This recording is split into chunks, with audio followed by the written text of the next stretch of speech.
This is not letting me put myself on stage. Hold on a second.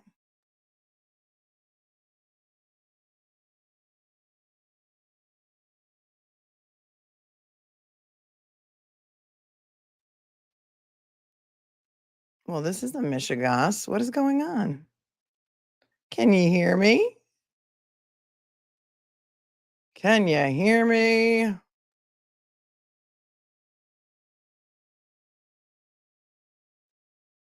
Yeah, technology is not being good today. What is the deal? It won't put me on camera. Oh, for the love of the traveling Mary, my friends, for the love of the traveling Mary, good morning. I was already running late and dropping things all over the place. So, yay, here we are. I think, because it seems like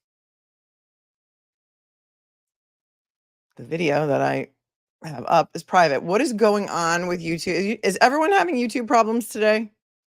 This morning? Is it a thing or is it just for me? Is it just for me? Today's 24, right? Why is it saying that I'm not live right now? Can you guys hear me and see me? And this is the actual like stream that was scheduled, right? Because when I look at my YouTube on my phone, it says that this morning's live happened already. What is going on? All right. It's going to be one of those days. It's going to be one of those days, you guys. It's going to be one of those days. Good morning. Good morning, everyone. I caught on some phone calls this morning and then nothing wants to cooperate. You ever have one of those days where, nothing wants to cooperate, but the fan is up. So we got that coming for us, going for us. And today is day 24 and Tully is still on the stand. And yesterday, YouTube was very unfriendly. They didn't like our afternoon stream. And I appealed it and they still demonetized it. I don't know why, because I don't think Mark and I were saying anything offensive. It may have been the language that was happening in court. Maybe it was the C word that they didn't like. So, Proctor is trending on Twitter, by the way. Somebody said to me, Proctor is trending on Twitter. So there's that. The fall of the House of Proctor. I don't know. Maybe is it Apple? I thought this was like a StreamYard thing. And then YouTube said that this stream already happened that we're on right now. So, now I see you guys here, but we're just going to roll with it today. We're just going to roll with it. We don't have anybody with us to do breathing exercises, or that might be a good idea. Yeah, there were some curses, but I don't think that was it. It may be like what was happening in the courtroom, and they have this weird AI program. Then they do a human review, but the human reviewers, I think they're from a different. They don't English is not the first language. Maybe some things translate differently. Like I don't really know. I don't really know. But whatever. I'm here for it. Here for it. Justice is coming. I can feel it. Can you feel it? Can you feel it? No, we really didn't say too much of that. I don't know. I don't care.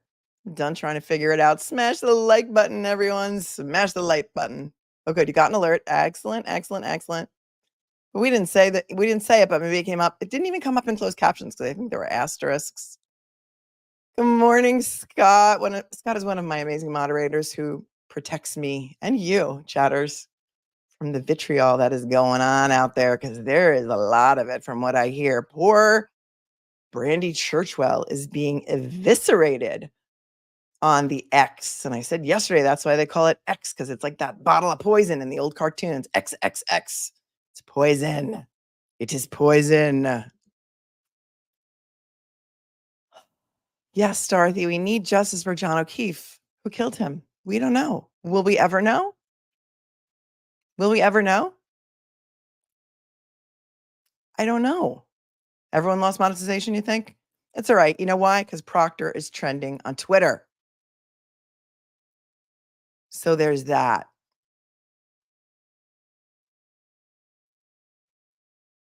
What a disgrace.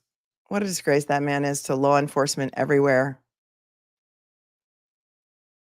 To law enforcement everywhere, to men everywhere, to humans everywhere. Right? Thank you. Somebody said that's why this is the only place to watch and discuss the trial. Thank you.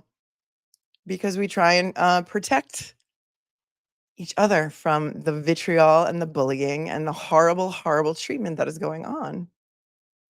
for so many people. A lot of people got dinged yesterday. Oh, did a lot of people mention that, Ruth? Okay, I didn't know. I thought it was just me. Yeah, sure. I'll put the sure, Laura Liz. I'm here for you. I just did that because it was like, I don't know. It's like a weird thing. Like there's a background, there's an overlay. Here we are, and we have Alice up in the corner there watching over us. Call me Alice, I say, because I fall into the rabbit holes. That's what I do. I fall into the rabbit holes. Sometimes I don't get out.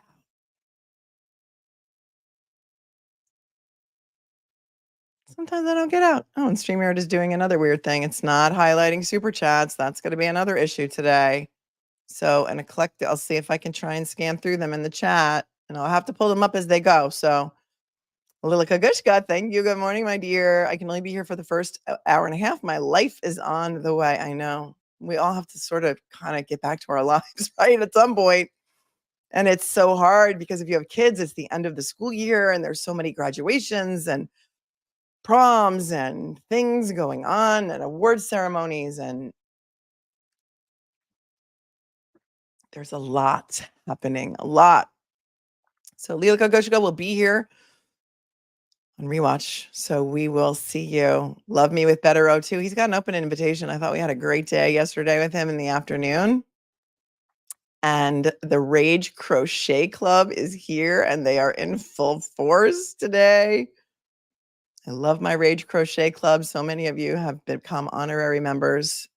It's not really a real club, but you know. And thank you, Ella, for your super sticker. If I could see it, I would highlight it, but it's not going into that column. Kurt, I think you're here. I see you, Uncivil. Hello, Uncivil. Thank you, Ella, for your super sticker so very, very much. You are very kind. An eclectic mind gifting 5 memberships. Thank you so much. And whoever received those 5 memberships. Yeah, StreamYard is having issues today, Kurt. It's not putting the super chats in the special column. And now I know why you don't use StreamYard a lot. You use whatever other fancy system that is because you, my friend, are a computer genius. If you are not subscribed to Uncivil Law, go do it. He's hilarious. He's also a good guy all around. Eclectic Mind, good morning. Thank you for gifting 5 memberships. And to those of you who have randomly distributed those memberships, welcome, welcome, welcome to my little cupcakes. I appreciate you. Gail Pat, my hubs went out of town for a wedding and came back with the C. Wow, that's not good. It's still out there. It's still out there. It's still going on. Don't type that word in the chat, my friends, because YouTube definitely doesn't like that. OBS, because more control. Maybe you could teach me that someday. Maybe we could do a tutorial live for everyone while you teach me how to learn about the computer. Well, thank you, Patronus Glow, for putting up Kurt's link. He has done very, very many funny reaction videos to this trial, and you too will laugh because, as we say, there's nothing funny about this at all whatsoever in any way, shape, or form, especially for what Karen Reed has been having to endure over the past 2+ years. And now the whole world is seeing. The whole world is seeing what she has known mostly all along, except for some stuff that we just found out about, like, you know, Kevin Albert's involvement in all of this with Proctor and them going out and getting hammered on the Cape. And then Kevin Albert losing his badge and gun and then telling Proctor to drop the badge off in his mailbox or vice versa, whatever. Somebody's going to call me a liar if I say the wrong mailbox today. So whatever.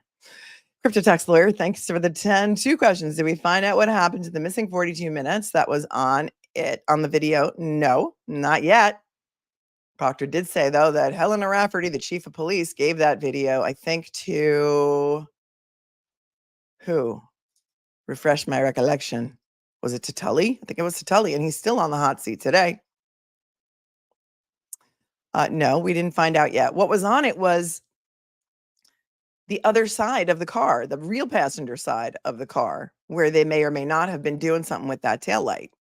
And also the video where they, I think, pull the car into the Sally port that would have shown the rear end of the vehicle is missing. That would have shown the condition of the taillight when they pulled into the Sally port. Correct me if I'm wrong. But, you know, the 2 witnesses who testified about a little hole, a little crack in the taillight with a little piece missing, including Carrie Roberts and I think his name's Nicholas Barrows, the Dayton PD officer, may have shown that condition and not the shattered taillight that they showed us in court and photos of when they sent, was it Maureen? Who went to do the inspection on the vehicle on February 3rd, perhaps, February 1st, 2nd, 3rd. I can't wait for Lucky either. We're up all night to get lucky. I put that on the playlist. Oh, well, if you guys didn't get the playlist yesterday, I put it back in the chat so you can see it. During Cross, AJ mentioned a video near the high school. Do we know how they came to know about the high school? Allie McCabe's Life 360. Yeah, they brought that up during Allie McCabe's Life 360 and said, you were near the high school at 1 or 1:30. And then you went back. And she's like, no, I wasn't. But maybe the feds got that info. That's my take on it. Good morning, Terry. Terry says, I feel like we should all pile in the clown cars for the circus that the prosecution has created. Yeah, that's what it feels like. It feels like a circus. I have the circus theme song on there's Terry's super chat. Thank you, Terry. I have the circus theme song on the playlist. It's there. It's there too. So we have that. We have the Benny Hill theme song on there. And a lot of old hits that we've been talking about for a long time, like Can I Have a Witness? Nowhere to Run. I've got Lollipop on there. And Sweet Caroline, thank you for the 5. Been with you since the start of this trial. Love your commentary. My husband is even hooked and he never watches with me. Thank you. And love the playlist. Thank you. Maybe we should put Sweet Caroline on there for you. When I was growing up, my parents were huge Neil Diamond fans. Like my mom would go sleep out for Neil Diamond tickets when I was a kid. Not really sleep out, but I forget what it was like then, but you had to go wait at Ticketmaster. It was before there was the internet, you had to wait in an actual line and get an actual ticket. And the price of the ticket was the actual price of the ticket. There was no surge pricing, demand pricing. And so Neil Diamond was playing in my house growing up 24/7. I think I know the words to every Neil Diamond song and every Leonard Cohen song, because that was also a favorite at the time. But I used to think Leonard Cohen music was very depressing. It wasn't for me. Nancy Joe, thank you for the 10. I really, really want to know more deets on the Post-it note found in the police file referencing 12:41 a.m. ring camera footage. Yep. Maybe we'll hear about that today. Well, whose note was that? DeChico. It was DeChico's note. So we'll have to wait for DeChico to take the stand. But from what it sounded like yesterday to me, DeChico wrote a note about that 12:41 video, like he viewed it, like it was his note after viewing that ring video. And then it just poof, disappeared. So freaking crazy. So crazy. Yeah, Ticketmaster. I remember waiting in line for Madonna tickets when I was in Colorado for college in Boulder, and the Grateful Dead would come to Red Rocks for their probably fall tour. We would sleep outside the UMC, which is like the main building on campus, and we'd have like our sleeping bags and fold up chairs or whatever existed back then. And we would stay there for like 2 nights waiting so we could be the first in line to get us some Grateful Dead tickets. And they were $9.50 and $10.50. That's how much the tickets were. That's how old I am. Oh, thank you, Trauma Nurse. I see you. I had hives yesterday from this case. This case is just tragic. Justice for Officer John O'Keefe. Free Karen Reed. Love you and Mark together. Thank you. Great show yesterday and looking forward to today. Thank you. Thank you, my dear. I know your real name, but I won't talk to you. Thanks, Uncivil. Your stream should include a cupcake of the day. I would like to start the bidding with blueberry. Blueberry cupcakes, Kurt. That's interesting. A classic. Also, please make the pain stop. I can't. How about a red velvet cupcake? I mean, who doesn't love a red velvet cupcake? But blueberry cupcakes could be good too. I like it. Cupcake of the day. Sweet Caroline is the quintessential Boston song. They play it at a lot of sporting events in New York too. I hate to tell you. But Kindred Spirit saw Neil Diamond twice, and Gerald Yardson loves Leonard Cohen.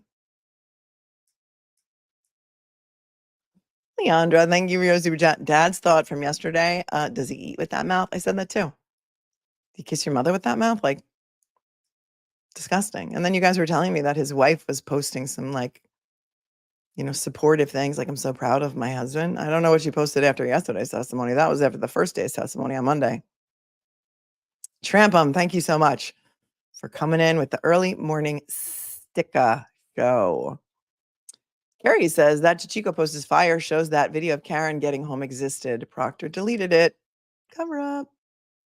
Some might surmise that. This is getting to be like people thought when we started talking about this case, and I started the deep dive with you in January because I was so interested in it after I started doing my own deep dive behind the scenes, because even back then I saw how divisive it was and how crazy people were getting about it. And I was like, right, well, maybe I can get in there and, satisfy my own curiosity.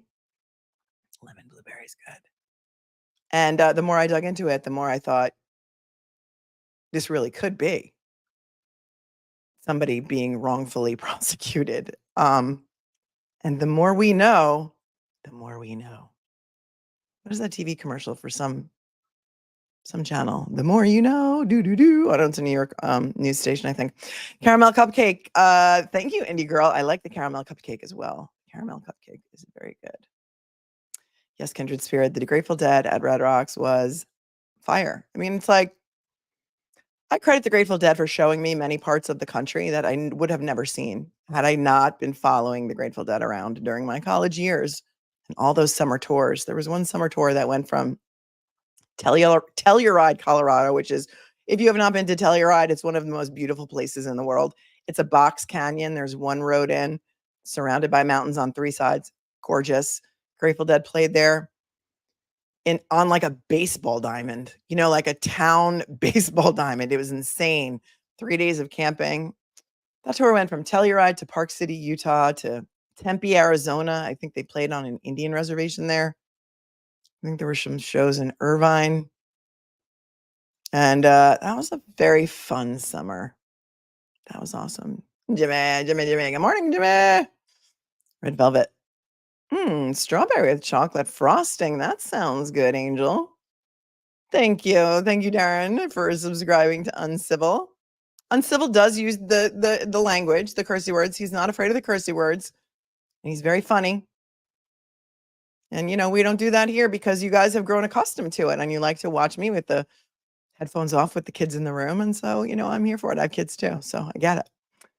Crime vlog. Why is this such a tongue twister for me? Crime Vlog Weekly. Good morning. Another day of learning U.S. law. You're here for it, right? You're here for it. We have constitutional rights here, but in some cases, certain states may not want to conform with the Constitution. And I am a constitutionalist, so sometimes we cover a case and I'm on one side, sometimes I'll be on the other side, but I'm always for procedure, the rule of law, and the Constitution, because that's what we're supposed to be adhering to. Trampum, thank you. Can proctors communications with friends be considered tampering with a future possible juror? One of his friends could have been called to sit on the jury. Could have, but during the voir dire or jury selection process, they would have rooted that out, hopefully. So no, I don't think so. Obviously they excluded anyone from the jury who had any personal relationships or personal ties with people that were going to testify in the case. And we looked at the jury questionnaire during one of the live streams we did pre-trial, and there were a list of, I can't remember how many names, 100 at least, that people had to check a box of whether they knew that person, knew of that person, ever met with that person, ever hired that person, was friends with that. So they tried to weed that out. That girl, RWBUR, so sweet and kind and generous, as 10,000 Maniacs and Natalie Merchant would say. That is a great song too, kind and generous. I should put that on the playlist. Says, thank you. This is crazy. Karen had the funds for the defense. If she didn't, this would be so different. But you know what? So true, number one. But you guys, number two, have been contributing. People have been contributing to her legal defense fund and raised hundreds of thousands of dollars, because you're right.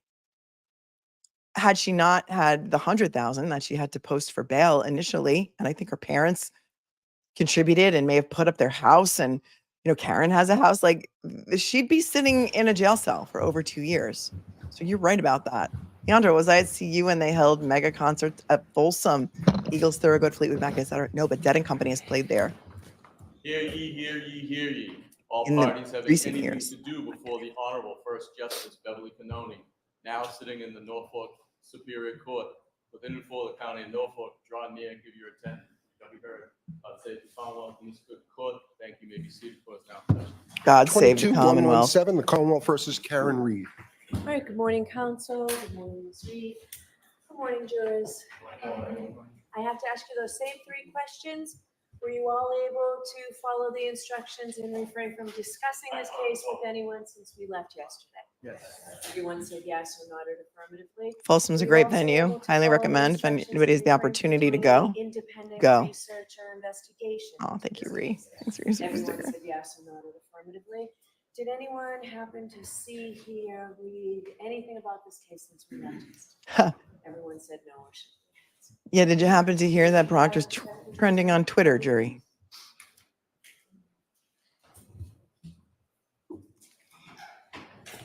Yes, Cricket. Just watch your step on.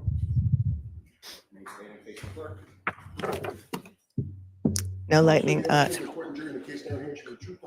Voir dire is going to be next week, I believe, for the expert witness. Witnesses. They're going to do more than one. What was that?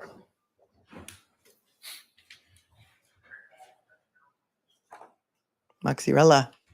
Remember standing in line for Dave Matthews Band's got the best seat, driving my purple Ford Escort with Dave Matthews Band stickers. Best whenever you're seats. ready, Mr. Smiley. I love Dave too. You know it. There's a poster. Good morning, sir. Good morning. Again, if you could just please state your name and spell your last name for the jury. Brian Tully, Tully. Now, Lieutenant Tully, you were testifying yesterday. You were testifying in some part about a search that you did in conjunction with the CERT team at 34 Fairview on January 29, 2020, correct? Yes. And at any point in time, did you or any other member of your unit conduct any search of the residence at 34 Fairview Road? No. And why not? We had no reason to believe there'd be evidence found within the home of 34 Fairview Road. Now, I don't know. The dead police officer on the lawn didn't give you reason to search the house.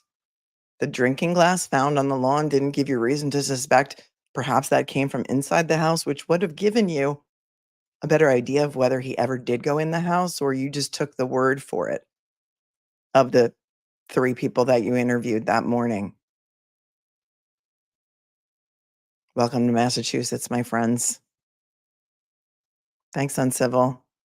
The judge asked the jury if they were able to follow the instructions. Maybe someone should ask the judge if she can follow the law. No, she wants to teach the jurors the law. She said that several times. At the end of this case, I will teach you the law. No, you're supposed to instruct them on the law, not teach them the law. Sorry, I'm talking too much already. Here we go. Lieutenant, if you could you inform the jury a little bit about sort of search warrants as far as residences go and what is required in Massachusetts for you to conduct a search warrant? Objection. So we haven't heard the question. What's required to search? That was the question, I'm sorry. I thought it was you informed the jury about search warrants and then what? If I interrupted you. Repeat your question? I did, Your Honor, yes. Okay. So it's sustained then. Thank you. Okay, I'm going to take that back because I didn't hear his question. Can you guys hear him?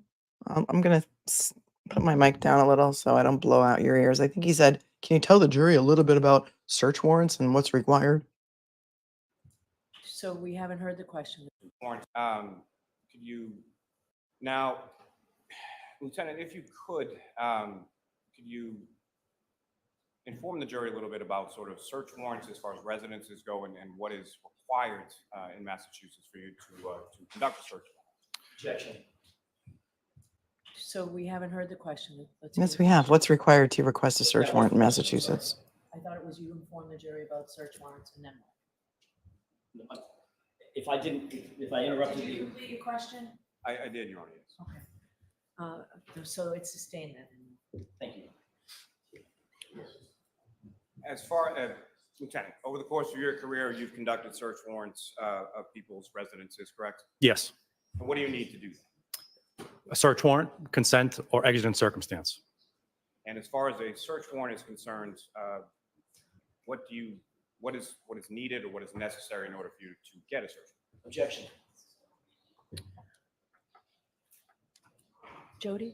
Jody, Tell Tim to be quiet.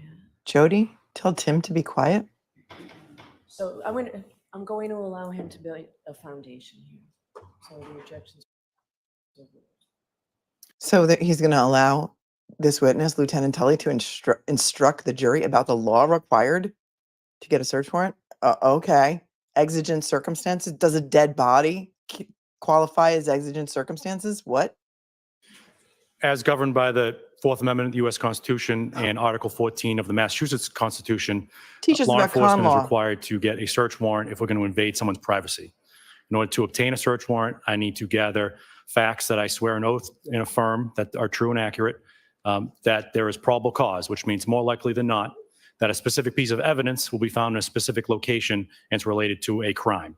So I need to check those boxes in order to obtain a search warrant through the trial court. Okay. What, if any, information did you have related to specific evidence of a crime in relation to the interior of the residence at 34 Fairview Road? I didn't have any. When thinking about residence and search warrants and evidence, I need to put the evidence inside the house. And so I don't believe that Mr. O'Keefe entered the home. So I had no nexus to the house. Really? Because his girlfriend dropped him off there to go to an after party. She says she saw him go to the door. There's a drinking glass there. Who knows where that came from? But people told you he didn't come in the house. So you just believe witnesses, whatever they tell you. Are you flipping kidding me? This is already not going to start off well this day for me. And what, if any, evidence did you have that Mr. O'Keefe had ever entered the home at 34 Fairview Road on January 29th or on any other day? I don't. On the contrary, I have evidence that he was outside, but I don't have anything putting him inside the residence. Except for he was supposed to go inside the residence. This is the Keystone Cops now. It's not just Canton PD that's incompetent. It is Massachusetts State Police are also incompetent, my friends. They're also incompetent because a Boston police officer owned that home, so they just believed him, and they believed that everything that Jen McCabe told them. Remember the group text messages between Matt McCabe, Jen McCabe, and Brian and Nicole Albert? Just tell them the guy never went in the house. That was the story. They were sticking to it. You should be outraged. Now, you're aware that, or you testified yesterday that at some point while you and the search team were conducting the search at 34 Fairview, that Sergeant Bukhenik and Trooper Proctor were following a tow truck with the defendant's vehicle from Dighton to the Canton Police Department, correct? Yes. And in reference to taking the vehicle to the Canton Police Department, how was that decision arrived at? What, if any, discussion, or what, if any, other options did you have? So Sergeant Bukhenik and I had conversations. It was ultimately my decision of where the vehicle was going to go. And so we need to find a location that was secure, indoors, and preferably heated. And so we start going through a checklist of what's available. So you start thinking, obviously, of state police facilities. So between Dighton and Canton, where our office is as well, you have the Foxborough Barracks, which was, I worked out of the Foxborough Barracks. The garage was probably not appropriate for that large vehicle to get in there. It's an old building.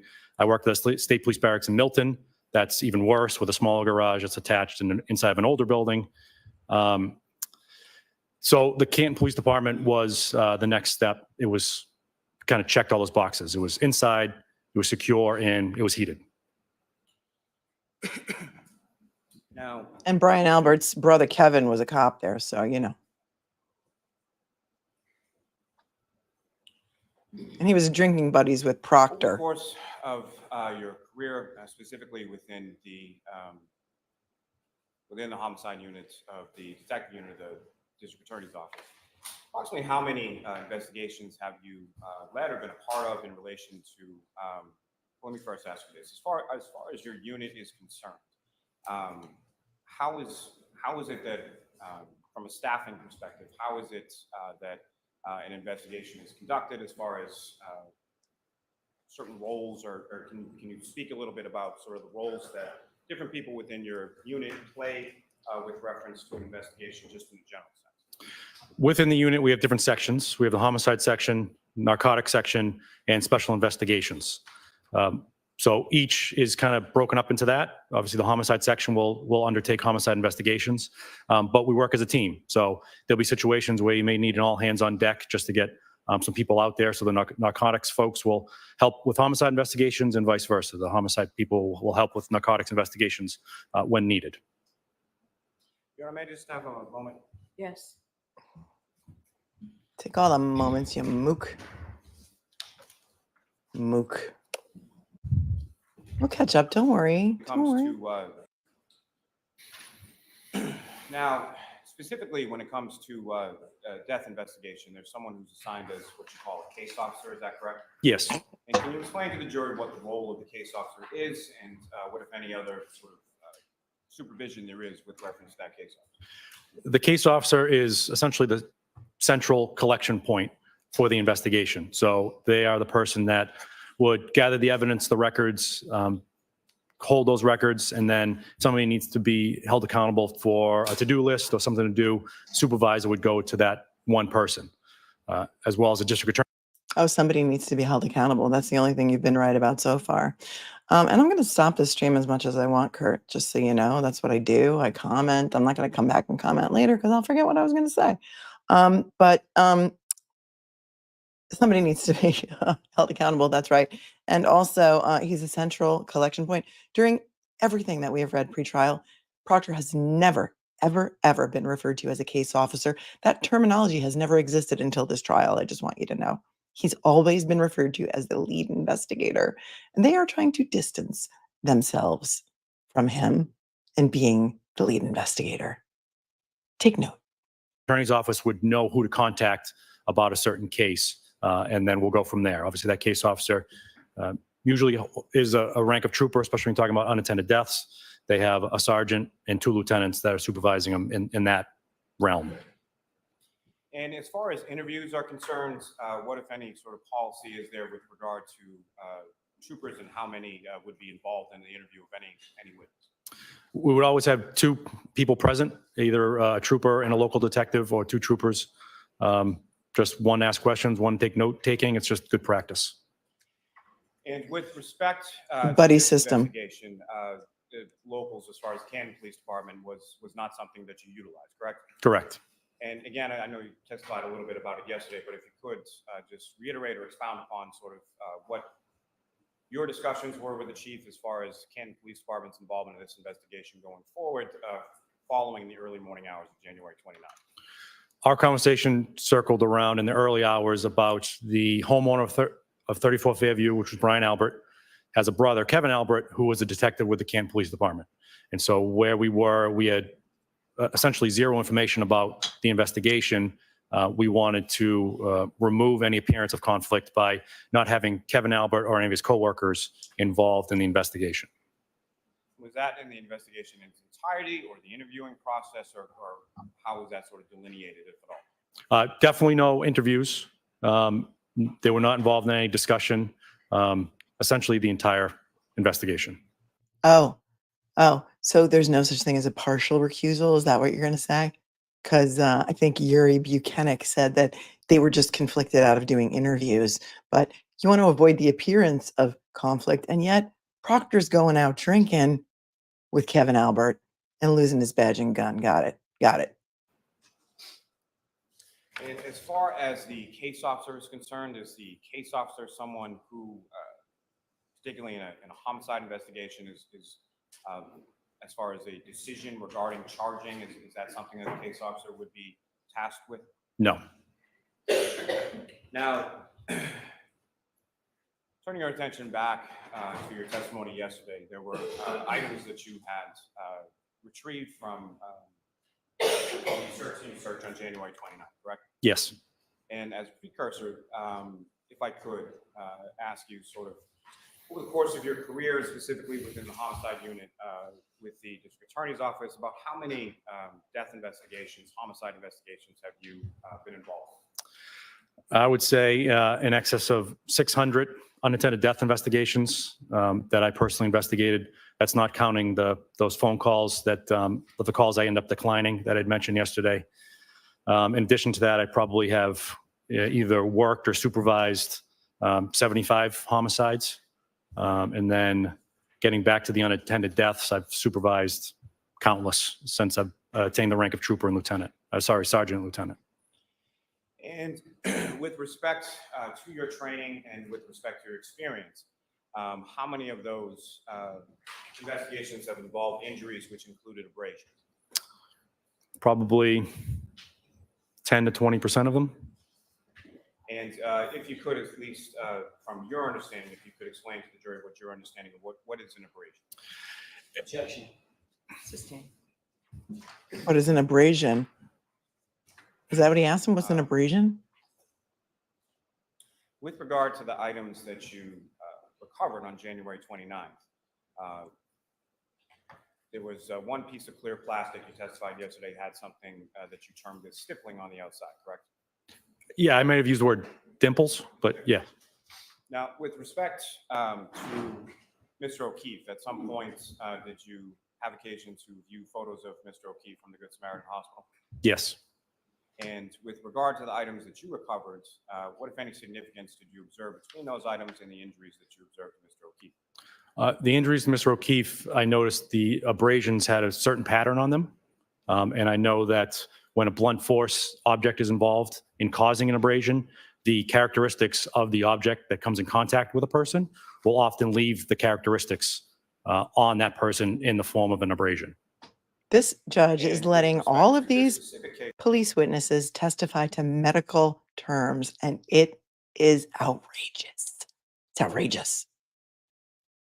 as far as any items recovered on January 29th and your observations of Mr. O'Keefe, what, if anything, did you observe of any significance in relation to that?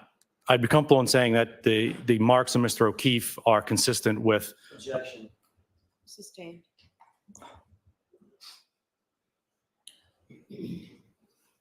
Now, sir, if I could turn your attention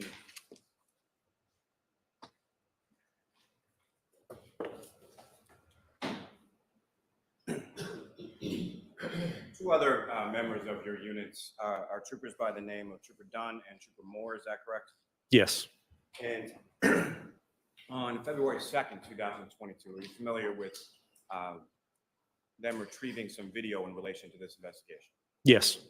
And specifically from the town of Canton, did they retrieve video from there? Yes. And specifically, what location did they retrieve video from? From the Canton Public Library at 786 Washington Street. And are you familiar with them speaking with a gentleman by the name of Mr. Jutras? Yes. And he's an IT person with the town of Canton. Yes. And as far as the timestamp with regard to the video that was retrieved from the Canton Public Library, what, if any, information do you have in reference to that? Whenever we retrieve video, we want to ensure the timestamp is accurate, as we've learned, businesses are not always great about updating the timestamp. So that's always top of mind when we collect video. Mr. Jutras assured us that the timestamp on the video was consistent and in real time. Now, the following day of February 3rd, you familiar with Trooper Moore retrieving some additional surveillance video? Yes. And where did he retrieve that video? From Temple Beth Abraham in Canton at 1301 Washington Street. Now, as far as those two locations, as far as the Canton Public Library and the Temple Beth Abraham, are you familiar with where they are in relation to each other? Yes. Both located on Washington Street, is that correct? Yes. And about how far away from each other are they? About a mile and a half. Now, with reference to the Temple video, what, if any, information did you receive in regard to the timestamp on that video? That was also accurate. Now, from each of these respective locations, what time frames was Trooper Moore in one instance and Trooper Moore and Trooper Dunn in the other instance? What time frames of video did they retrieve from each of those respective locations? From 12 a.m. midnight to 1 a.m. and from 5 a.m. to 6 a.m. And why was it that those were the time frames, based on what you learned to that point in the investigation, why were those the time frames that the troopers were looking for? We had reason to believe that those were the times that Miss Reed's vehicle was traveling in and around that area.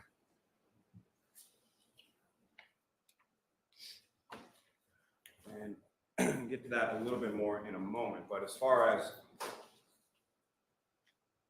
reason to believe that that Ms. Reed's vehicle was traveling in the area around those times. What, if any, information did you have to base that on? We had statements and video from the Waterfall Bar and Grill, also on Washington Street, a little bit further down, and the car departing in that direction.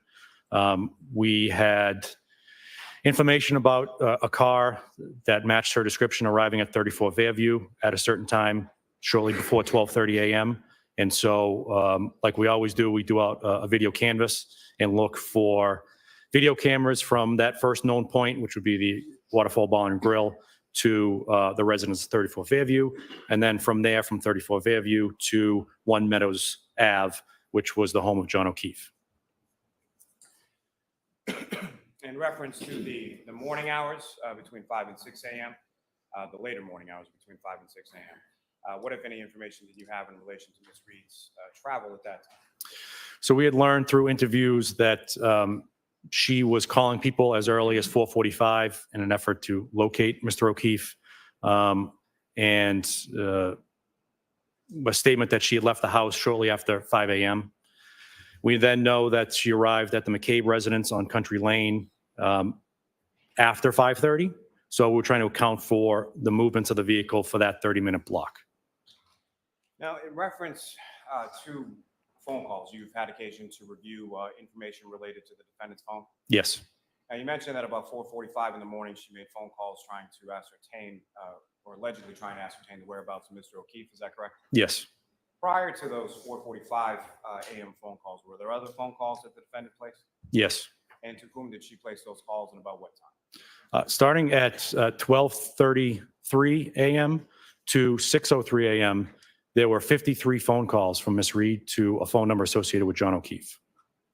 And in addition to those phone calls to Mr. O'Keefe's phone, what, if any, other calls did the defendant make prior to those 4:45 a.m.? There were phone calls to her family members, to Jennifer McCabe, Carrie Roberts, Cameranos. Those are the ones that are off the top of my head. I have the notes in front of me if I want me to refer to them. Please do. You all right, if the witness may? Yes.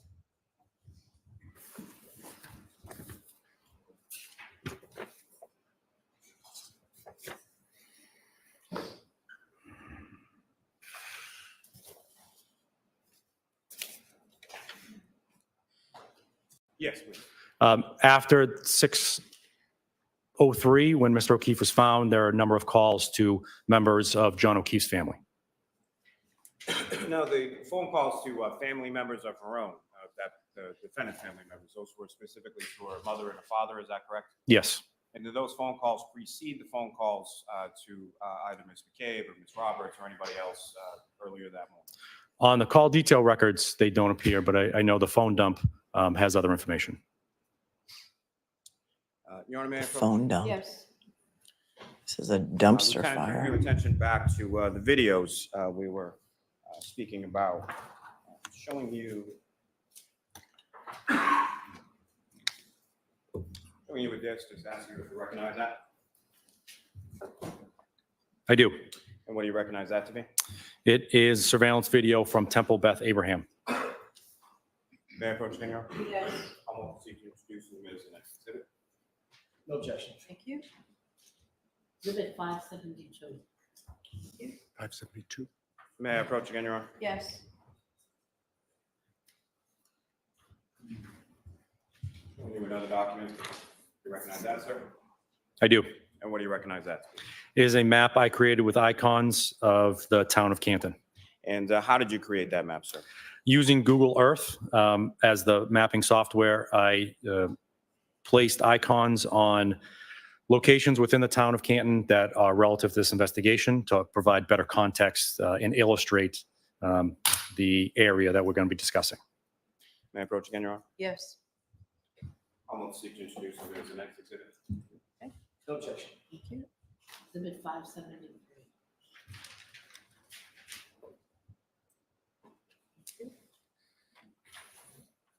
And Your Honor, may I return exhibit 573 to the witness? Yes. Your Honor, with the court's permission, if I could publish that to the jury at this time. Yes.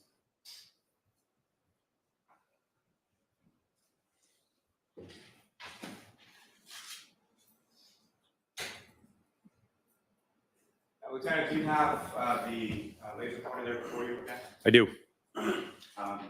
So using that laser pointer, if you could direct the jury's attention to the icons that you inserted a reference to various points of relevant locations, as well as any sort of routes of travel or roadways depicted in this video. So each icon is a house-shaped icon that I placed at different locations. The first one is red in color. It denotes where 34 Fairview Road is. Starting at the bottom, there is a pinkish color one that is the location of the Waterfall Bar and Grill. Just north of that, you'll see a brown one, which denotes the Canton Public Library. Following up this street here, which is Washington Street, you'll come to Temple Beth Abraham, which is denoted by the blue icon there. And then off to the right is 1 Meadows Lane with the green icon. Now, as far as, and if you could just use that laser pointer again to know where the temple is. It is the blue icon in the center of the map. Now, as far as where the temple is located in reference to specific roadways, it's, you mentioned located on Washington Street, correct? Yes. And so what, if any, roads intersect with Washington Street around the location of the temple? Chapman Street is the street that runs in this direction towards Washington Street. So again, the Washington Street is this street here. It continues and stays Washington Street as it turns slightly east in that direction. And as far as available points of directionality or ways to travel roadways from the area of the temple, it intersects in the area of Dedham Street, is that correct? Yes. And so as far as available routes of travel from the temple to 34 Fairview, if you could note those on the map. If one was at the temple and were to travel to 34 Fairview, you could continue up Washington Street, take the left onto Dedham Street, which is that street you just mentioned, a left onto Cedar Crest, and to enter that neighborhood down here. One could take a left and come down Chapman Street and take the right to enter the neighborhood in that direction straight onto Fairview Road. And if you're approaching sort of from the Chapman Street side of Fairview Road, as you come down Fairview Road, which side of the road would 34 Fairview be on? Left. And similarly, if you're approaching from the Cedar Crest side of Fairview Road and you turn on Fairview Road, which side of the street would 34 Fairview Road be on? Right. Thanks. Now, with respect to each of these videos, as far as the Canton Public Library video and the Temple video, these are exterior cameras, is that correct? Yes. And sort of orientation-wise, where do they focus on or where are they pointed at? The ones that we focused on were the ones that captured Washington Street. Now, are you aware of another location right around the area of Temple Beth Abraham called Cassie's? Yes. And that's essentially like a convenience store, is that right? Yes. And were you able to, you or other troopers able to retrieve video from that location as well? I don't believe so. Now, Your Honor, with the court's permission, if I could publish a portion of the video from the Canton Public Library, which is marked as Exhibit 110. Yes.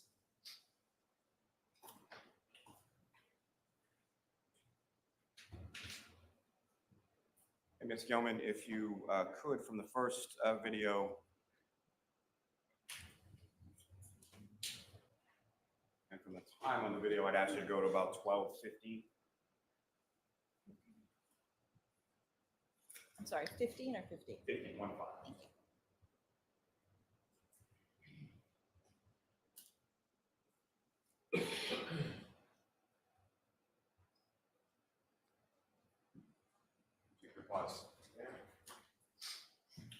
Now, again, for orientation purposes, Notice there's no snow on the grass. There's hardly any snow on the street. This is 12:15 a.m. Lieutenant, if you could, using the laser pointer, just describe to the jury sort of what we're looking at here directionality-wise and what you observe in this video. The main street in the video is Washington Street. The Waterfall Bar and Grill would be off to the right-hand side, and Temple Beth Abraham would be off to the left. The intersecting road we're looking at here is Sherman Ave, I believe. And if one were to take that right, if you're coming from the right of the screen to the left of the screen on Washington Street heading towards Sherman, and you were to take that right on Sherman, where does that take you? You would head towards the neighborhood that 1 Meadows Ave resides. Now,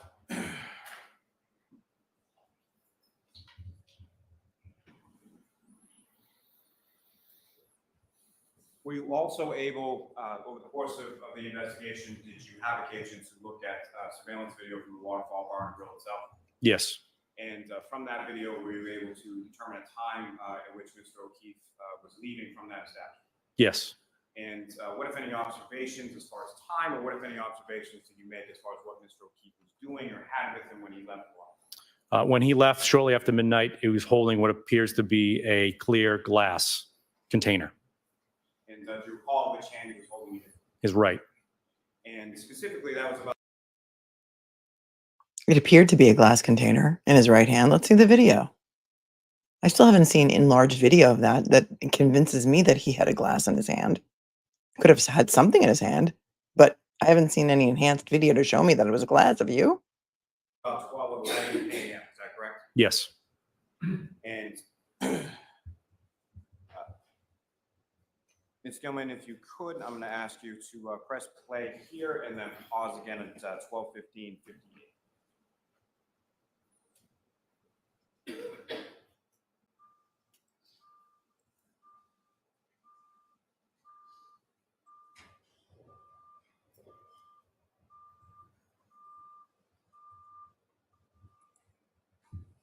Now, looking up at the screen now where it's paused at 12:15:58, Lieutenant, what, if anything, do you observe there? I observed a large black SUV here on Washington Street. And the large black SUV that you observed, is that consistent with what you've observed of the defendant's vehicle? Yes. And if you could describe to the jury as far as when I asked Ms. Gilman to press play, what is that vehicle going? It's going to continue north on Washington Street through the intersection on Sherman and continue north on Washington Street. And what, if anything, is sort of in that directionality as it continues off of the screen to the left? Okay. I'm going to look it up, but I don't think directionality is a word. Okay. What's in that direction? Directionality? I got to look that up because now I'm curious. And I'm a grammar snob, as you know. Secondly, nobody's denying that Karen Reed drove by there to go to 34 Fairview, but they didn't know where they were going because, according to Jim McCabe, John had to ask for directions, I think, more than once. So what are we proving here? There's a car that looks like it could be her car. Can't see a license plate. It's a car that looks like it could be a Lexus. Okay. Be heading towards Temple Beth Abraham. Gilman, if you could.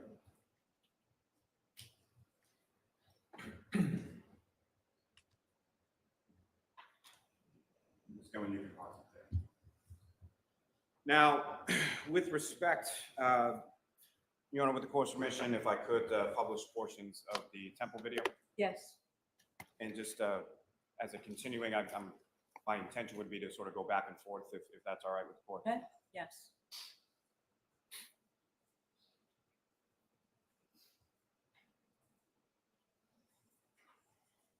I have one moment, Your Honor. Yes. Actually, the beeping is outside my house. They're doing some work. I'm going to mute myself.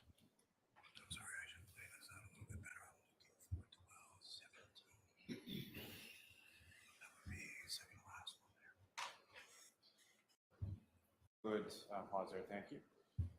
Again, for orientation purposes, Lieutenant, if you could describe using the laser pointer there as far as what we're looking at in this particular camera angle and shot, and as far as the roadways that you observe.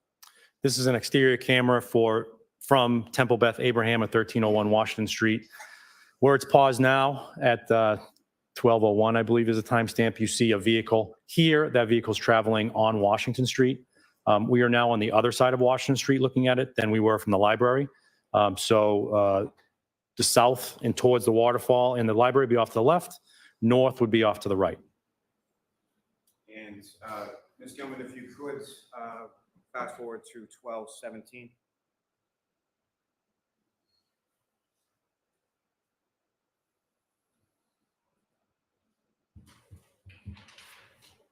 If you could pause it. Now, as far as the time concerns, the video from the prior video from the library was about 12:15 a.m. when you saw the vehicle consistent with the defendants pass by that location. Yes.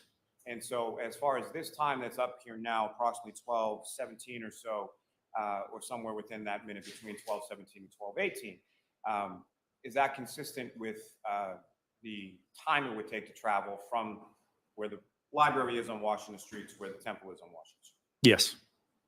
And from this particular time period around 12:17, between the minutes of 12:17 and 12:18, what, if anything, did you observe with reference to, of significance with reference to this investigation on this portion of this video? At approximately 12:17 and 56 seconds, you'll see a large black SUV travel from left to right on the screen, which again would be northbound. And again, left to right on the screen, just for orientation purposes, what is in the direction from left to right on the screen as far as of any significance to this? As you continue north on Washington Street, you would, I believe the next intersection on the left is Dedham Street, which one could take to get to 34 Fairview Road. And Ms. Gilman, if you could, and I would ask you again to positive 12:17. Is this the only way to go to Fairview Road? There's no other route? No other route?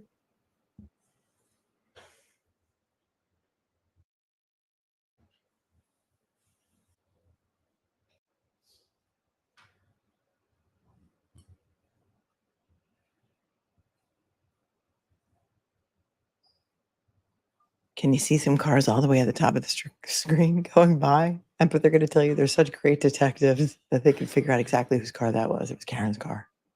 Yeah, okay. Got it.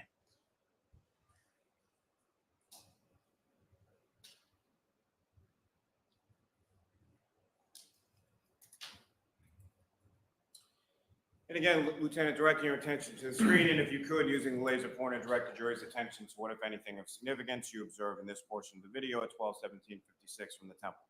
A large black SUV traveling northbound on Washington Street. And the large black SUV, is that consistent with the large black SUV that you observed in the prior video, exhibit 110 from the Camden Public Library? Yes. Is that also consistent with what you observed as far as your personal observations of the defendant's vehicle? Yes. Gentlemen, if you could please press play.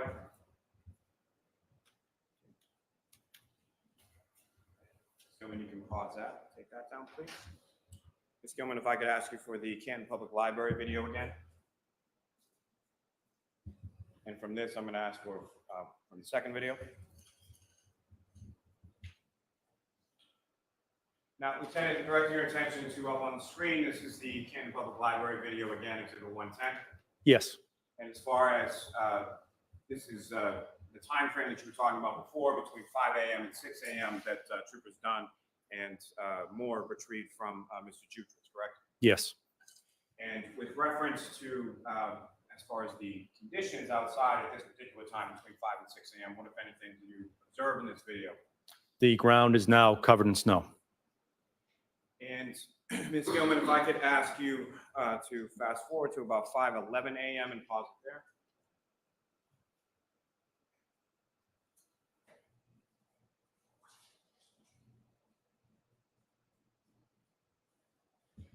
Now, Lieutenant, from this portion of this video from the Canton Public Library, what, if anything, of significance did you observe in this portion of the video relevant to this investigation? You observe a large black SUV take a left from Sherman Street onto Washington Street, heading south. And as far as the directionality from where that vehicle came from and the directionality where that vehicle is headed toward, what, if any, of the locations of significance are located in those areas? So again, Sherman Street or Ave goes straight to One Meadows. So if one were to travel from Meadows Ave, the residence of John O'Keefe, to this location here, you would come down Sherman and you could take a left onto Washington Street to head south. And as far as south on Washington Street, again, off to the right of the screen, what, if any, locations of significance in this case are located in that direction? The Waterfall Bar and Grill.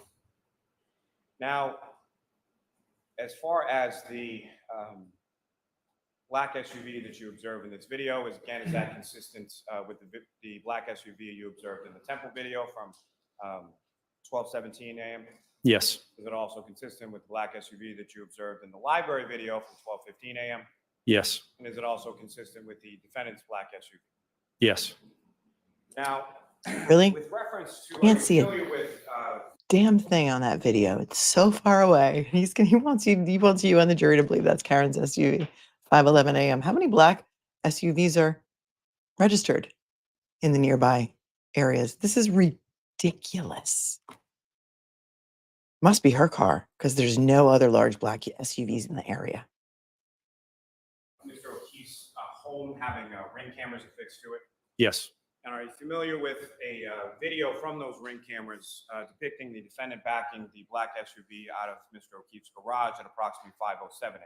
yes, And from that, as far as distance or time it would take to travel from Mr. O'Keefe's residence to this intersection covered by the Canton Public Library, from 5:07 to 5:11, now depicted on the screen, is that consistent with the time it would take to drive that, particularly given the conditions? yes. And Ms. Gilman, if you could please press play.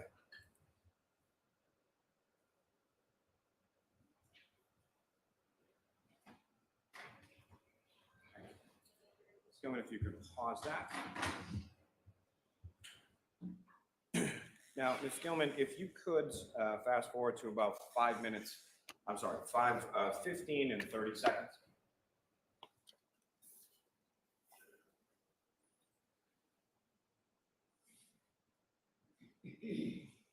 Pause there, please. Now, Lieutenant, between these timeframes of 5:11 a.m. and 5:15 a.m., at any point in time, do you observe the black SUV traveling back in the other direction? Yes. And specifically around 5:15 and 51 seconds, what, if anything, did you observe on this video of significance or relevance to this investigation? A large black SUV will appear on the screen on the right-hand side and travel to the left-hand side, which again would be traveling north on Washington Street. Now, as far as, again, directionality, north on Washington Street to the left of the screen would be towards the temple, is that correct? Yes, And as far as the operation, as far as directionality is concerned, what you observed in this area from 5:15 a.m., is that consistent with what you observed on the Canton Public Library video earlier at 12:15 a.m.? yes, And again, as far as the black SUV that you observe in this, it's consistent with all the other black SUVs you observed in the video and the defendant's vehicle, correct? yes. And Ms. Gilman, if you could press play.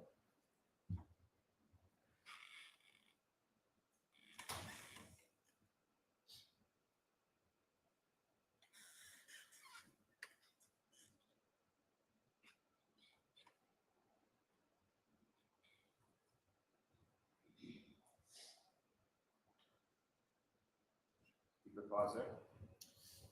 And Lieutenant, if you could, using the laser pointer you have before you, direct the jury's attention to where you observe the black SUV. Here on Washington Street near the intersection. And again, using that laser pointer, if you could just indicate to the jury as far as directionality where this vehicle is going to head on this video. North would be to the left-hand side of the screen towards Temple Beth Abraham. Again, there is no verbal description of this in the court record. So it just says right here, right here, right here. The record is so unclear. He should say, a little bit to the left of the top of your screen, there is that you can see a car with red brake lights on, which, by the way, if this is her car going back and forth at 5:15 a.m., why don't you can we see the broken taillight when she was going the other way at 5:11 a.m.? Because that would be of some value here. This is of no value here. Ms. Gilman, if you could press play again.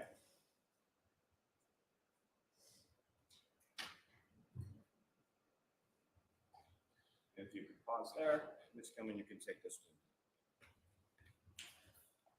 one. Now, Ms. Gilman, if I could ask for the Temple Beth Abraham video again. And Your Honor, may I have just one moment? Yes.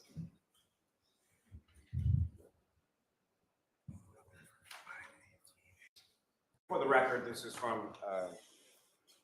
the Temple Beth Abraham video. This is from the period of 5:10 a.m. to 5:20 a.m., which is the second video listed down within those. Now, Trooper, with regards to this video, at some point around 5:18 a.m. What, if anything, did you observe of significance or relevance to this investigation from that period of video? A large black SUV travel left to right on the screen. And again, as far as directionality, where would that vehicle be coming from, and where would that vehicle be heading to? The left side of the screen would be in the direction of the Canton Public Library and the Waterfall Bar and Grill.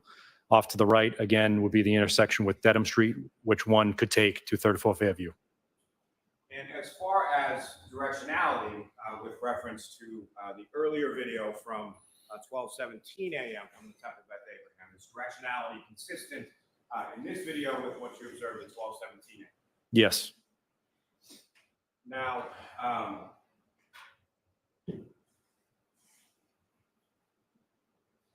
Ms. Gilman, if you could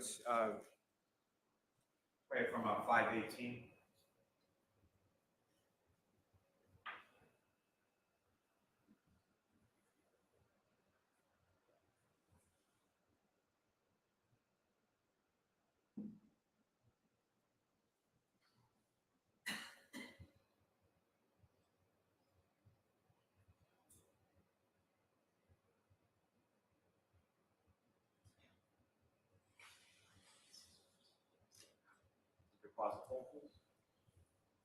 And Lieutenant, what, if anything, do you observe in this portion of the video relevant to this investigation? A large black SUV traveling north on Washington Street. And again, is that large black SUV that you observe here consistent with the large black SUV you observed in the prior videos and also consistent with the defendant's vehicle? Yes. And Ms. Gilman, if you could please press play again.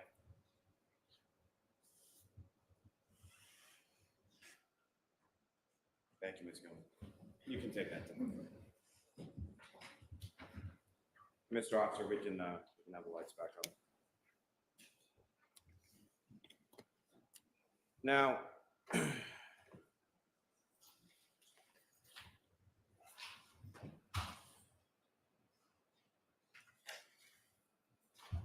excuse me, Your Honor, if I could just have a moment. Sure.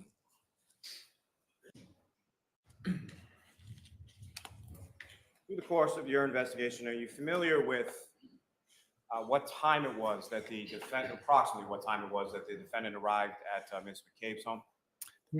5:35 approximately. And Ms. McCabe's home is located on Country Lane, is that correct? Yes.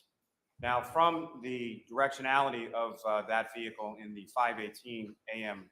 Video, as far as timing is concerned, 5:18 to about 5:35 or so, is that consistent with the time it would take to drive from that area of the Temple Beth Abraham to Ms. McCabe's residence on Country Lane? No, not if you were to drive directly there.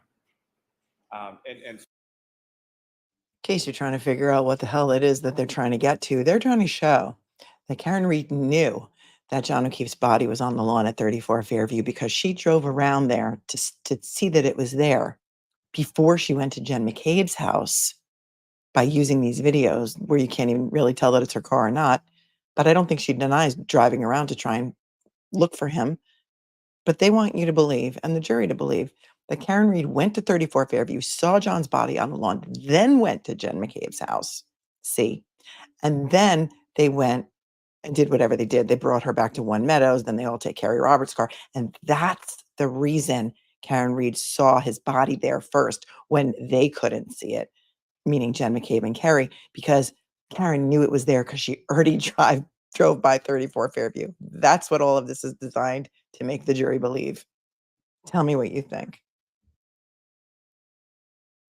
so to that point, as far as what about that time doesn't match up? Is it too short, too long, or something else? It would take you much quicker to get there. It's about 1.5 miles from Temple Beth Abraham to Country Lane. You would continue north on Washington Street and just take a left into the Country Lane neighborhood. So the time to travel 1.5 miles.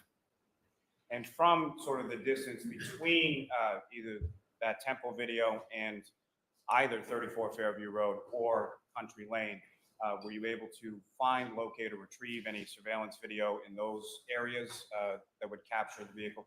No. Now,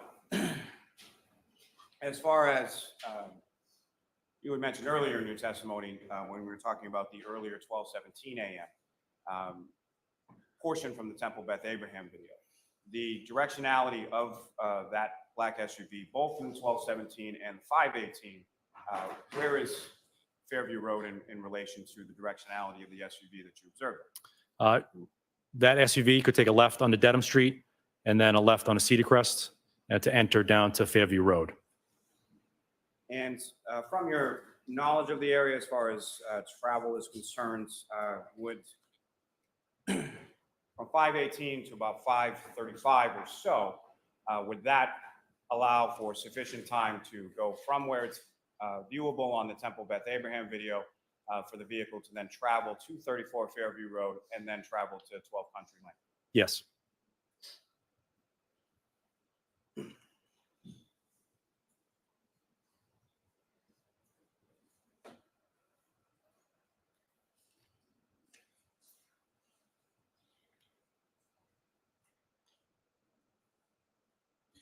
Now, I believe you had mentioned earlier in your testimony that at some point there were call detail records that were obtained in reference to the defendant's phone.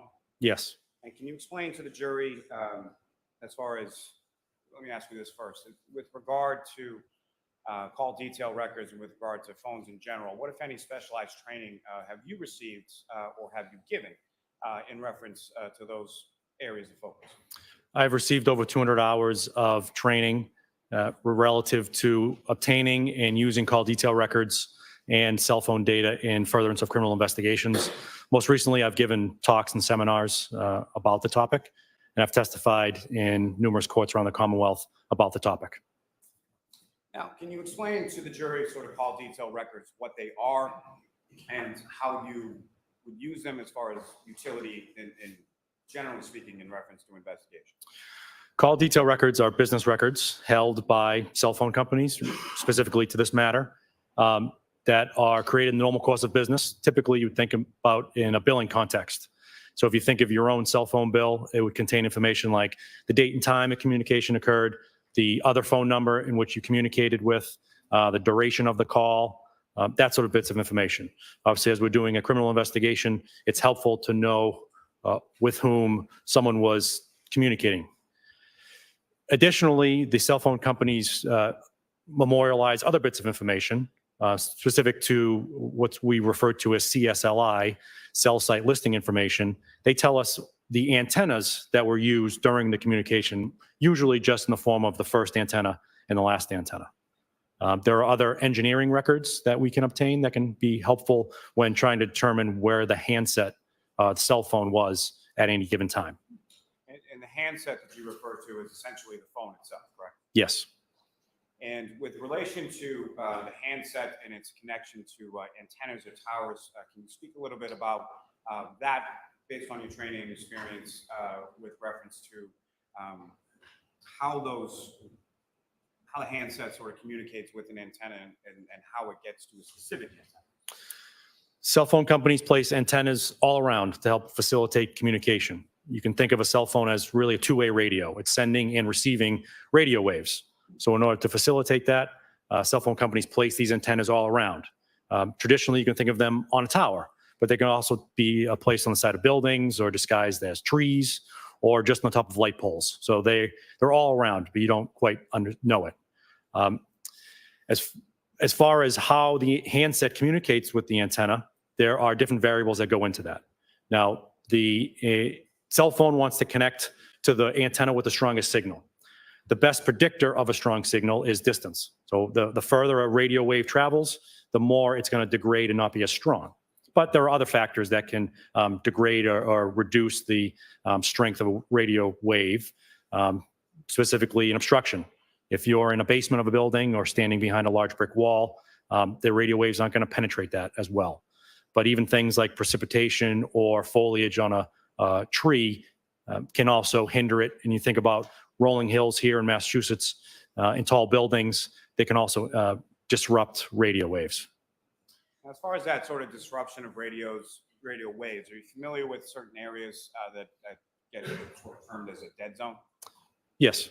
And can you explain what your understanding of that term is as it relates to what you've been talking about as far as the handset communicating with the antenna? I would define a dead zone as an area where there's not good cell phone coverage. So the antennas are not covering that area for whatever reason, obstruction, the density of the tower. Oftentimes, well, an antenna can only handle so many cell phones at a time.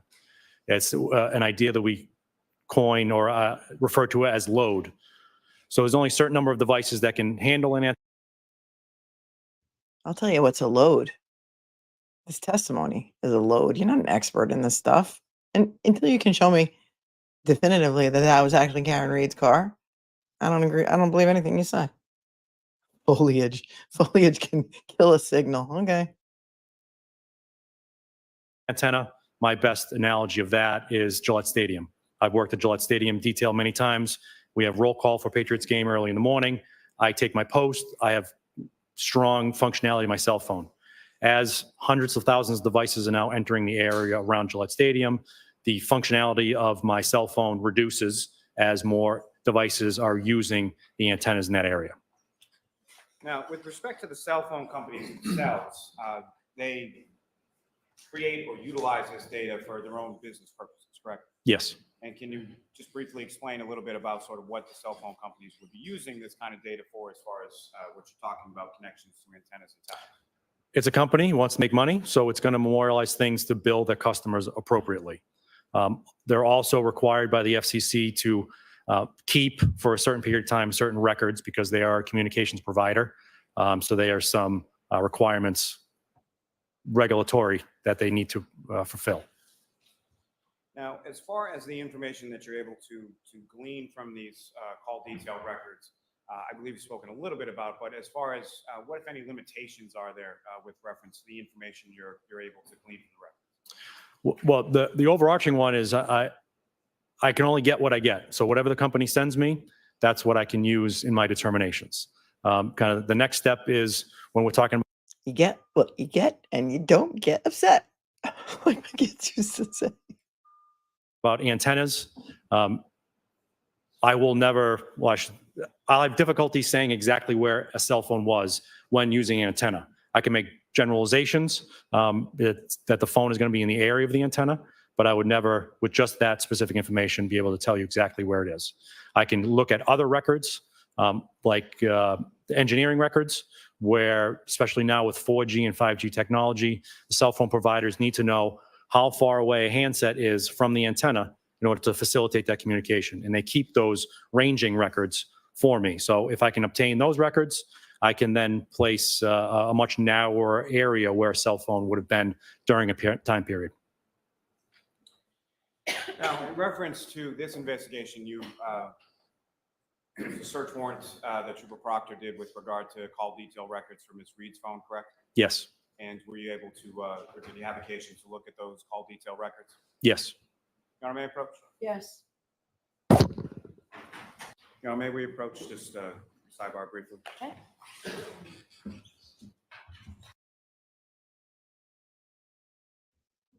I'm keeping myself muted because they decided to pave the road today and all these trucks are making a lot of noise, but I'll come back on to keep you entertained. You, chat, are keeping me entertained because you guys are comedy gold. Thank you, Your Honor. May I approach the witness? Yes. Sir, I'm showing you a 4-page document, just as you looked at the couple we finished.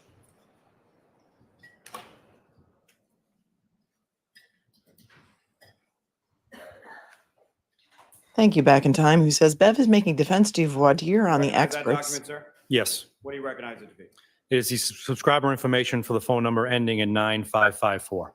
But these Keystone cops are allowed to drone on without any expertise or voir dire. Yep, I'm sure they have a plan for Cross for this, and it's going to be delicious. So go get yourself a popcorn or a iced coffee or a cocktail, depending on where you are, or whatever it is that you want to drink. No judgment here. No judgment.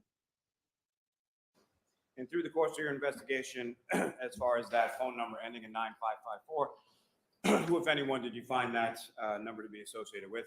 The defendant, Karen Reed. Now, with respect to the documents before you, that has some listing of account information, is that correct? Yes. And who is listed as the subscriber for that account with phone number ending in 9554? Karen Reed of 481 Gilbert Street in Mansfield, Massachusetts.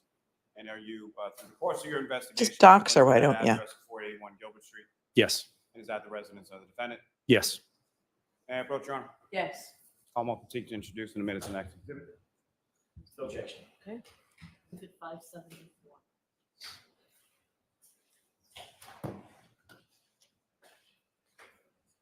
I'm actually going to see counsel outside that for just a minute.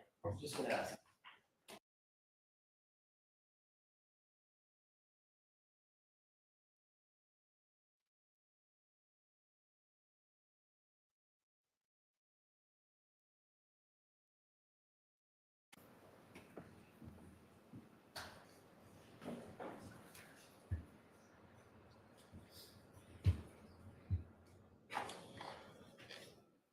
Now, Lieutenant Tully, We mark that, Madam Court Reporter. Thank you. So that's 570. 574. Four.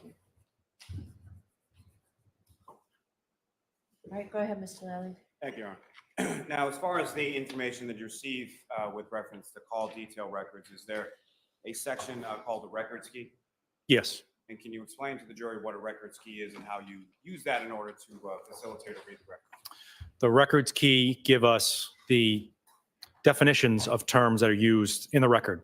So the record comes usually in the form of a spreadsheet or PDF. You'll get columns and rows. The columns will be named certain things, and those titles are often specific to the company. So I want to make sure that I'm reading and understanding what the data is. Now, I believe you alluded to it earlier in testimony, but just for the jury's edification, if you could describe to the jury what your understanding of the term as far as cell site listing information and how that's used in an analysis of call detail. So CSLI, as it's referred to, has that billing information, time, date, duration, other phone number, and it has the antenna used during the communication. So just as it says, it's a cell site, which is the other term for antenna, as I usually use. Now, sir, through your training experience, are you familiar with the term in reference to this type of material called ranging data? Yes. And can you explain to the jury what you understand that term to mean and how it's used in interpretation of call detail records? So the ranging data goes back to the engineering reports I had mentioned earlier that can provide more information. They can tell me the antennas that were used during communication. It can tell me the range in which the handset was away from the antenna. So now, opposed to just kind of making general determinations where a handset was near an antenna, I now have a range. So I will plot the location of the antenna, measure out that distance, and draw an arc with that radius of the distance on a map. And I can make an assumption that the handset is somewhere on that arc. The ranging data is also helpful because the user does not need to be actively using the phone in order for a record to be created. Right? The billing record is going to be a phone call made or received, text message made or received. A cell phone, as it sits today, is still communicating with the antenna. You're getting notifications, it's checking email, it's updating, and because it's utilizing the network, your cell phone provider is capturing that data and it's generating a record, even though unbeknownst to the user. Okay, so to that point, or illustrative of that point, so if I'm standing right here with the cell phone in my pocket, not using it, not turning it on, not activating it in any way, that cell phone is still doing some sort of communication with the closest or some antenna within the vicinity? Yes. Now, are you also familiar with a term called UTC or Universal Time Code? Yes. Can you explain to the jury what that term means and how it relates to these types of records? So UTC, or now known as Coordinated Universal Time, is the time zone along the prime meridian. So if you think of the globe, you got longitude and time zones. The prime meridian is a spot that runs through Western Europe and Western Africa. That is the line in which all time zones around the world are predicated. Thank you for that lesson on the prime meridian. We all needed that this morning. He is a teacher, he says, so he's teaching the jury about geography and the prime meridian. And UTC will be a time there, and it's not determined by daylight savings time either. So all those time zones, like I said, around the globe are predicated on that. Because it's one standard time in a globe. A lot of records will come in UTC time, and you have to make the conversion. And they will provide records specific to a cell phone, what time it was locally, but it will tell me what the UTC time was. So for me to figure out what the time was locally during the time of the communication, I got to do the conversion. And to that point, as far as the conversion is concerned, what type of conversion are we talking? Here on the eastern side of the United States, it's -4 hours during the summer and -5 in the winter. Now, as far as these records are concerned, what, if any, I believe you spoke a little bit as far as the ARC and plotting, but if you could expound upon that as far as explain to the jury what it is exactly you're able to do with the information from the call detail records as far as a visual representation. You said two things there, so I want to make sure I answer the question right. You mentioned ranging data, but CSLI, so specific to the engineering report in ranging or CSLI? Let's first start with CSLI. So with the CSLI, I will place on a map the location of the antenna. And I mentioned load a little bit, but that load factor determines on how dense the antennas will be from placed by the. Dude, don't use load and dense in the same sentence, because you're just giving us softballs now for comedy. Load and dense. Ready, chat? Go. Provider. So if you think of an urban environment, there's more cell phones, there's more devices that need antennas. So the locations of the antennas will be more dense. I've seen them as close as 100 yards away from each other in an urban environment. You come out to the suburbs, there are less devices. The companies are going to put less antennas because they don't want to put them up where they don't need to. They're going to be further away. So in Norfolk County, the antennas are placed anywhere from 1 mile to 4 or 5 miles apart. And so there would be a difference as far as the amount of antennas, the amount of towers, like say in the town of Canton versus downtown Boston. Yes. And again, I think it's pretty clear, but which of those two, as far as downtown Boston or the town of Canton, would have more antennas or more towers for a cell phone to connect to? Downtown Boston would have more. And so with relation to the number of antennas or towers that a handset or cell phone could connect to, what, if any, relation does that have to geographic location, or what you're able to glean in reference to geographic location from the call detail? So once I place the antenna on a map, I will look at where the other antennas are, and I can make a general determination that the cell phone was closer to that antenna than other antennas. Again, there's the caveat, and I'll say it up front, is that there are other mechanisms that could prevent it from connecting to the closest tower. But generally, it's going to connect to that closest tower. Now, there are redundancies built into the system. If an antenna goes down because of it gets struck by lightning or it needs service, there are other antennas nearby that can cover an area. Now, with respect to the CSLI data, we were able to do that in this case as far as plotting that on a visual representation on a map. Yes. Madam Mayor Approach. Yes.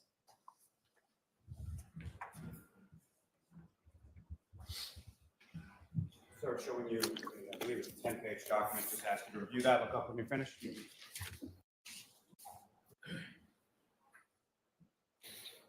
And do you recognize that, sir? Yes. What do you recognize that? It is a series of maps that I created depicting the records obtained from that number ending in 9554. And that's plotted onto sort of a Google image or a Google Earth image? I use Google Earth to create the maps. I then take a screenshot and place it typically in PowerPoint in order to make it look nice. Like a science fair project. Almost to introduce and admit collectively, isn't it? No objection, Your Honor. 575. Thank you.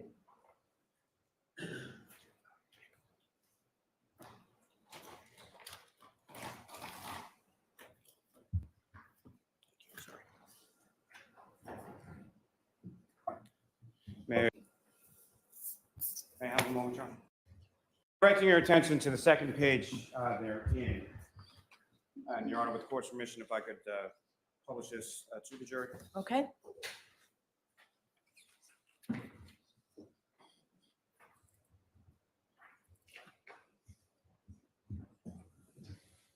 Lieutenant, do you recognize what's depicted now up on the screen? Yes. And again, what do you recognize this to be? It is a map that I created using the information from the call detail records or CSLI from that account. And from what time period of call detail records are we looking at in this particular representation? From 12:33 a.m. to 12:34 a.m. Again, I had done the conversion for the purposes of making this exhibit. So if one were to look at the call detail records, you may see the UTC time. For the convenience, I've done the conversion for the purposes of the exhibit. Now, sir, if you could, using the laser pointer, before you direct the jury's attention to what, if anything, of significance you've plotted out and put into this visual representation. So first, we're looking at the area of the town of Canton. I've placed different landmarks, again, to give context to what we're talking about here. You see 34 Fairview Road as a yellow house icon, 1 Meadows Ave, Canton as a darker color, and the Waterfall Bar and Grill as another icon. Now, off to the left, just west of Route 95, which you'll see running here, you'll see a red triangle, which I use consistently as the antenna, and a series of letters and numbers next to them. So next to them is the numbering system that Verizon assigns to that antenna. So in this instance, we're looking at ENB, which is the antenna acronym, and specifically 57171. And to be clear, as far as that marking with the red triangle, the ENB ID 57171, that is the antenna that the handset or the defendant's cell phone is connecting to at that point, correct? Yes, and I always try to be clear that that is the antenna. That's not where I'm saying the handset was. So the handset is somewhere in that vicinity based on your training experience, is that correct? Yes. And Ms. Gilman, if we could have the next slide.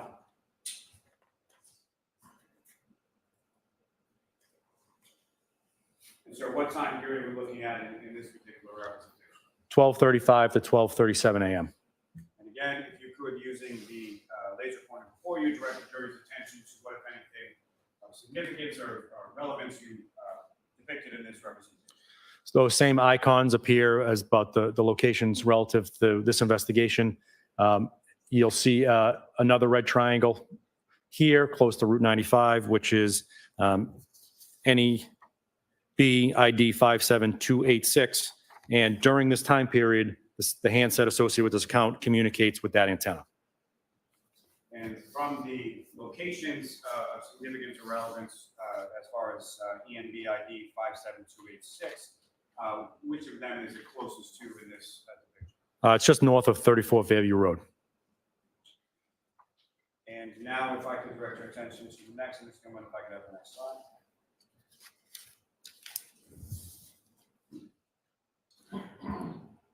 And Lieutenant, what time frame are we looking at in this this slide? This comes from one call that occurred at 12:38 a.m. And as far as, if you could, again, using the laser pointer, direct the jury's attention to what, if any, other locations you identified or signified in this representation. Again, same icons for the south to bottom. The antenna is located here at the intersection of Route 93 and 138, and it's ENB ID 57021. And of those locations of interest that you signified within this slide, where is ENB ID 57021 in relation to those? If you're thinking back to the previous slide, so now we've moved a little bit further east. Here's Fairview Road, and here is 1 Meadows Ave. And if I could direct your attention to the next slide, and if I could have the next slide on the screen, please. And Lieutenant, what time frame are we looking at in this one? 12:39 a.m. to 5:08 a.m. And again, if you could, using the laser pointer, direct the jury's attention to what, if any, locations of significance you note in this slide. So there were a series of calls during this time period. They all used this antenna here, ENB ID 57199, which is south of Meadows Ave. If I could direct your attention to the next one, please, if I could have that one, please. And Lieutenant Tully, what are we looking at as far as time frame in this particular slide? There was one entry in the call detail records at 5:16. And again, using the laser pointer, if you could direct the jury's attention to what, if any, locations you denoted within this particular slide. I'll start with the antenna that was used, which was 57259 here in downtown Canton, just north of the Waterfall Bar and Grill. If I could direct your attention to the next slide, sir. Lieutenant, what time frame is depicted in this? 5:19 a.m. And again, if you could, using the laser pointer, direct the jury's attention to where the antenna is that the defendant's phone is connected to at this point, and what, if anything, is closest. Slightly further south than the previous one, it's 57199, directly south of 1 Meadows Ave.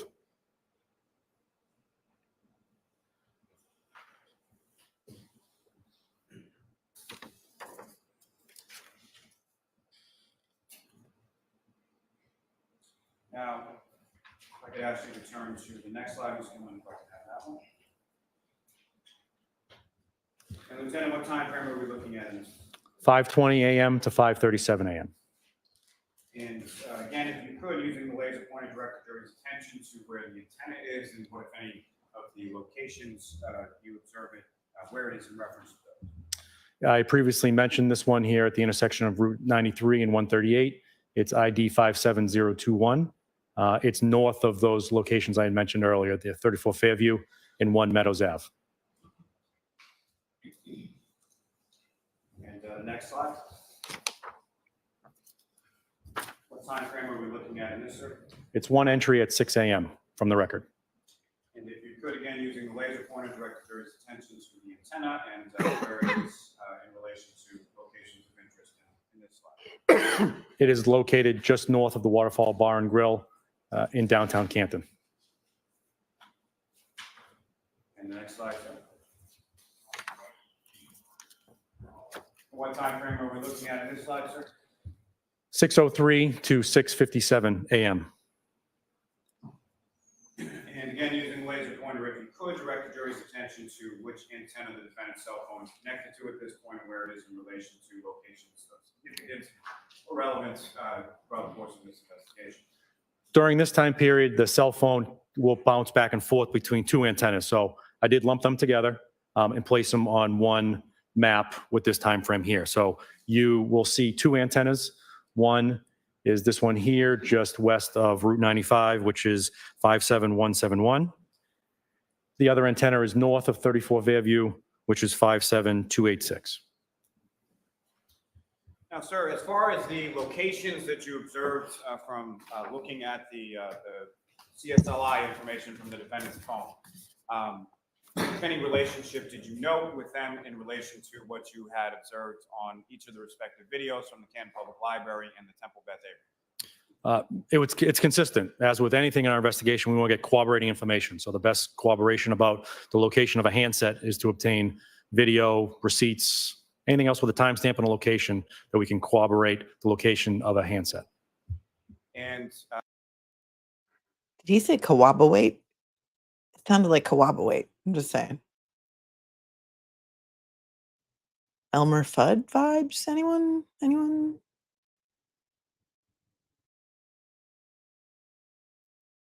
The location of a handset is to obtain video, receipts, anything else with a timestamp and a location that we can corroborate the location of a handset. And with respect to information that you had received as far as the defendant's whereabouts, what, if any, consistency or corroboration was there between witness accounts of the defendant, including the defendant's own statements, as far as where she was and what she retrieved from the CSLI? Objection. Ask it differently, Mr. Riley. Throughout the course of the investigation, were you made aware of path of travel attributed to the defendant both between the hours of 12, between the times of 12 a.m. and 6 a.m.? Yes. And the information that you obtained from the CSLI records, was that consistent with what you knew as far as the location of the defendant? Objection. Ask it differently, Mr. Riley. The objection is sustained. With respect to what you knew as the path of travel of the defendant, the information that you obtained from the CSLI, what, if any, relationship was there between that and the path of travel you knew with the defendant? Objection. I'll allow it. it's consistent.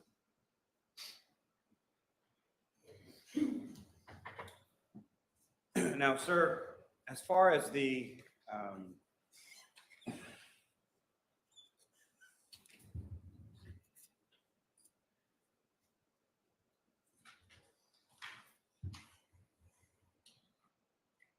ranging data, what, if anything, were you able to do with the ranging data in relation to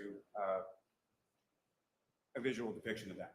Similar to the maps we just saw using Google Earth, I made a visual representation of what the records display, specifically where the antenna is.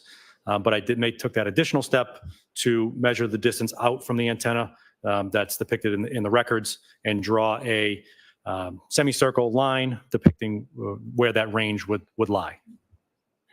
May I approach the witness, sir? Yes. Pages, ask you to look at that and if I can push. Do you recognize those documents, sir? Yes, What do you recognize those to be? the series of maps I created using the ranging or engineering report. May I approach, Your Honor? Yes. I'm about to seek to introduce in a minute the next exhibit. No objection, Your Honor.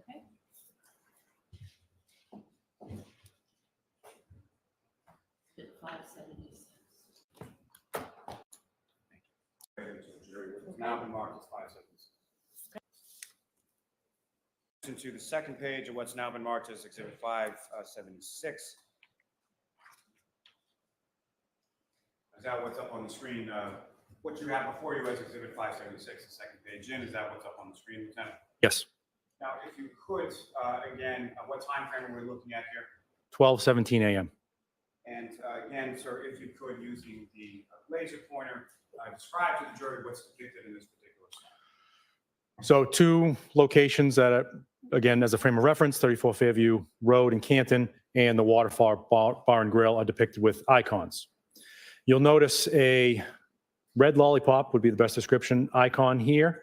And next to it, you see a number and the word.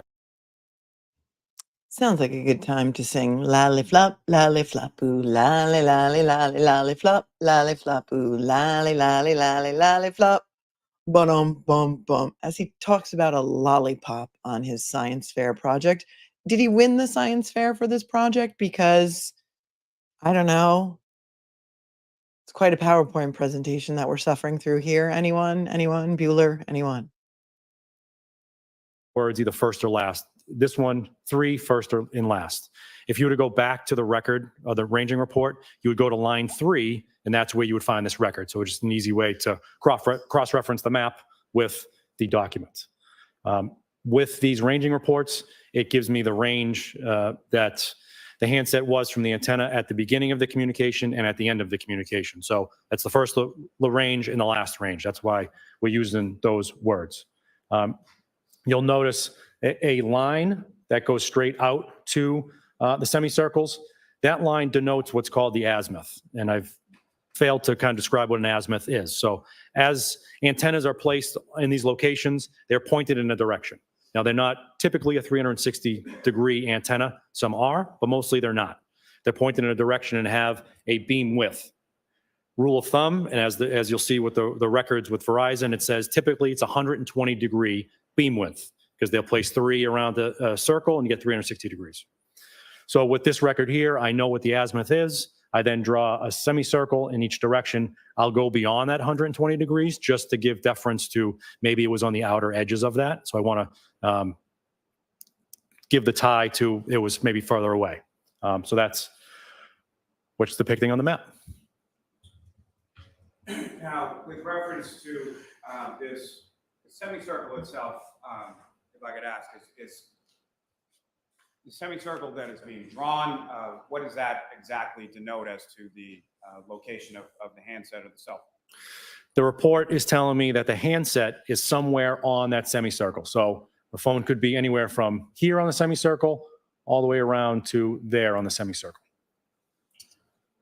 So again, it's not denoting sort of that the handset of the phone is within the confines of the semicircle, but actually on the line that you've drawn. Correct. And if I could ask you to flip to the next slide, and let's go to the next one,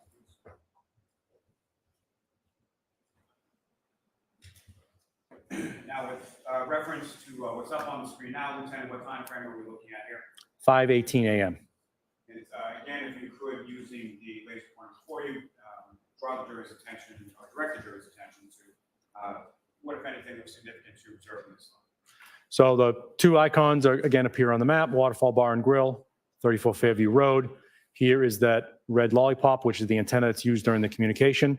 The azimuth, or the direction in which the antenna is facing, is depicted on there, and two semicircles. The first one and the last one. As a frame of reference, I failed to put the Temple Beth Abraham, which would appear right here.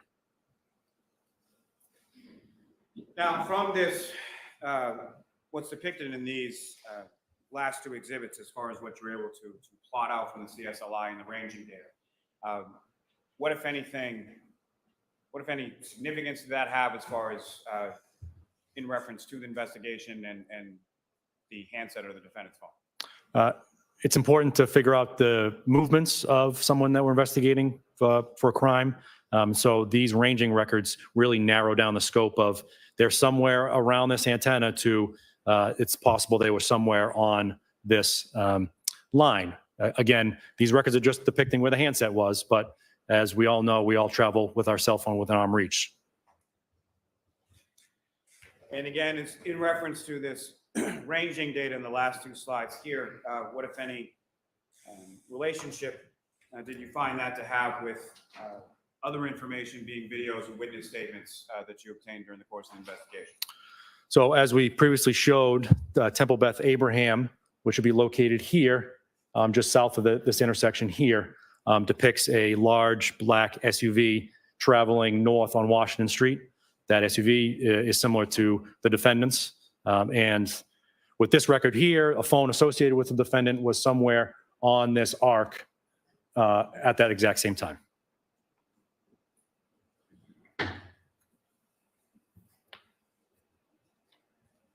Thank you, sir. May I have a moment, Chairman? Yes.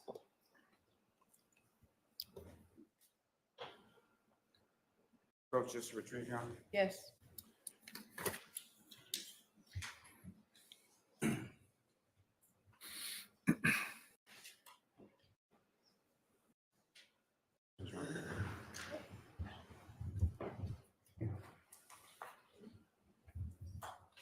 Everybody wake up. Here comes Cross. Here comes AJ, smooth like butter. Give me some smooth like butter. Good morning, Lieutenant Tully. Good morning. Icons. I'm not going to go in any particular geez. order, so forgive me if I bounce around just a little bit.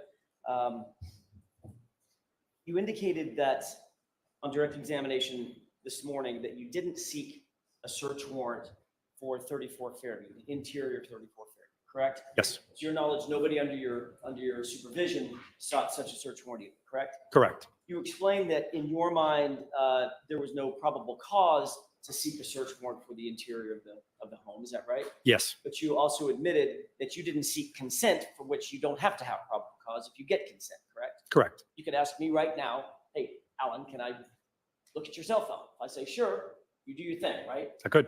But for a court to order that I hand over my cell phone, you got to get a search warrant, sign an affidavit, and get a court to agree with it, correct? Yes, You've applied for myriad search warrants in your career, I'm guessing.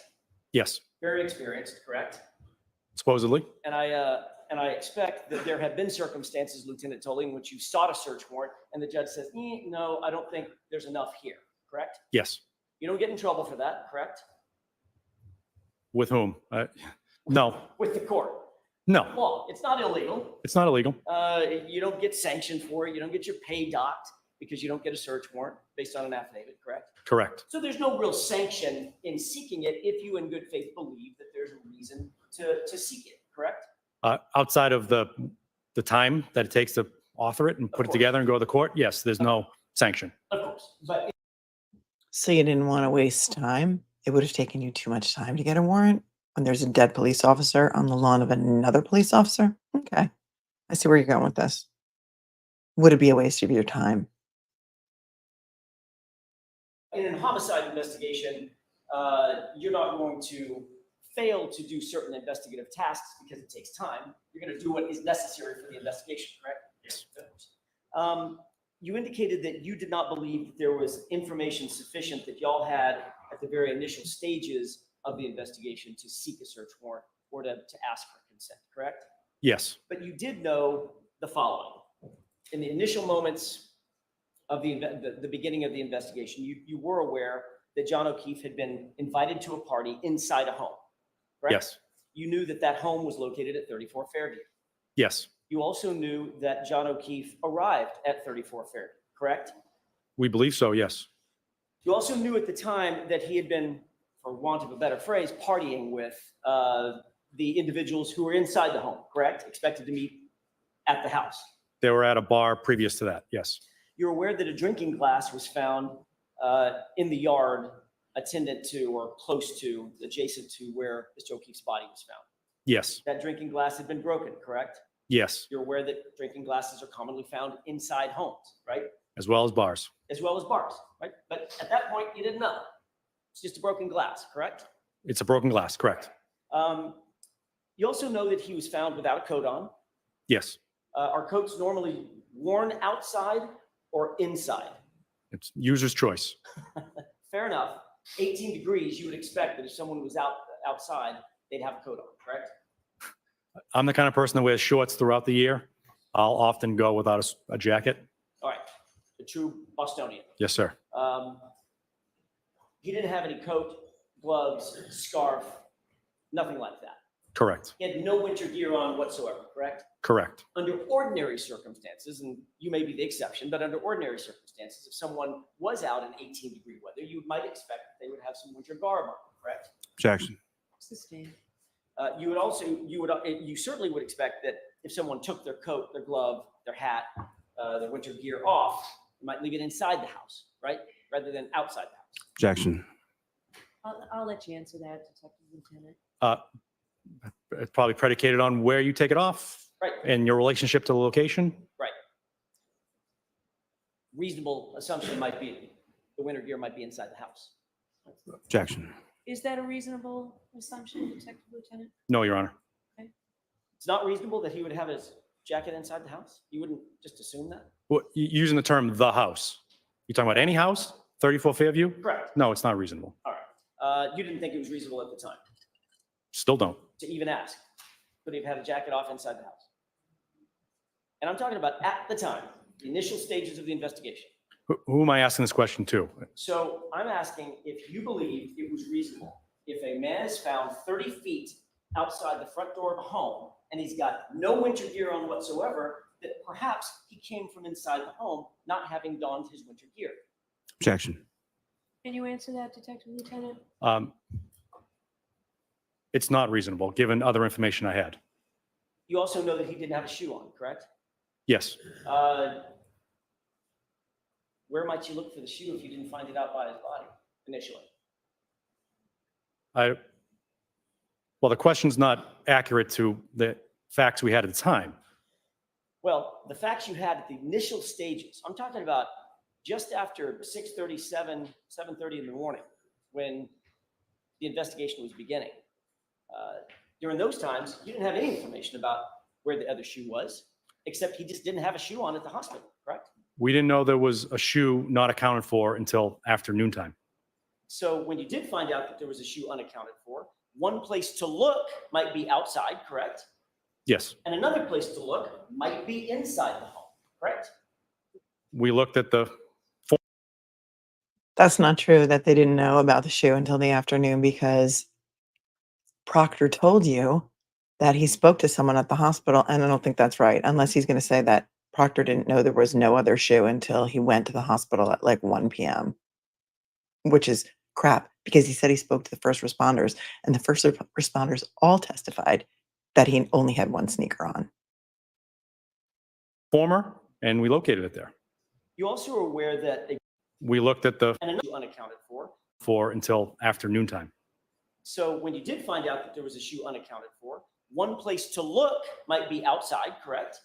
Yes. And another place to look might be inside the home, correct? We looked at the former, and we located it there. You also are aware that a body is being dragged by the shoulders, could easily lose a shoe. Objection. Sustained.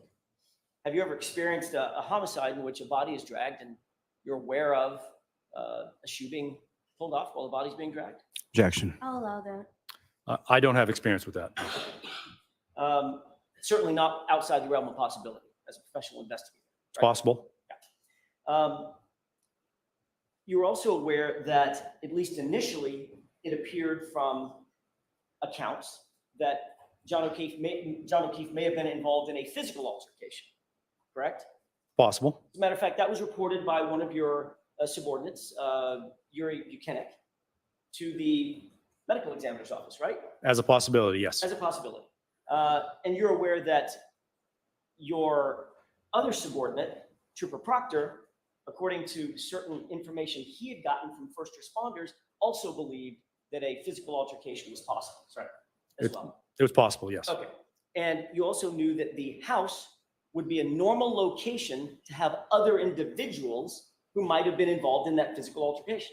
Objection. Can you answer that, Detective Lieutenant? An altercation could take place anywhere. Exactly. And people can often travel from the location of the altercation miles away to another location. And Wow. they could travel 30 feet outside as well, correct? Yes. Okay. Let's be obstinate. Unbelievable. Callous disregard for the life of a Boston police officer, and you're seeing it here. The only regard was for the Boston police in the officer early who lived in the morning hours house. Of, well, let's say the hours following your Massachusetts State Police initiation or engagement in this investigation, you became aware of Brian Higgins, correct? Yes. That name was bantied about as a potential witness in the investigation, correct? Yes. And you're aware that Brian Higgins indicated that he saw a tall, dark-haired man enter the home after he arrived, correct? I'm not aware of that. And the reason you're not aware of it, Lieutenant Tully, is because nobody bothered to interview Brian Higgins until February 10th, right? Objection. So in that form, that is sustained. Ask it differently, Mr. When was Jackson. Brian Higgins first interviewed? February 7th? 7th, 10th? To- Yeah, in February, not January 29th, certainly. Correct. Although he was known to be inside the house, correct? Yes. So had you known that, had you had the information, for instance, that Brian Higgins admitted to having seen a tall, dark-haired man walk in the house, that might have changed the complexion of your investigation at that time. Objection. Can you answer that, Detective Lieutenant? In the off chance that Mr. Higgins presumably had said something like that, I would certainly need more information describing this person. I would ask a series of questions to narrow it down to make sure that this person was John O'Keefe. Right, exactly. That would just be a normal part of the investigation. You just take evidence A and link it to evidence B to evidence C. That would be the normal way to do the investigation. We would normally follow the evidence. Correct. But in point of fact, nobody did seek a warrant to go inside the house, correct? Correct. Nobody did seek to have a forensic team go inside the house and look, Correct. and nobody asked for consent. Correct. I want to ask you about the Sallyport video, if I could.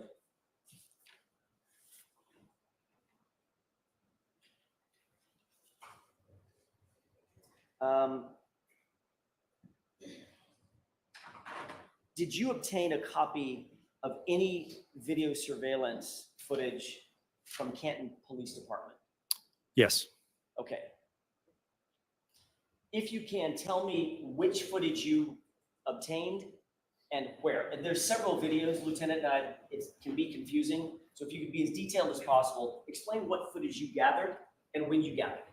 Most recently, and the date escapes me, but it's within the last couple of months, I had contacted Chief Helena Rafferty of the Canton Police Department and asked her to burn another copy or create another copy of the Sallyport video during a certain time period on January 29th to ensure that the video that we had received previously was all of the records responsive to that request. And you found out that the video that you received earlier was not, in fact, completely responsive because there was a video left out, right? I didn't do a one-to-one comparison. I just had made the request. Ultimately, you did receive a video of the interior of the Sallyport, correct? Yes. And can you tell me, did you look at that? Did you review that video? Quickly, not the whole thing. Okay. Was there anything of note about that interior video? By the way, let me ask you another question, Lieutenant Tully, just to clarify. There's a very grainy, dark, almost black of the interior, correct? You've seen that one? Yes, Or excerpts of it? yes. And that video is missing some pretty significant time frames throughout the video? I didn't review the whole thing, but I'm aware of that video existing. Fair enough. Then there's another video that's pretty clear, right? Yes, Okay, I'm asking you about the clear video. Did you make any note about anything unusual about that video? no. But again, I didn't really review it. You didn't review it with any detail? Correct. Did you make a note that that video was inverted? I did not. Did you make a note about the timestamp on the video either being correct and properly positioned or inverted? No. I Did you give that video to Trooper Proctor? believe I gave it to Sergeant Bukhenik. Sergeant Bukhenik, and then what did Sergeant Bukhenik do with it? Reviewed it. Okay. Is that somehow uploaded onto the Massachusetts State Police computer system somehow for safekeeping? No, we'll hold it within the DA's office on that server. You know, it's not touching the MSP. Okay, so it is uploaded on some sort of server. We will memorialize it somewhere, yes. Did Chief Rafferty give it to you on a thumb drive or a disk, or how was it physically provided? I don't know. I didn't receive it. She dropped it off at the office. I remember a thumb drive. You remember a thumb drive, all right. And then it's uploaded onto the system, and the case officer would have access to that system. Yes, Okay. And in this case, that would be Trooper Proctor. yes. Did you notify Trooper Proctor, when I say immediately, reasonably quickly, after you received, or after you got notice that the video had been dropped off by Chief Rafferty? I informed Sergeant Bukhenik. Okay, and do you know, as you sit here, you may not, as you sit here, do you know if Sergeant Bukhenik reasonably quickly informed Trooper Proctor that that video existed?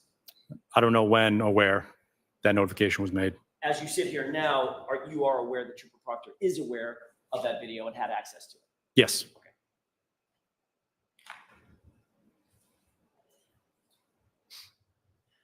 Yesterday, there was some testimony about taillight pieces that were found at the location, correct? Yes. May I have just a moment, Your Honor? Yes.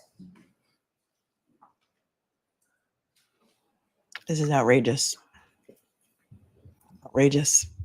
They only started looking for that video when the defense started complaining that it was missing. Your Honor, may I, And he didn't even review it. Magistrate, for a Okay. question.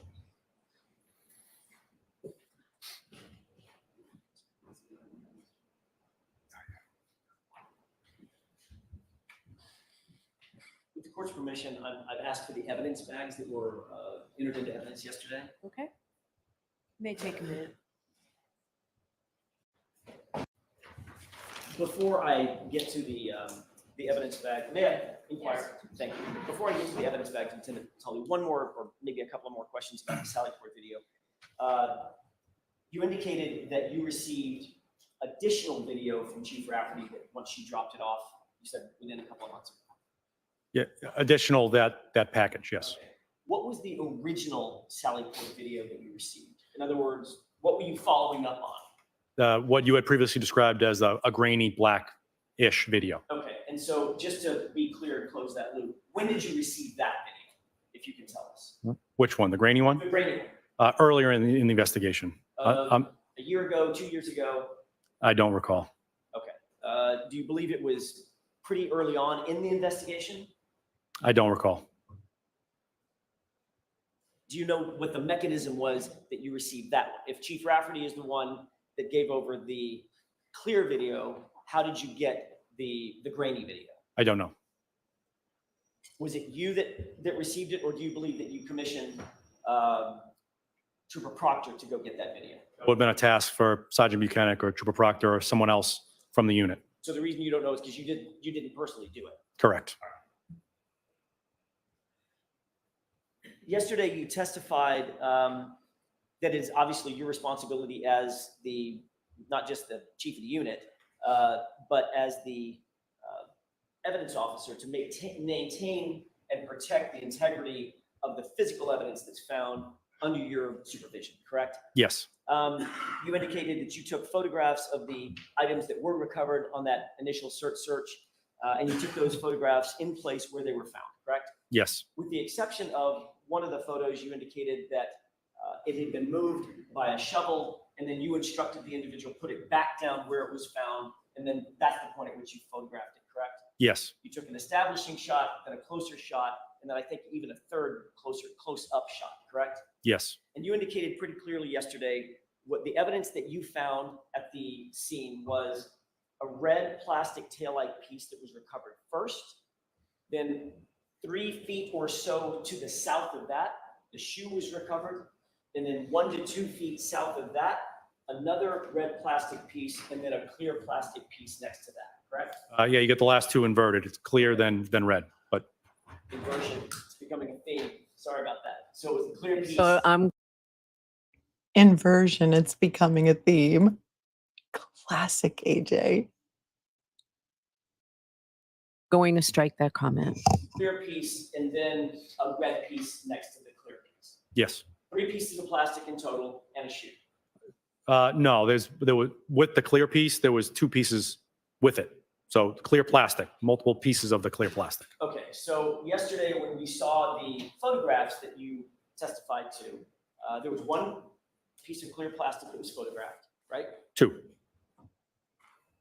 Didn't the photograph have 1 sort of arc-shaped clear piece of plastic that you described as having did you say dimples or stippling? Yes, I believe, I think I said dimples. Okay. What was the second photo? There's the next photo that was displayed was the second piece of clear plastic taillight. So in fact, that would be 4 pieces of plastic.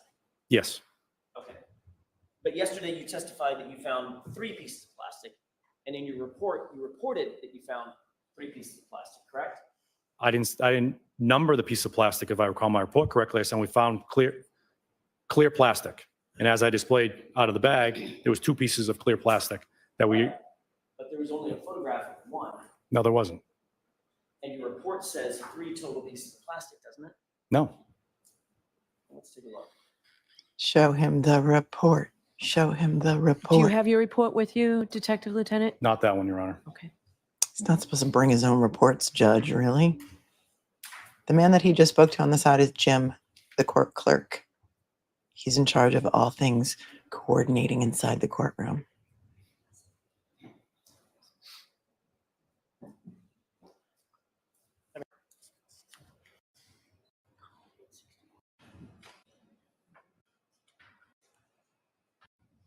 Jim, can I have those photographs from yesterday?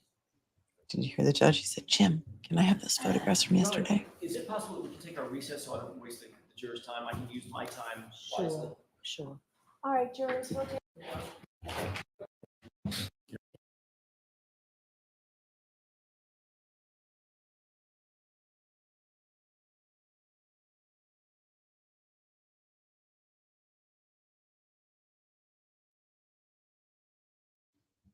Okay, they're taking the morning recess, so we have a time to look at a couple of these super chat questions because I was doing it manually because they were not going into the right column.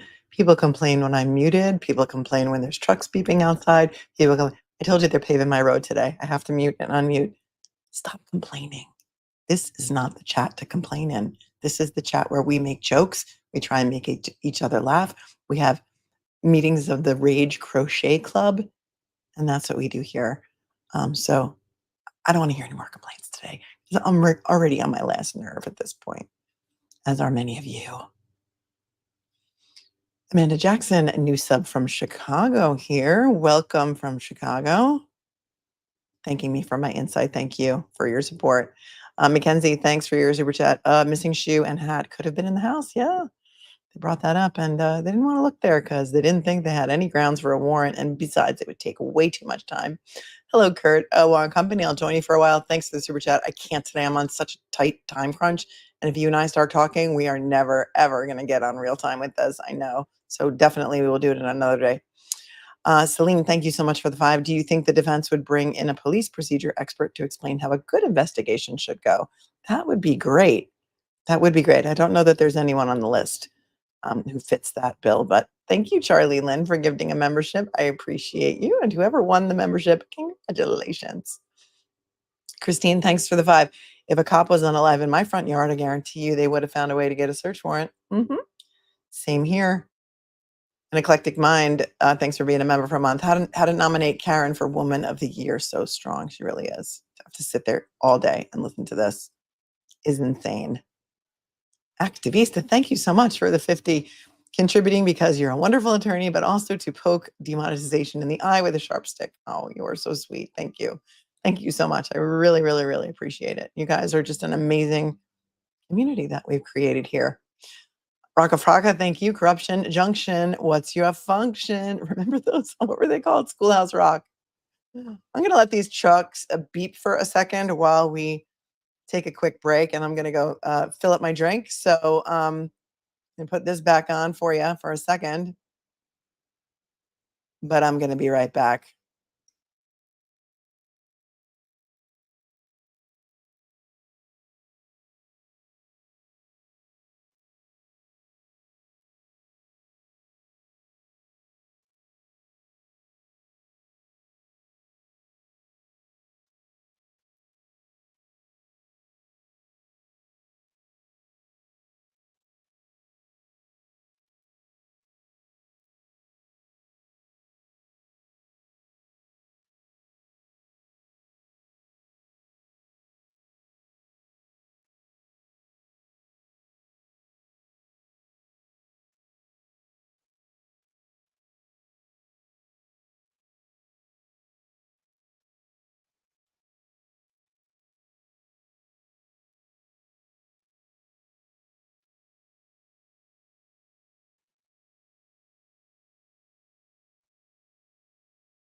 How long is their break going to be? Did they say? I don't know. Okay, Nico 2020, thank you so much for the super chat. Canton residents on the route were approached by Canton police asking for their ring videos stating vandalism. Really? Leandra, new playlist song, Jimmy Buffett's If the Phone Doesn't Ring, It's Me. Thanks, Leandra, for the super chat. Gaelic Magic, thank you for the super chat. For Karen Reed, we're in the belly of the beast. Don't break character. You've got a lot of hearts. Is this real or is it just the dream? Just a dream. The Killers, Be Still. Okay, we have a lot of songs for the playlist today. I'm Just a Girl in the World. Thanks for another super chat. I must have missed the How to Pretend You're a Doctor class when I was in the academy. Were you in the academy? Thank you for your service. Kat Randall, thank you for gifting 5 memberships. And to those of you who received them, welcome. Thanks, Kat, for your generosity. Anne-Marie DeAndrea, thanks for the super chat. Love your show. I think you should have a cupcake with the tune of the day. It's a good idea. I like it. I'll work on it as soon as I have a free minute. I'm like a one-woman show here. Thanks, Emma so much. They keep mentioning a heated garage. Snow melts without heat eventually. They weren't searching that day that it needed to melt ASAP. That's right. A little bizarre.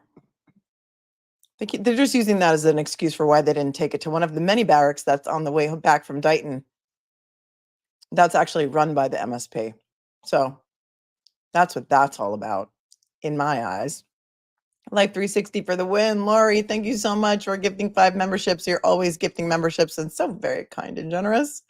And Kat became a member. Welcome, Kat. Music is my bestie. Music is my bestie, too. I think in song lyrics, hence the reason we were always putting song lyrics in the chat. Because a lot of people here think the same way.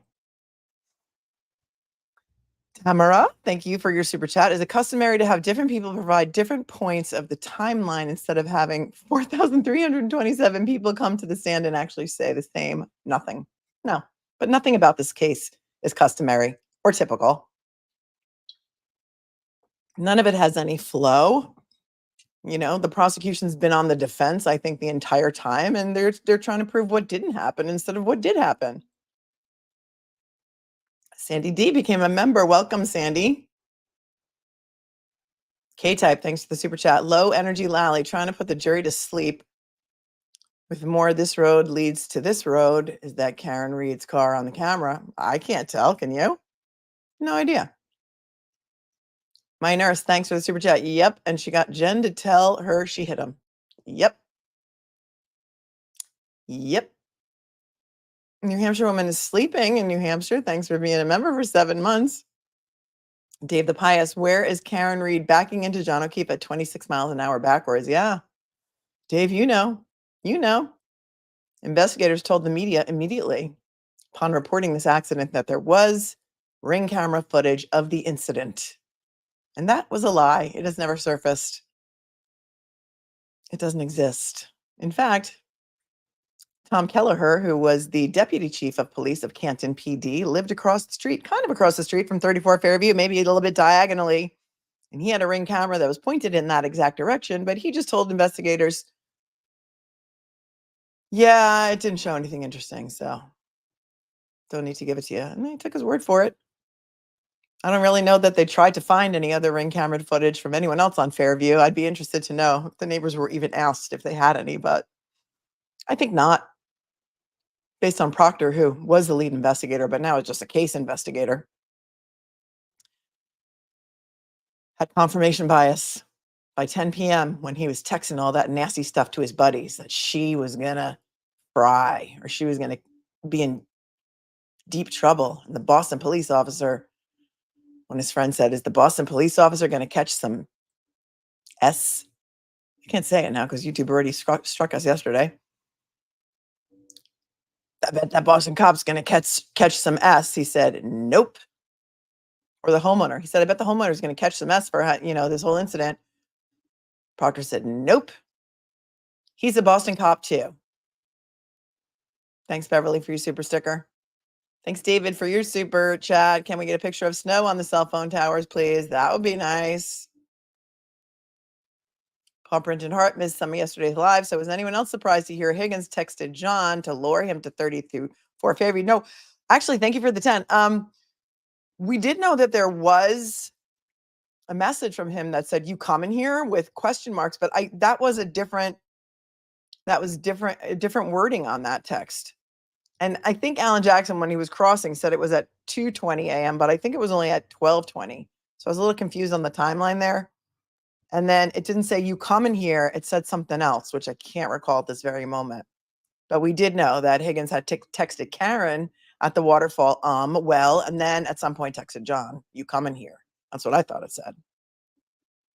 Charlie Lynn, thanks for the 5. Her cell phone expert, Tully, please tell me how the FBI got it wrong. 4 hours off with the timing if the Google Haas long to die in cold. Yeah, great question. But no, they're not. He's not going to tell us much of anything. Deb, thanks for the 5. Can you send us a notification when Lally's done? Sorry. Marcia became a new member. Welcome, Marcia. Charlie Brown's teacher has entered the room. Wah, wah, wah. Mark and Shannon, welcome to membership. Dave says, Semicircle, we forgot Closing Time by Semisonic. That's a great song. Karina became a new member twice. Maybe there's a glitch. Welcome, Karina. Karma Matters, Justice for John O'Keefe. Thank you. Tuning in from Canada with the super chat. Remember the case not too long ago where 3 men were found frozen and dead outside of a house they had been watching a game at, right? That was in Kansas City. How did the investigators possibly think to get a search warrant for that house? Great point. Great point. Maybe because the homeowner admitted they had been in the house watching the football game. I don't know. Seems crazy, right? That Tully even tried to say, oh, just because he wasn't wearing a jacket, so what? I wear shorts. I wear shorts in the winter. So therefore, I wouldn't think it was crazy at all. In fact, I don't think that's reason for anything. Even asked, do you think he would have a coat in the house? No. Ridiculous. Thank you, Cheryl, for the $10 super sticker.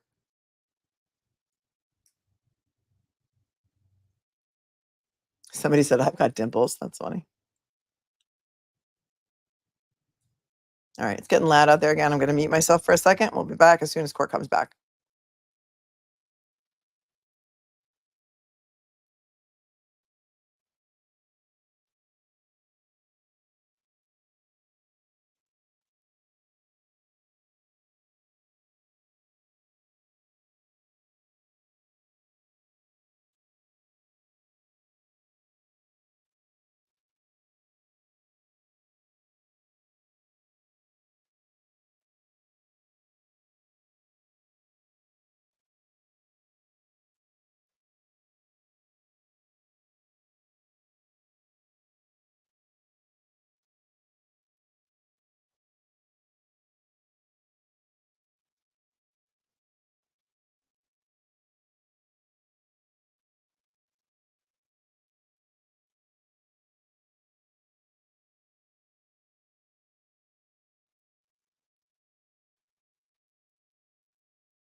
Okay, it looks like they are coming back, but their volume is not on yet.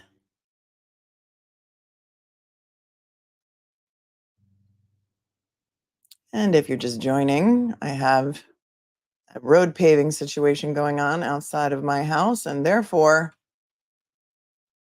I have myself muted most of the time. Why is the court feed muted? Oh, they just didn't turn it back on yet. But they did disable their live chat, which is interesting on Court TV. Sure, go right ahead. Lieutenant Tully, we were talking just before the break about the search on January 29th, 2022. Obviously, it's important to be accurate in terms of the memorialization of things that are found of note during a search, correct? Yes, And the way that you normally would memorialize something like that would be in a police report, correct? that's one method, yes. You might have personal handwritten notes I that might. would attend a search, correct? Yes, You might videotape part of it or all of it, I could, and then you could photo document it as well. yes. But ultimately, the circumstances surrounding how something was found or what was found at the time is best done in a memorialization in a police report, correct? That is one method, yes. And that is the official record of what was done at the time and who did it, correct? Yes, And you did, in fact, draft a police report as it pertains to the search that was done by the CERT team on January 29th, 2022. yes. Mayor Pro Tem? Yes.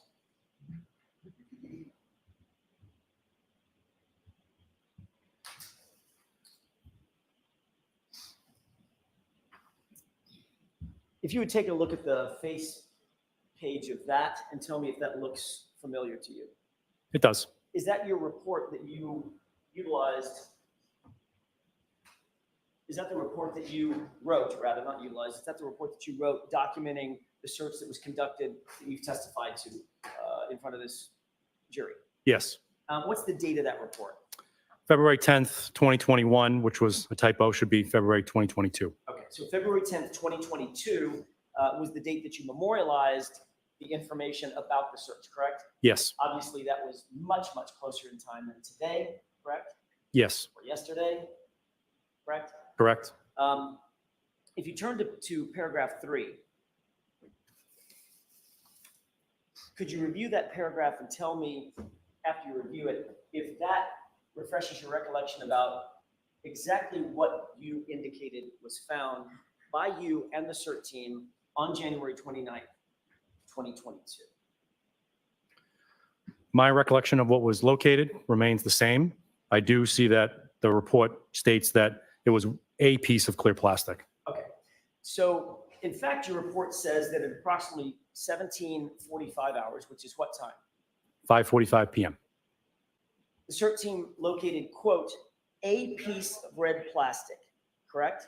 Yes, And then it goes on to say it was consistent with brake-like material from a motor vehicle, right? yes, Then if you look down a couple of other sentences, you talk about the shoe that was then recovered, correct? yes, Then if you look at the second to the last sentence, a few feet south from the sneaker, a piece of clear plastic consistent with clear lens of a motor vehicle was located, correct? yeah, the quote is a second piece of red plastic. Yes, Well, actually, the sentence before that, sentence just above that, starting with a few feet south. yes, It reads, a few feet south from the sneaker, a piece of clear plastic. that's not what it says. Would you like me to read it? Oh, I'm reading it. Sure, read it. Okay. The sentence is several feet south of the clear plastic. Lieutenant Tully. Sorry. Sentence above that, before that. A few feet south of the sneaker, a piece of clear plastic consistent with clear lens of a motor vehicle was located. Right. So in your lexicon, a piece means singular, does it not? Yes, If you meant pieces, you would have written pieces. You're educated, correct? allegedly. So clearly, from this report that was memorialized on February 10th, you indicated that a piece of clear plastic was located consistent with clear lens from a motor vehicle, right? That's what it says. Okay. Did you notice the death stare there? Allegedly. You're educated, right? Allegedly. And then he gave him the non-blinking death stare until his next question. Oh, I think KJ's pushed his buttons a little bit. Just a little bit. Then, well, it's not just what it says, it's what you wrote. Correct. Right. Then the next sentence, which is the sentence you were about to read, go ahead and read that for me as well. Several feet south of the clear plastic, a second piece of red plastic was located. Okay, simple math. According to your report on February 10th, a piece of red plastic was found first. Then a piece of clear plastic was found. Then a piece of red plastic was found thereafter, correct? According to that report. Yes. Then you go on in the following paragraph to reiterate, just to clear up any doubt about what was found. And the last sentence reads, the sneaker and 3 pieces of plastic were secured as evidence, correct? Objection. See, overruled, I don't know. What's the objection? Form. No, I'll allow it. Is that what it says? Yes. Okay. Then yesterday, you were asked to open these 2 evidence envelopes, correct? The evidence bags. Could I take a look? Oh, of course, yes. May I approach you? Yes. Sorry. 570, 571. Wow, the judge questioned Lally on the basis for his objection, and he actually had a basis, form, because she couldn't even figure it out. She's like, yeah, no, it's the report. It's in his report. You're going to object to form? We've given you latitude, or lalitude, we should really call it, throughout 23 days of this trial with your inane questioning. What, if anything, who, if anyone, was driving the ambulance? Okay, dude? And you're going to object to form of a question? No. Bags that you opened. Those are the bags that you opened yesterday, correct? Yes. You indicated yesterday in front of the jury, you didn't indicate, you pulled out 2 pieces of clear plastic, did you not? I did. That was in bag, I want to say that was in bag 570. Why don't we do this? Can you please open, with the court's permission, can you please open bag 570, I'm sorry, exhibit 570 in that bag, and just look inside. I didn't bring gloves with me, Your Honor. I think there might be some on the stand Oh, there thank you, Your inside Honor. that. Real observant for a detective, huh? There's a box of gloves right in front of you, sir. When he said that bag, I thought he said nut bag, like Proctor called Karen Reed at one point in his text messages yesterday. But he said that bag. But now he's all concerned about procedure and using gloves. Correct. Of course, Lieutenant. Attorney Jackson, could you just repeat your request again, make sure I have it correct? Of course, Lieutenant.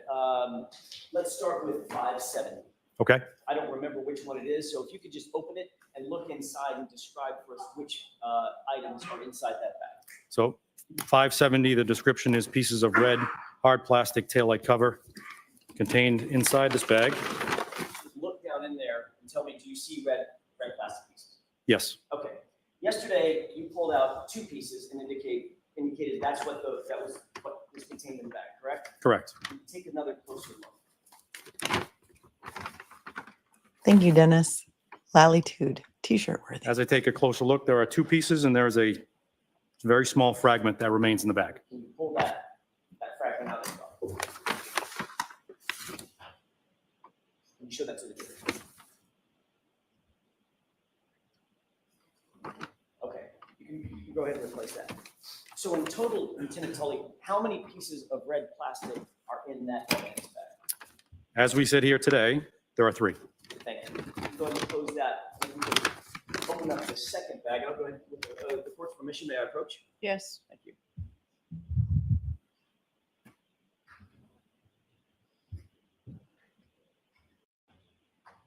Exhibit 571, is that right? Yes. Could you please open that and let's go through the same process? Just look inside and tell us what you see.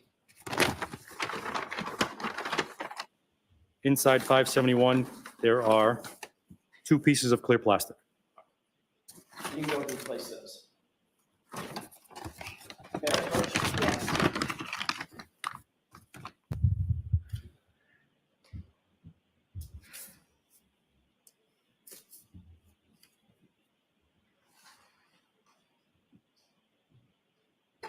Thank you, Lieutenant. Those two bags are supposed to represent what was found by the CERT team on January 29th, 2022, correct? Yes. There's 5 pieces of plastic, 3 red, 2 clear, correct? As we sit here today, yes. My question, Lieutenant Tully, is where did the other pieces of plastic come from? Be more specific? Which pieces? Where did the extra 2 pieces of plastic come from in those evidence bags? Well, it appears to me that small fragment I pulled out may have potentially come from the larger piece. The other, Just to clear that up, you believe, as you sit here, that smaller piece was broken off from one of the larger pieces? again, I'm making a big assumption here at your request. Yeah. Okay. You know what you So, made? yeah, that's- Also, a lot of assumptions in the investigation of the murder of a Boston police officer. And now you're going to make assumptions about the evidence? Keep going, AJ. Keep going. That's what it appears to me by looking in the bag. And by the way, Lieutenant, this isn't a trick question. I'm not asking you to assume anything. You were there and you recovered the pieces. And you described recovering 3 items of evidence, correct? No, Didn't you just read in your report? I'll read it again, last sentence, the sneaker and 3 pieces of plastic were secured as evidence. that's Wrote 4. them. That's 4. Sorry, I said items of evidence, items of plastic. Let's leave the sneaker out of our discussion for the time being. Okay. Okay. You were the one that conducted the search, correct? The CERT team conducted the search. I was You present. memorialized the search. Yes, You were there photographing the things that were covered in the search, yes, and ultimately you were responsible for bagging those items up, correct? yes, There are 5 items in that bag, or in those 2 bags, right? Just the plastic. correct. And yet your report very clearly says I'm pausing it just because I want to use that freeze frame later. Death stare. there were 3 items of plastic evidence recovered at the scene, correct? Yes. So my question, once again, is where did the extra 2 items come from? The pieces of plastic.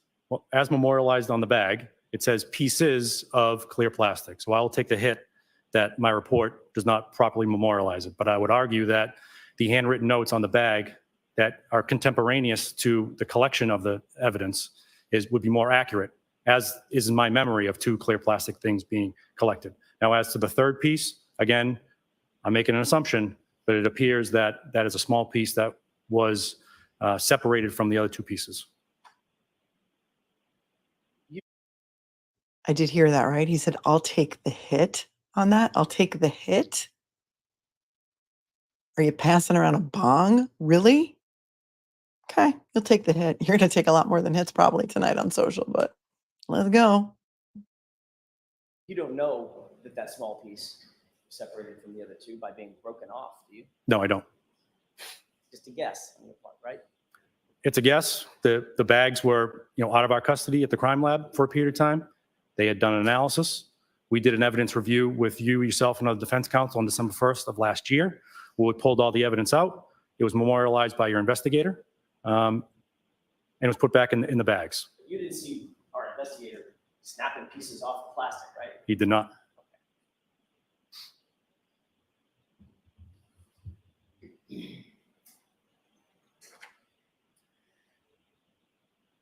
I want to shift gears for a second, Lieutenant, and talk a little bit about the cell records that you testified to. Just like poor Karen had to take the hit. I saw that fly by in the chat. I did put it on slow mode for 30 seconds, but it's still moving quickly. You guys are all over it today. You'll take the hit just like Karen had to take the hit for your non-existent investigation. Disgusting. Specifically, the Verizon call records that you testified about during your training, the 200 plus hours of training that you had, you've learned how to read Verizon records to determine the cell towers that are used in your investigation, correct? Yes. You were also taught how to read Verizon call records to determine the sector or the side that a cell tower is pinging, for lack of a better word, called a cell face, correct? Yes. All right.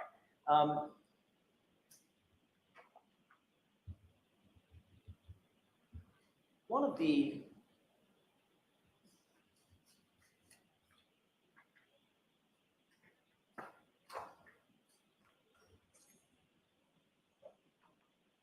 May I approach?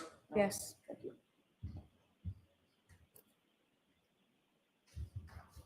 May I, one of the documents that you rely on pretty heavily is ultimately it's a call record that gives you certain information provided by whoever the carrier is, Verizon, AT&T, T-Mobile, whoever, right? Yes, Do you recognize the document that's in front of you or the portion of the call record that's in front of you? it appears to be a portion from the call detail records we referenced earlier. Okay. My questions about this are relatively simple. There is a sector number that provides information that describes the directionality, if you will, of the target phone number, which part of the cell tower that target phone number or that target device was facing, correct? Yes, In your maps, did you include any of the cell face data about which portion of the cell tower was pinging vis-a-vis the phone that was being tracked? no. Can I explain why I made that decision? Please do. When the trouble with depicting and making exhibits when relative to cell phone records is you don't want to make the map too complicated. So as I describe it to the jury, I want to make sure that the record is clear. Now, I don't typically will use the sector as part of my maps. I would argue that it gives greater deference to the defendant because the phone could be anywhere within a 360-degree area of the antenna opposed to a narrower 120-degree area around that antenna. So for the purposes of making a clear depiction, I typically will not use sector unless it's absolutely important to show that a handset was in a specific location. And so you did use, I'm sorry, you did not include the sector information on the maps that you provided, both to Mr. Lally and that you showed to the jurors and provided us, correct? Yes, whereas relative to the CSLI ones, yes. So in point of fact, according to the map at least, wherever that little triangle is, that red triangle that you use to denote the cell tower or the antenna, the responsive phone, the device, would be anywhere on a 360-degree azimuth from that antenna, correct? Yes. I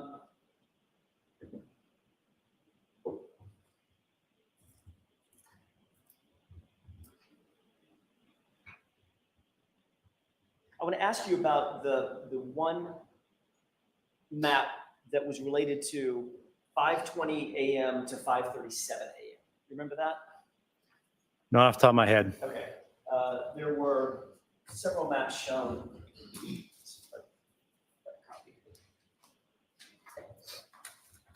Can I approach? Yes.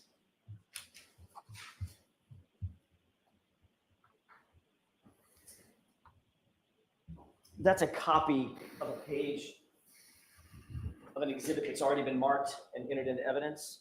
You recognize that? Yes. And that's a copy of your map that you did dealing with ENBID 57021, correct? Yes. And the time frame was 5:20 a.m. to 5:37 a.m. Is that right? Yes. All right. And by the way, do you know what ENBID stands for? No, that's why the legend key is helpful. It's node is the NB, but I'm unsure on the E. Evolved Node B Identifier, right? Is that a question? Yeah, that's possible. Yes. It is my question. Okay. Refresh your recollection. That's what it means. I'd have to look at the key again, but that sounds right. So an evolved, if that's what it stands for, an evolved Node B identifier, and then a series of numbers after that is simply sort of the proper name for a particular tower. Correct. No two towers have the same ENBID, correct? Correct. Okay. With regard to, and I'm just going to call it ID 57021. Do you see what appears to be, on your map, what appears to be the cell tower that is associated with that ID number, 57021? Yes. Okay, and there's one address that's denoted on your map, correct? Is that 34 Fairview? No, there's multiple. Okay, what are the other addresses that you noted on your map? One Meadows Ave and Waterfall Bar and Grill. Okay. May I approach you on? Yes.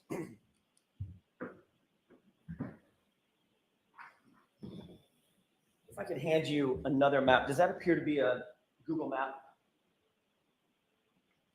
Yes, Does that generally track the map that you created, the darker map you created? Meaning it's the same basic scale? it is not the same scale. How much different is that scale? The one you handed me is a zoomed in version of the map I created. Okay, do you recognize it as being relative, a true and accurate reflection of a Google map that's just zoomed in a little bit on the same basic area? As you just described, it appears to be Google Map Okay, creation. and you see two addresses that are denoted on that Google map? Yes, What are those two addresses? 34 Fairview Road and 12 Country Lane. And as you look at that Google map with both of those, given your experience with both of those addresses, do those appear to be denoted accurately on that Google map? It does. I would note that you can't see the roads really on this map that you handed me. Understood. I'm not going to ask you a question about It's the kind of roads, it's a white blur, so it, okay. But does it look like that's where 34 Fairview is and that's where 12 Country Lane? yeah, Okay, then I'm going to ask you for the third item that's denoted on the map, and that is the cell tower 57021. Do you see that denoted on the map? yes, Does that appear to be generally accurate in terms of the spatial location of where that cell tower is? yes. Move for the admission of that item, that document. Objection. I'm surprised there's no objection to that. I thought she was going to say, any objection, Mr. Lally? Thank you.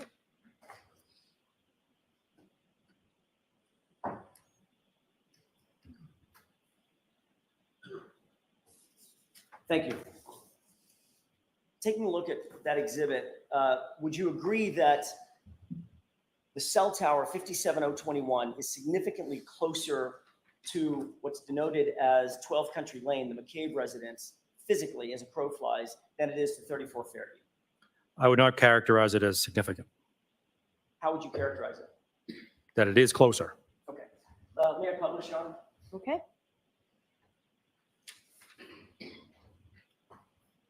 Take a look.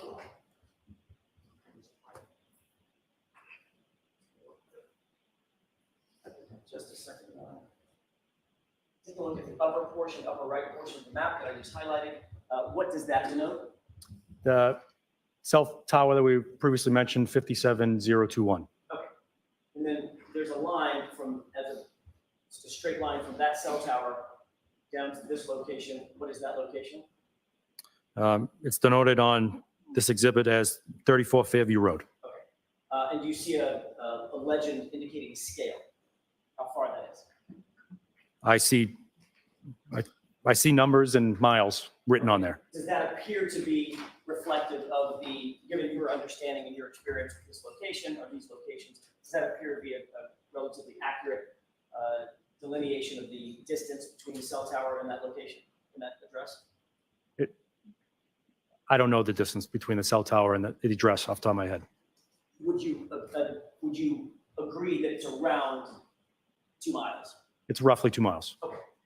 Then I'm going to ask you to take a look at the same proximity, cell tower at the top of the screen, and then the address at 12 Country Lane. Do you see those two items denoted on the map? Yes, And do you see the approximate distance between those two items? see it on the map. All right.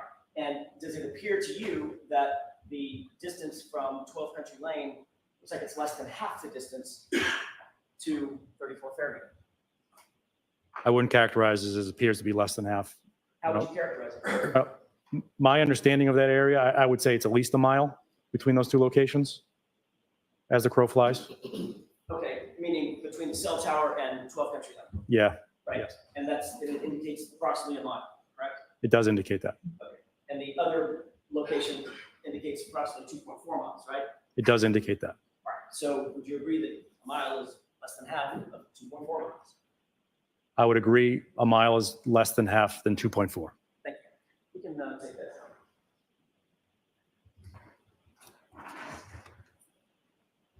You also noted that there were two cell towers much closer to 34. There are two cell towers much closer to 34 Fairview than the the 57021, correct? Yes. And as a matter of fact, you already noted that for the jurors that say at 6 a.m. or 6:05 a.m. and thereafter, when it's clear that Ms. Reed was at 34 Fairview, she found the body of John O'Keefe, that her phone was relaying to those two towers variously, bouncing back and forth, correct? Yes. Those two towers are 57171, correct? Sorry, I don't mean to test your memory like that. I can.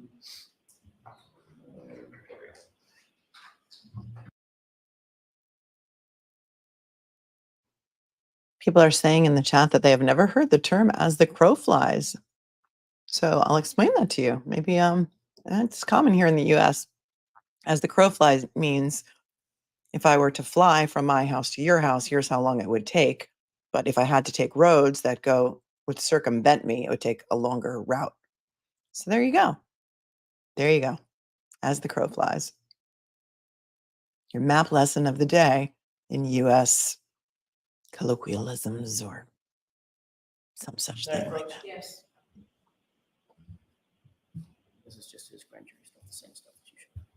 I'm just going to give you that packet, Lieutenant. Like I said, it's not a memory test. If that helps refresh your recollection of the name of the two towers closest to 34 Fairview.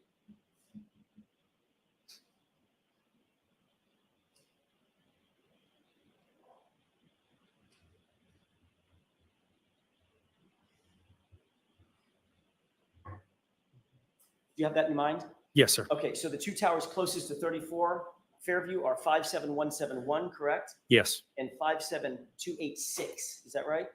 Yes. And both of those towers picked up Miss Reed's signal at 12:33 a.m. and again after 6:03 a.m., correct? You asked me about 1233, so if it's okay, I'm going to refer back in the exhibit, Of course. and that is correct. It hit the 57171. And then after 6 a.m., it was also picking up, bouncing, I think you said bouncing back and forth between 57171 and 57286. Yes. Both of those towers were picking her up. Yes. Importantly, though, between 5:20 and 5:37 a.m., neither of those two towers ever picked up her phone or any signal from her phone, correct? Correct. So based on those facts, it's far more likely that Karen Reed was actually at Jennifer McCabe's and on her way to Jennifer McCabe's at and around 5 a.m. than going to 34 Fairview, correct? Objection. Sustained. May I approach this to retrieve? Sure. I just want to make sure I didn't leave the mark. Oh, I'm sorry. That goes with that, I believe. Oh, you handed me that. Here's the marked item. Perfect. Make sure that stays there. There were two other documents you had handed me previously that are not marked. Okay. Thank you, Rod.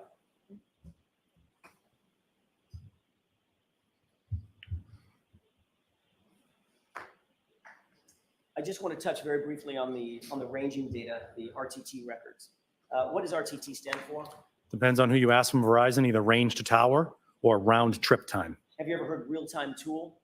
I have. Okay, so that's the RTT has several acronyms, but real-time tool is one of them, correct? Yes.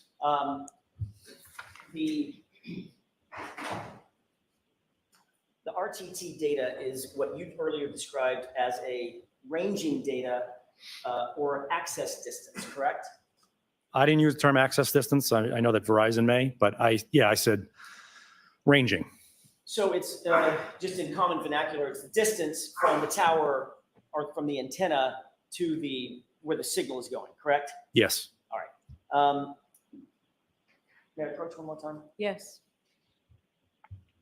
Could you please review that and tell me if you recognize what's depicted on that document? I recognize it to be one of the entries from the RTT report for the account we're talking. I'm sorry. And it's around 5:18 in the morning, correct? Yes. Okay. And you utilize this report or portions of this report, including this entry, to come up with your data, especially as it relates to ranging data, correct? Yes. Do you see the column on that document called cross duration sex, right? Procedure duration sex. I do. What does that mean? That is the amount of time in which this communication occurred. Okay. Am I correct in understanding that the length of time for the RTT event is calculated in seconds, correct? It is. All right. Do you see the row in the exhibit that indicates the time 5:18 a.m.? Yes. And do you see a column that's labeled procedure start time? Yes. And right next to it, there's a procedure end time, correct? Yes. Are those the start times and the end times that you earlier testified to in front of the jury about the event in question at 5:18 a.m. or thereabouts, the start of the interaction or the communication with the device and the end of the communication with the device? Yes. When you say communication with the device, what does that mean? What are you referring to? A It's, phone call, a text, something?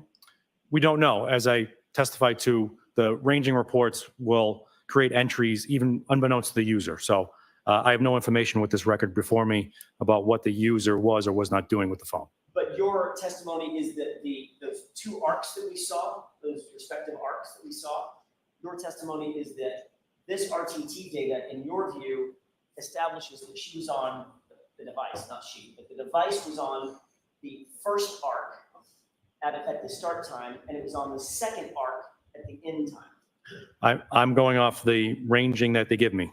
And then you created those two arcs. I'm just trying to make sure I understand what the definition of those two arcs are in your map. The definition comes from the first distance and last distance, which is denoted on this exhibit you have in front of me here. Okay, and the first distance is what? 0.82 miles. Okay, and the second distance is, from memory, I think it's 0.97? Correct. That's a difference of what? We do the math. 1.5 miles. 0.15 miles, correct? Excuse me. Yes. Okay. That's a big difference, 1.5 and 0.15. And do you see the procedural duration column indicated on that document? I do. Okay. And the procedure duration column indicates 0, doesn't it? Yes. However, if we look very closely at the start time and the end time, they're not actually the same times, are they? Correct. There's a difference in those two times. Can you tell the jurors what that difference is? It is 4 thousandths of a second. 0.004 seconds, correct? Yes. And you testified that you believe that the start and end distances for the RTT event in question indicate two different locations for that device. In other words, the start time, it was on the first arc. The end time, it was on the second arc. You don't know where on the arc, but somewhere on those two arcs. Using the ranging data, I created a map, I and understand. that's what I did. Okay. And so the device would have moved from the first arc to the second arc, correct? Yes.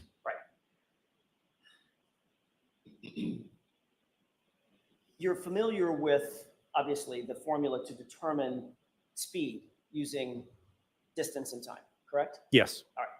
Can you calculate for us the speed that the device would have traveled to go from the first arc to the second arc over a distance of 0.15 miles in 4 thousandths of a second?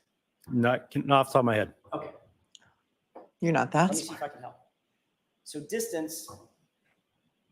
speed is calculated as distance divided by time, right? Yes. Ooh, the death stare. If you divide 0.15 miles by 4 thousandths of a second, you come up with 37.5 miles per second. Would you agree? Objection. Sustained. Can you do the calculation in your head? No, sir. Do you need a calculator? I would. Your Honor, if I'd like to see counsel at sidebar, Oh, please. why not? Give him a calculator. He has, Judge, you have let him testify as an expert to this nonsense. So to say that he says he can't do it in his head, AJ says, I'll give you a calculator. Now she wants to see them at sidebar. How about you shouldn't have let him testify as a witness to all this ridiculousness? Oh, love how the camera guy is focusing in on the evidence bags that showed 5 pieces of taillight when he testified or he wrote in his report, there were only 3 pieces. And yesterday when he pulled it out, apparently he didn't pull out that 3rd piece of red. So what do you think, my friends? How do you think it's going today? What do you think the score is so far? For the home team and the Unneeded. visiting team. Lieutenant Tully, do you happen to have your cell phone with you? I thought you were going to ask the other question first with your numbers. I can. Let me ask you, so you don't have to sit there with a cell phone in front of you, let me ask you if you would agree with this, that 0.15 divided by 0.004 is 37.5. I'd have to write it out. I'm not sure. I'm sorry. If you had a calculator in front of you, could you do it? I could. You don't have your cell phone with you. I do not. With the court's permission, I've got mine right here, I can turn it on, or my co-counsel has one. How about, can you use Madam Court Reporter's cell phone and do that? She's closest. Yes, Your Honor. Thank you. Yeah, because they might give Thank you a you, Madam rigged Clerk. cell phone. If you could divide 0.15 by 0.004, let me know what you come up with. 37.5. So that would be, given the fact that the distance as calculated, as indicated on that record, the distance is 0.15 miles over the course of 0.004 seconds, right? No, I would push back as to when the distance was being created. That's the first distance and last distance. Correct. What you indicated was the cell phone or the device was on the first arc during the first time and the start time, and on the second arc at the end time. All I'm asking is some basic math. So you would agree that if the calculation we just did, or you just did, is 0.15 miles divided by 4 thousandths of a second, that is 37.5 miles per second, to stay consistent, miles per second, correct? What? I don't agree with the premise of the question. So You don't have to agree with the premise of the question. I'm asking you about the math.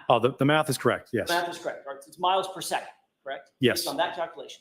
In order to get to miles per minute, you multiply it by 60, correct? Yes, Can you do that for me, please? Madam Clerk. Madam Clerk, give me back your phone.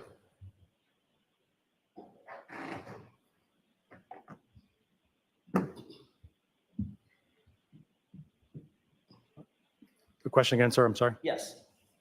Multiplying 37.5 times 60 would give us Math is miles hard. per minute. What is that number? 2,250. And if we wanted to go to miles per hour, which we're more familiar with, multiply it by 60 again, wouldn't you? And what's that number? 1,035,000. Excuse me. Sorry.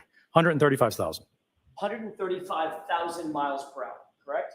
Yes. So you would agree if the premise is moving from the arc, the first arc, moving 0.15 miles to the second arc over the course of 0.004 seconds, the device would have to be traveling 135,000 miles per hour, correct? In your question, you said 1.5 miles travel. It's 0.15 miles. You corrected me. I'm going to throw it back at you, sir. Fair enough, fair enough. All right. Okay. 0.15 miles over the course of 0.004 seconds, the device would have to be traveling 135,000 miles per hour. It's basic math, correct? While I agree with that, I would push back. That's probably not what the record is indicating. You would agree that that is physically impossible, correct? For cell phone, yes. Right. And you would also agree that since that's impossible, you're not suggesting to this jury that the device moved from arc 1 to arc 2 in 4 thousandths of a second. That can't be what you're suggesting. I'm not suggesting that. Okay. In fact, what actually makes more sense is that the signal was moving to and from the device at light speed, 186,000 miles per second. It does. Radio waves move it at what? speed of light. Speed of light, 186,000 miles per second, right? Yes. Okay. If, as you indicated on direct examination, if that return signal, the bounce, is in any way refracted, it takes a deviation, and it's not straight because of something like, I don't know, weather, precipitation, or snow, then it would take longer to get back to the intent, correct? That's fair. And that could be what's reflected in that map and the distance of the two arcs. Isn't that correct? That's not my experience with these records. But you do agree that in fact the device, as you indicated earlier, moved from arc 1 to arc 2 from the start time to the end time. That's impossible. No, I'm saying that the records reflect that the first time the distance was created, marked, and the second time the distance was marked, that's what's represented on the map. Right. you said that those are reflective of the start time and the end time, which is 0.004 of a second apart. No, I don't know. That's when these distances were created. It doesn't say start of procedure distance. It says first distance, last distance. Actually, Is anybody else twitching? Like my eyes started twitching. Somebody said from Nebber Cracker to Number Cracker, which is hilarious because he's reminiscent of Chris Albert, right? I want to go back through the number of witnesses that we've seen and count how many have been completely bald. Is this a thing? I mean, I've heard that some officers like to keep their hair, tight so a perp doesn't grab onto your hair if you have a ponytail or long hair or whatever. But these guys are just all shiny bald. Is it just me, or have we seen an inordinate number of witnesses? And not that there's anything wrong with that. Look, sometimes instead of having the comb over, instead of having like the big giant bald spot with all hair around it, embrace it, embrace the bald. But I don't know. He reminds me of Chris Albert now that somebody said that Never Cracker joke. So we just have to take a breath from that because this is getting to be, this guy won't answer a question. He's very obstinate. Again, it's a good thing that Alan Jackson went to dental school because today he's pulling teeth again to get simple answers out of this witness. He didn't really go to dental school. That's just my joke because he needs to be an oral surgeon in addition to a lawyer. it says, see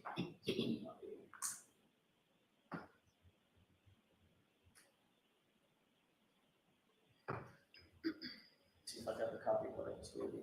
I don't. Fair approach? Yes.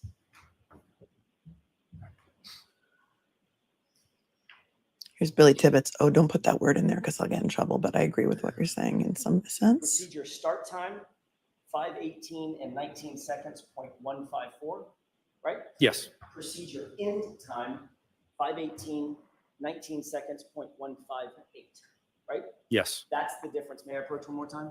Yes. That's the difference.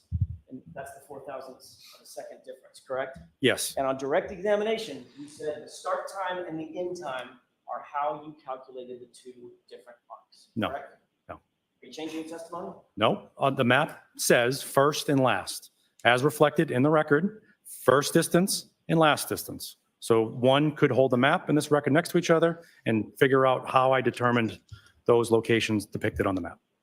It doesn't say start and end time. It says first and last. Right. But you said that it was the beginning of the communication and the end of the communication, which are both reflected on that document, Lieutenant. The Yes. start time and the end time. I understand what you're saying about the distance, 0.15. Nobody's arguing about that.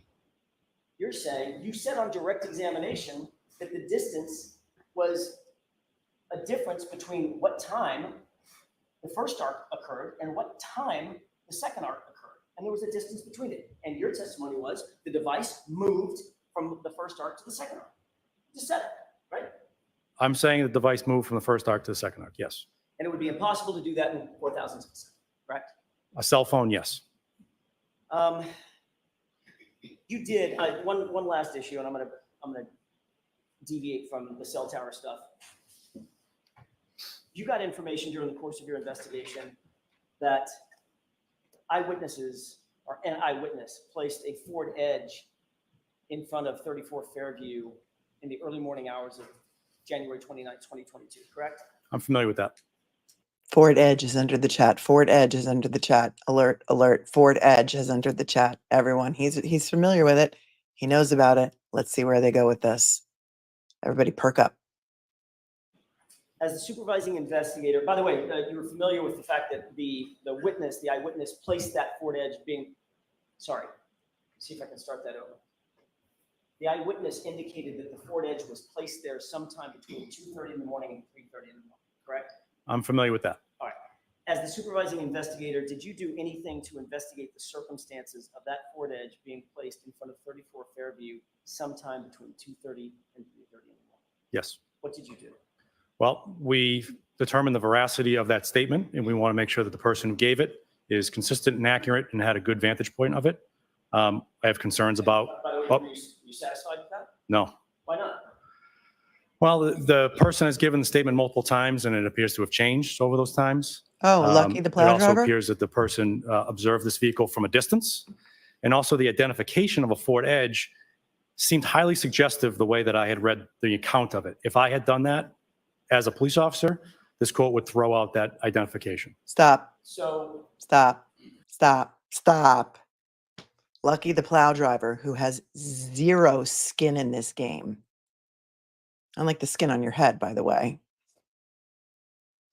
You discounted what he said about the Ford Edge being parked exactly where Officer John O'Keefe's body was found.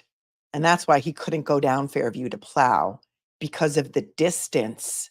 And you just showed us surveillance video of a Lexus in front of the library that was, I don't know, this big. And you want the jury to believe that was Karen's car.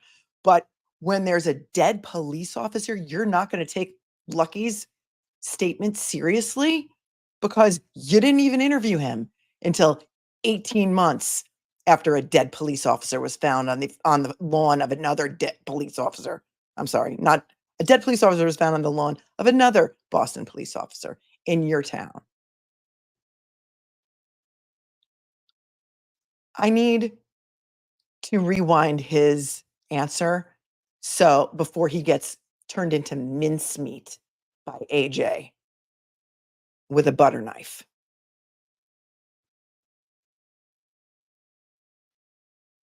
You better drink some water. Stay hydrated, sir. investigation that eyewitnesses or an eyewitness placed a Ford Edge in front of 34 Fairview in the early morning hours of January 29, 2022, correct? I'm familiar with that.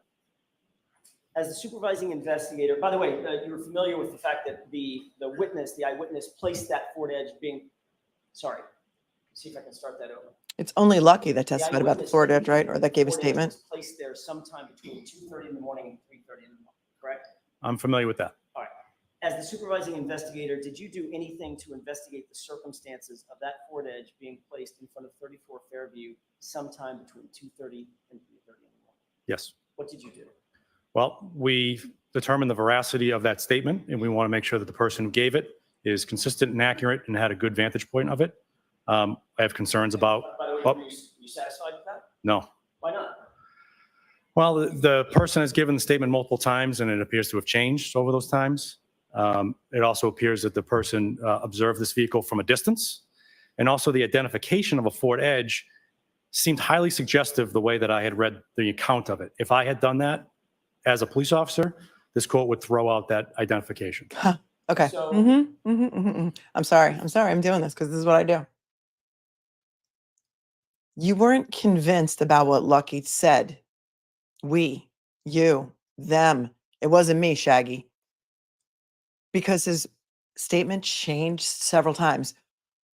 His statement has never changed, number one. But you were not concerned about the veracity of Jen McCabe, whose statement did, in fact, change several times during the course of like a 3-day period. So we're not concerned about Jen McCabe telling the truth. When she saw Karen's Lexus outside, never saw anybody come in the house. Karen said, I hit him. Could I have hit him? Did I hit him? Broken taillight, no broken taillight, this, that, the other. But who is actually, a relative of someone who owns the home, right? But you're concerned about the veracity of Lucky's statement. Okay, let's see how far we get with this. Did you find out anybody in the Albert family, for instance, on the Ford Edge? I don't recall off the top of my head if somebody, Did you look at automobile registration records? I did not know. Did you task anybody else to look at automobile registration records? I believe Trooper Proctor and Sergeant Bukhenik had investigated that. And do you have any idea what that investigation revealed? I don't. Did the Alberts own a Ford Edge? I don't know as I sit here. They did own a Ford Edge, didn't they? Yeah, So they the did. objection sustained. Why is it sustained?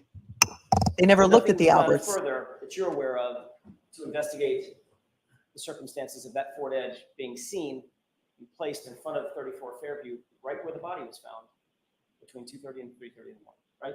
An investigation into the reliability of that witness was conducted. So you just decided, and that investigation, quotes, is, I didn't believe him, right? No,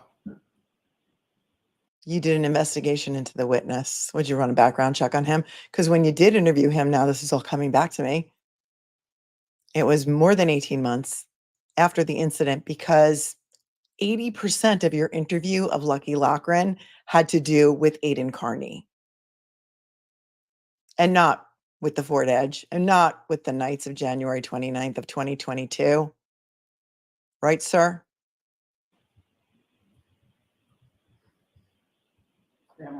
Yes. Jen. Okay, Mr. Lally, anything? Just briefly. It's never brief.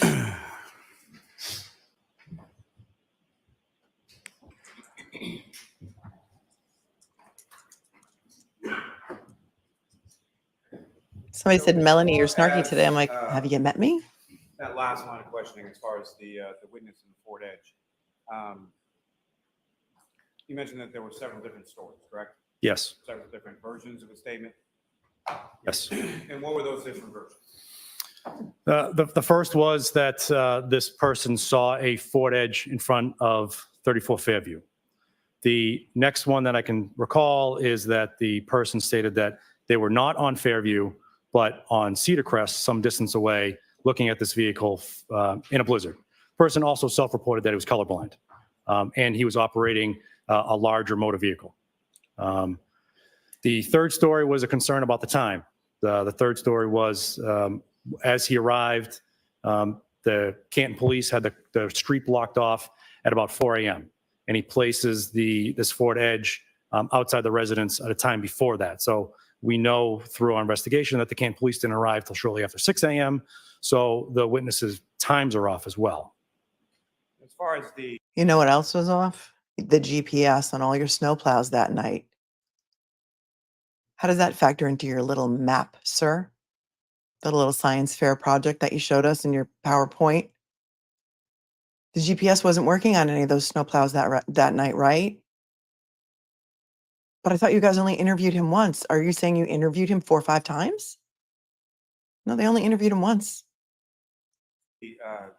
what you termed as a highly suggestive ID with the Ford Edge. Can you explain what you mean by that? As I read the report, the investigator had asked the person, first a question. They stated that there was a vehicle in front of 34 Fairview Road. The witness was then brought outside, and the investigator allegedly pointed to a motor vehicle that was in a parking lot, and it said, "Is that it?" And the witness said, "Yes, that's it." And so it's suggestive in the fact that it would be a single photo identification, which, you know, as a police officer, I would not give somebody one thing and be suggestive, "Is this it?" Because as the courts have ruled, that's highly suggestive, and the person's more likely to adopt that description of whatever they're describing. As the courts have ruled. So now you're going to teach us the law and the case law behind this? Is he talking about the private investigator that interviewed Lucky for the defense? Because that's who first interviewed Lucky. And is he telling this court and this jury that he never actually spoke to this witness? He's just going by the reports? Need some shovel emojis, please. And also some Thompson twins. Lies, yeah. Opposed to if you use other methods. Now, when you were being asked on cross-examination about certain distances from the house at 34 Fairview to the area where you had recovered items, repeatedly you had been asked about a distance of 30 feet, correct? I did. From the items that you recovered and the area that was described to you as where Mr. O'Keefe's body was located shortly after 6 a.m., is that 30 feet from the house? No, where the items were a little further on the edge of the property, so it'd be closer to 40 or 50 feet. And as far as where Mr. O'Keefe was located with reference to the curb, with reference to the street, how close was that? From the curb, reports was about 10 feet from the curb. And so the evidence was a lot closer to the roadway, a lot closer to the curb than it was to the house, correct? Sustained is different. The jury's been to that house. They know how small the front yard is. as far as what, if anything, did you find significant between the location of the evidence in relation to and Mr. O'Keefe in relation to the roadway versus in relation to the house? The pieces of evidence were physically on the roadway, on the pavement, or the curb. You couldn't even count them correctly. Just one question as it applies to the Sally Port video from the Camden Police Department. Are you aware of sort of how those videos were recorded as far as when they stopped, when they started? Not off the top of my head, no. But the ones we have in possession, no. As far as, and I'm sorry, let me ask the question probably a little more succinctly, but with reference to, are you familiar at all with the camera system at the Camden Police Station? Vaguely, yes. As far as, do you know whether or not it's motion activated? The Canton IT director stated that it was. So the Hearsay. objection sustained. Well, let me ask you, are you aware that the cameras are motion activated? Objection. As to form, it's sustained. What, if anything, are you aware as to how the cameras record? Objection. I'm going to allow it. New approach. You're going to allow it because you let him ask it 3 times. So now Tully knows how he's supposed You to are answer muted. about the motion activated cameras. Colin, 6-hitter, says the pattern appears. Anything that does not fit the narrative is rejected offhand. Not just a pattern appears, but reveals itself. The pattern reveals itself, just like the evidence revealed itself. So that Yuri told all his guys to drive by 34 twice a day on their way home, on their way to work, to see if any more evidence would reveal itself. Because that's what evidence Sally Port does. video. It reveals itself. You don't have to look Now, for it. Lieutenant, when it came to the Sally Port video, at some point you did review them to some extent. Yes. Now, with the course of your review, what, if anything, did you note in reference to time? Was it sort of one long consistent, or did it jump? It jumped. And based on that, what, if any, conclusions did you draw as to how that video? Objection. It appeared to be motion activated as these jumps occurred. It appeared to be triggered by motion.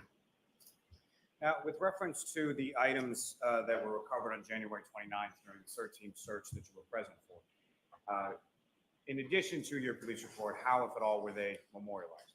On the exterior of the paper bags that they were contained in. And when was that done? Before or after February 10th, when your report was written? Objection. Ask it differently, Mr. Molly. When was the memorialization on the evidence bags done in relation to when you wrote the report? Objection. I'll allow it. The difference would be the notes on the outside of the bag happened at the time of collection, and then I wrote my report 11 days later.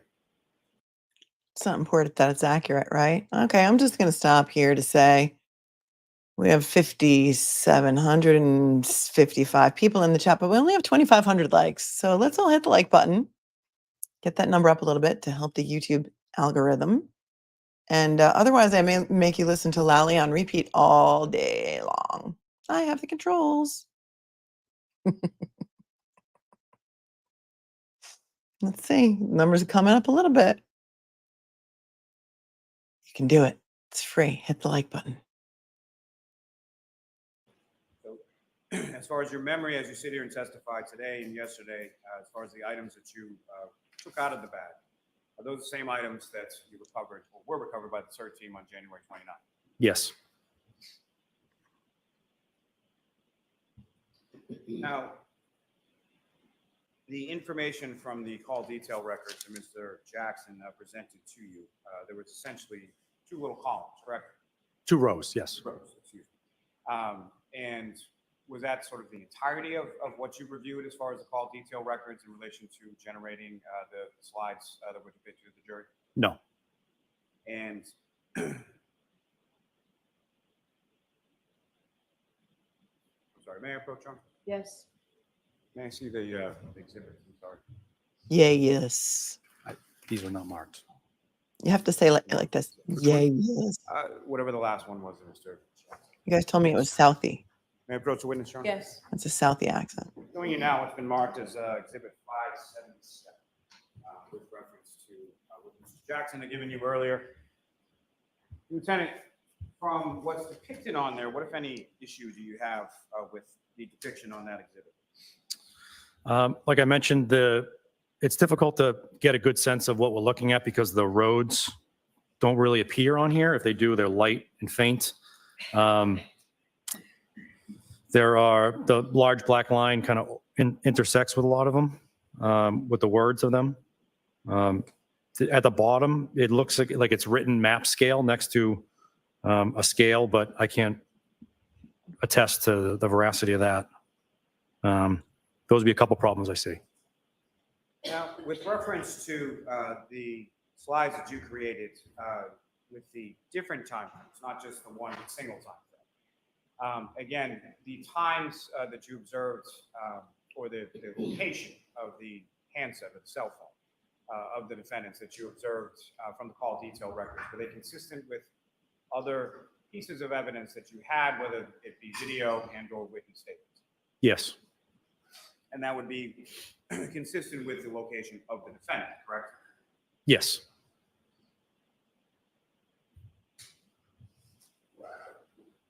I'm up all night to get lucky. I'm up all night to get lucky. All together now. Now- I'm up all night to get lucky. You were asked We're up some all night questions to get about lucky. and distance traveled. And you indicated that you did not agree with the premise of Mr. Jackson's question, correct? Yes. Can you explain to the jury what it was about the premise or what it was that you did not agree with? So while I agree it would be impossible for the phone to travel at that distance, I disagree with the premise that the procedure that was being captured here and the distances may not be at the same time. So there may be a distance could have preceded the procedure and the end distance could have been after the procedure. There are other ways to capture that information. Again, all I'm doing, and I'm at the mercy of the records, is illustrating them. I then take the next step in order to corroborate that information, ideally through video and other location-based information. Hmm. Now, You know in what? relation to speech- Mercy. He's talking about mercy, right? Death don't have no mercy. There's a song we can put on the playlist. Death don't have no mercy. Billy Tibbetts likes me. He really likes me, you guys. Thanks, Billy Tibbetts. Free my boy, Billy Tibbetts.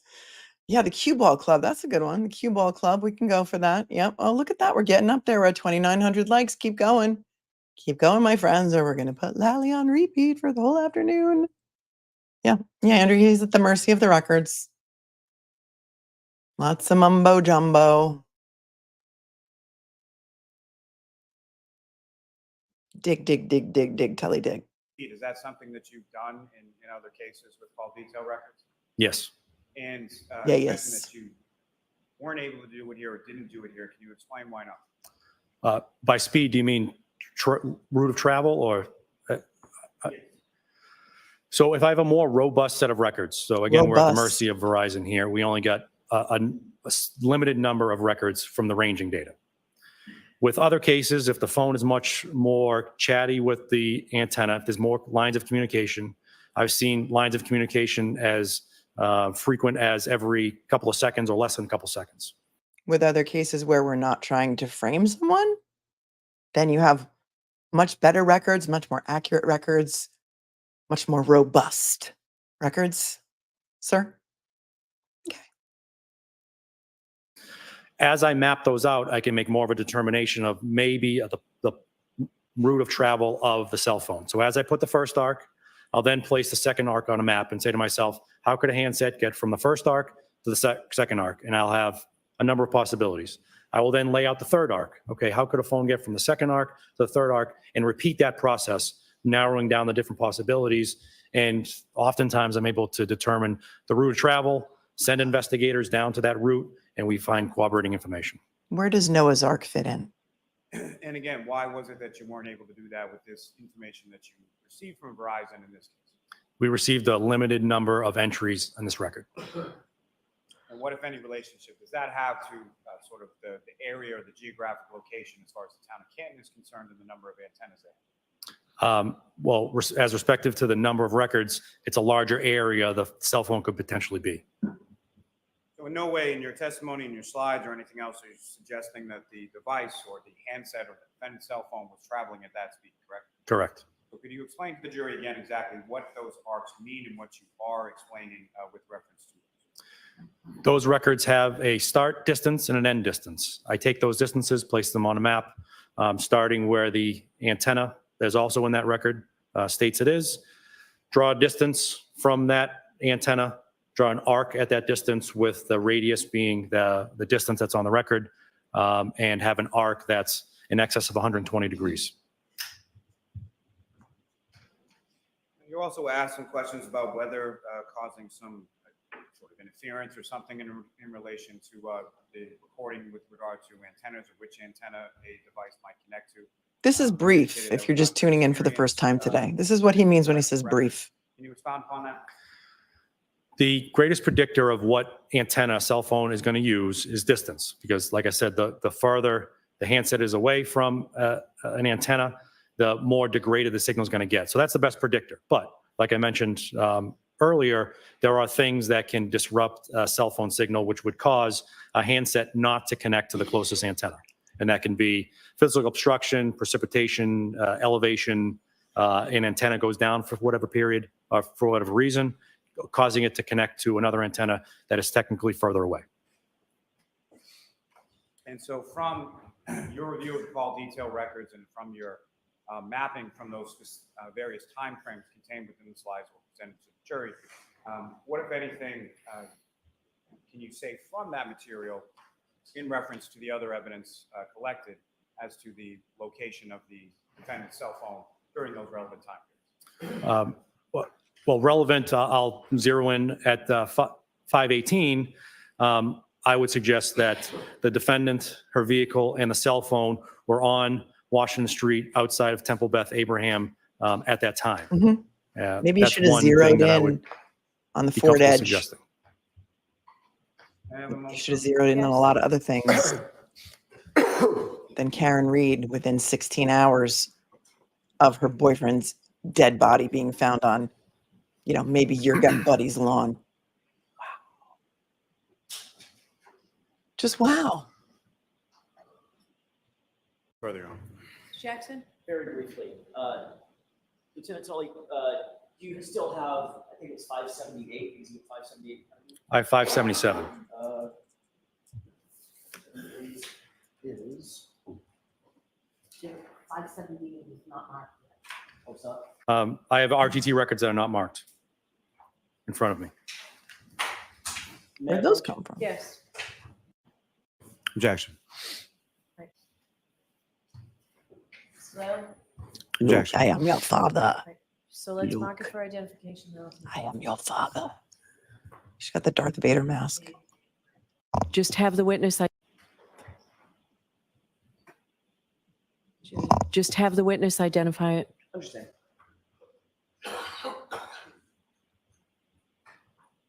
Yeah, somebody keeps saying that Tully played football with John O'Keefe. I mean, not John, Paul O'Keefe at Stonehill College. Is that accurate? Correct. Yes, sir. When you created the arcs on your map, you also put on the map 5:18 a.m., correct? Yes, Where'd you get that number? from the procedure start and end time. So you did use the procedure start time and end time, correct? To denote the time, but not, to denote the time on the slide. Yes, Time of the event, correct? yes, All right, so the 5:18-19, I'm sorry, 5:18 and 19 seconds, and then, I don't have it in front of me, but 0.154, I think. Is that right? yes, That was the time that you used to establish that the device was on the first arc, correct? no, I didn't use it to establish the arc. I used the distance to establish the arc, and I placed the time on the slide. I'm smarter than you are. What time, Lieutenant Tully? 5:18. The time that Verizon gave you as the start time, correct? Yes, they're both 5:18. Right. So there's a start time and a start distance from the tower. In other words, the event took place at this distance at this time starting, correct? No, you're using the wrong words. It says first distance. I'm not using the wrong words. Yes, sir. You said start distance. It's first distance. Okay, fine. Okay, pick the words. First distance. Start Word time salad. and first distance, correct? Yes, Then those are on the record. Right. Then Verizon gives you an end time, correct? Yes, And last distance, correct? Yes. and you created your arc based on the start time and first distance versus the end time and last distance, correct? No, the time weren't associated. You're saying no is because that would require the device to travel at 135,000 miles an hour. Objection. Yeah. If the witness could please answer the question. So let Oh, him Lally getting finish. feisty. And then the objection to that is sustained. You can ask it differently. Go ahead. The times were not part of the depiction of the range. While I will suggest to you that it is probably unbelievable that those are actually start and end times. What I'm saying is we don't know for certainty that that is the exact time, the first distance and the last distance. I'd have to look back at the records, Okay. but I also say that we have corroborating evidence to say that that Corroborating. is accurate. It's corroborating evidence. You'd have to look back at the records, correct? Yes, That is your record. No, That's the- what you looked at, isn't it? the record's key. Oh, you have a key And to your map. Where's the records key? They were provided by Verizon. Where Oh, are they, sir? I don't have them in front of me. That's all. of course. Okay, May we approach this briefly? okay. No, because your witness was just Don't leave yet. pulverized. Don't leave yet, she admonishes him. Don't leave yet. Okay, Karen. Prayers up for Karen, everyone.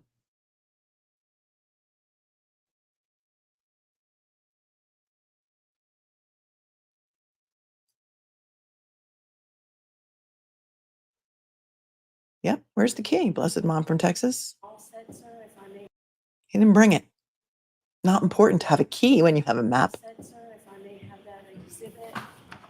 Thank you very much. Your Honor, I believe this is defense counsel's as well. Wow, just wow.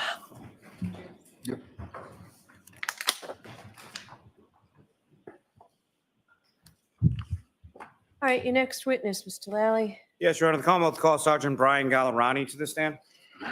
Brian Gallerani. I'm not sure what he's going to testify to. Anyone? Anyone?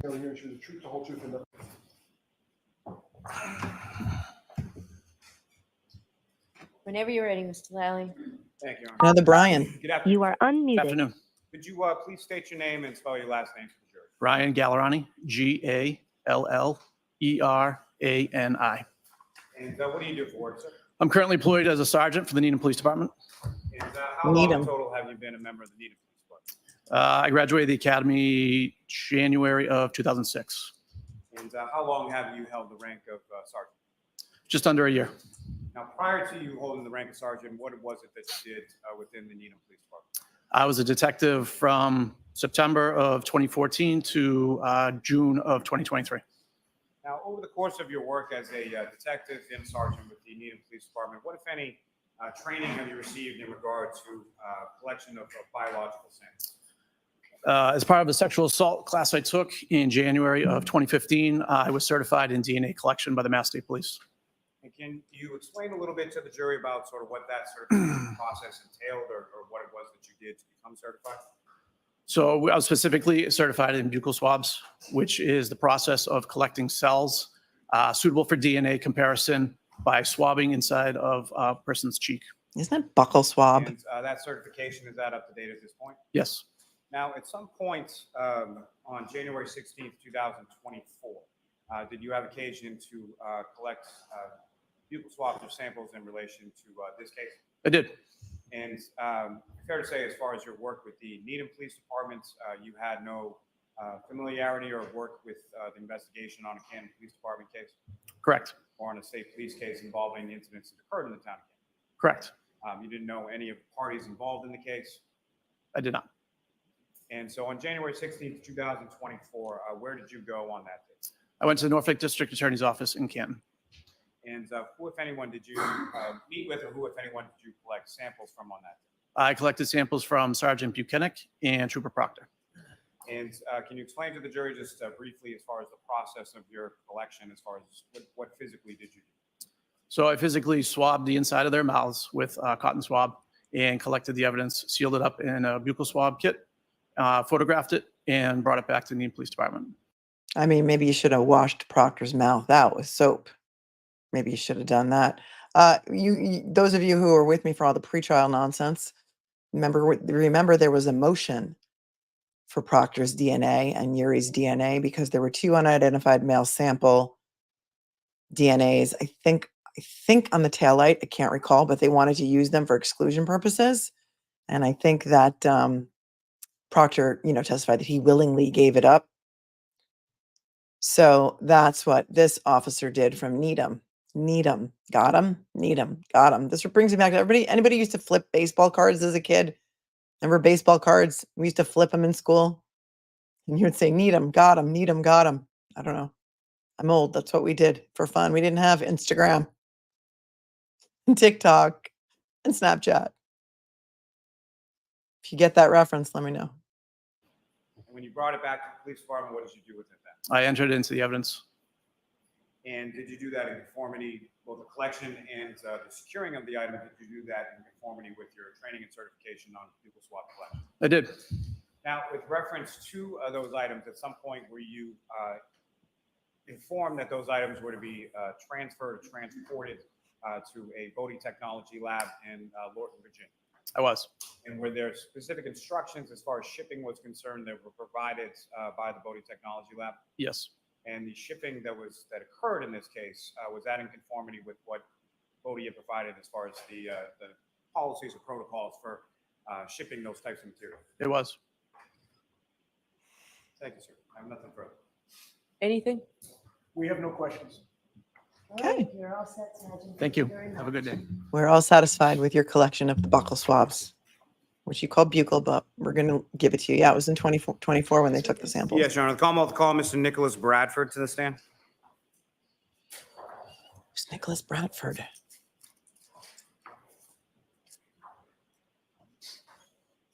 And they're calling him Mr., so he doesn't have a police title. Maybe he's a civilian. We'll have to wait and see.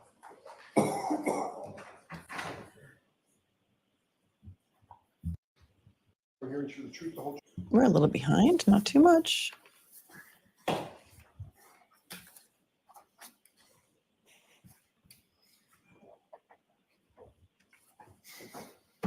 Forgive me, Your Honor. May I have just one moment?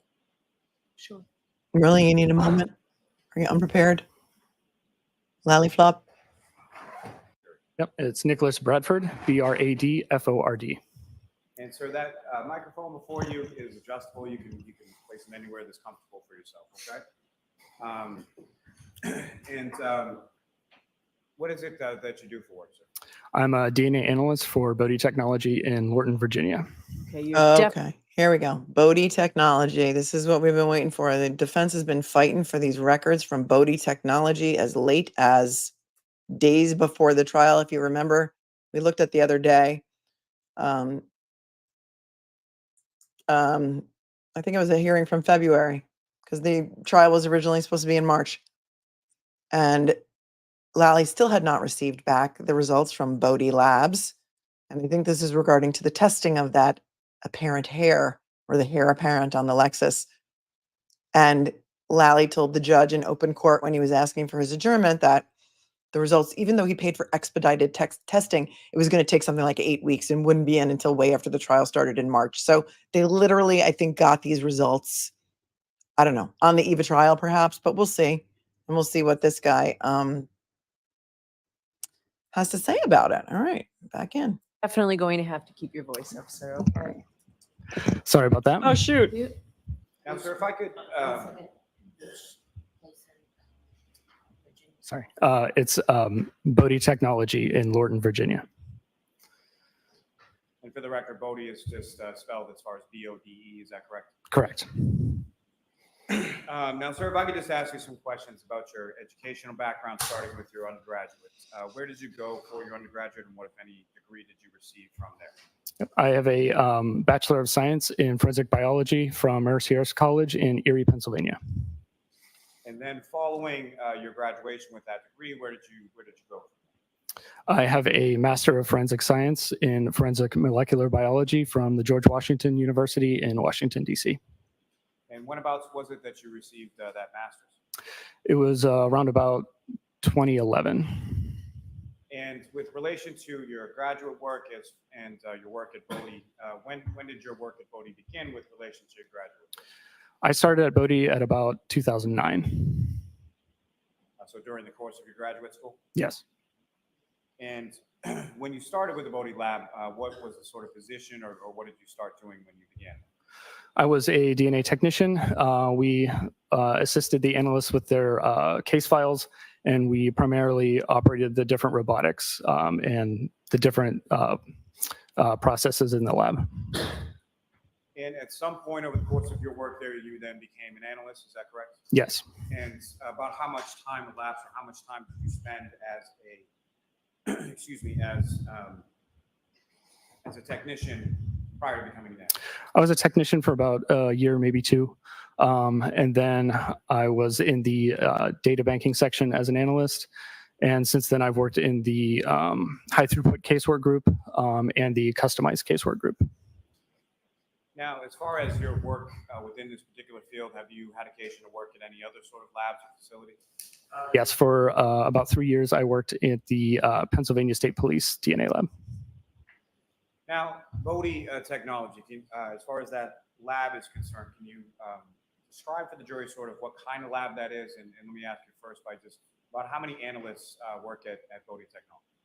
Somewhere in the neighborhood of maybe 100 analysts, give or take. We're a small private lab in Lorton, Virginia, and we do DNA work contracted through different police agencies throughout the country. Now, in addition to police agencies, are there other types of entities that would that you would accept or that would send submissions for DNA casework? Yes, we do some international work with human identification and that sort of thing as well. Now, as far as the lab at BODE Technologies, is that lab accredited? Yes, we are accredited through the National Standards Institute.